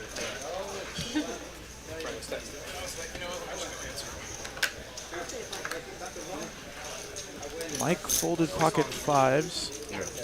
Was it Under the gun. Jack 9 of diamonds for Kyle Z. It's like stone bottom. Yep. You know, it's like I'd probably still open the fives, but in fours and below, just let those go. Yeah, it's unfortunate. I mean, like a theoretical GTO range is like sixes or better from under the gun, but this is also a straddle game, so I'd say maybe the fives are good enough. You could even, like, in this game especially, that's so 3-bet happy, you could potentially just, you know, limp him in, you know. You might get the old side eye every now and then, but you know what? It's your money. That's right. Four-handed, 600 in a pot, queen, 5. You would have flopped the joint. Five's full. Sure would have. Wow. Mike's even smiling knowing how unfortunate that is. Yeah, look at him. He's just like, oh, man. Yeah. Haven't been able to get much going tonight, and that would have been the one. Threes and queens for rounds, what we can see. We don't know what he folded. John Ryan's got king 7.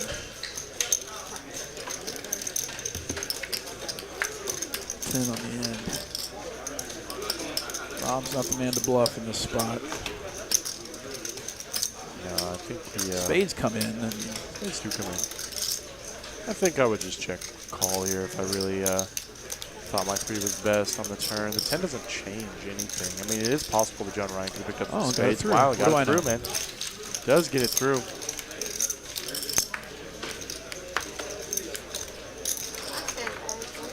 I thought they were moving at 1-2.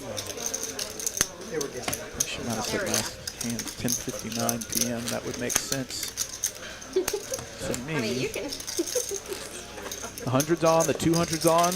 Come on, Kyle. Put it out there, buddy. One time, bud, for a he hundo. He feels the peer pressure. You can see him. Yeah, you can see it on his face, the smile. Do you dare? Nope. He does not. So 200, I mean, 100, 200 is a pretty big poker game. It's already gigantic. Yeah, I'm sure it's even with 40K in your stack, you know, you're still sitting only, what, 200 big blinds? 200 big blinds, yeah. Yeah, so. Worth it to fuck them up. Ryan with Jack 9 off in the big blind. The 200, or he just calls, sorry. Mike, 5 deuce of diamonds. Folds, JD 10-3. Trick time with the Q6, it's got the option. And he checks it. Checker. And both. Oh no, I can't read. Trick time flopping the best move with a 6. I thought both players flopped a 6. Queens and 6s. John Ryan still calls, man. He's got a lot of backdoor equity. Binks one. Binks a pair. That's one step he needed. So trick time still with 2 pair, bro. Drawing pretty thin to 2 9s. 650. Does put in the call. He needs a miracle. It certainly needs a 9. I put a jack out there one time, though. Make That. it interesting. 8 ball. might help get away. Probably help him get away. Probably going to kill some action.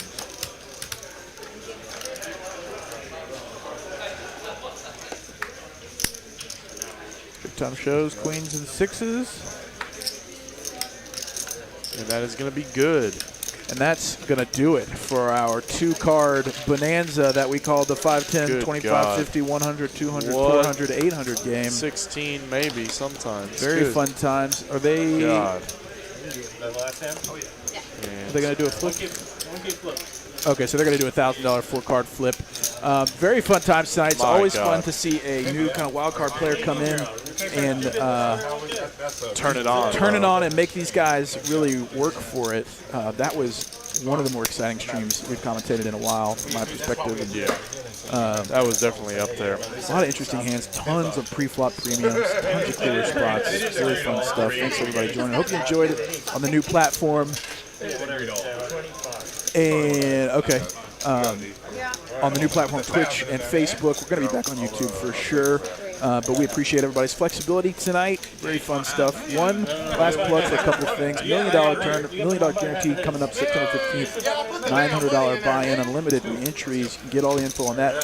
TexasCardHouse.com. We've got the Bad Beat Jackpot still ongoing. Tomorrow, the qualifier is going to go down to 4 of a kind 5, so there's no better time to try to get your piece of $46,000 to $47,000 in the Bad Beat Jackpot.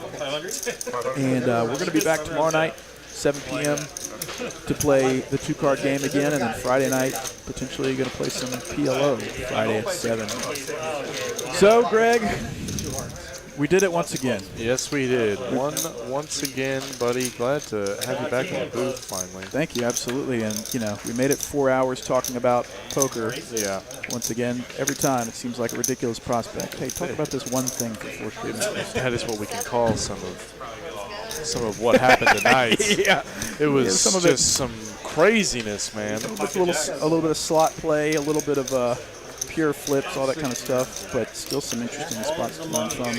And that is going to do it for us. As JD, dude, just JD runs good. JD just runs. And he won a side bet for $25. And he won the side bet as well. There was a side bet, $2,100 side bet, and he wins it. He wins the whole thing. He just won $10,000. He just won $10K on.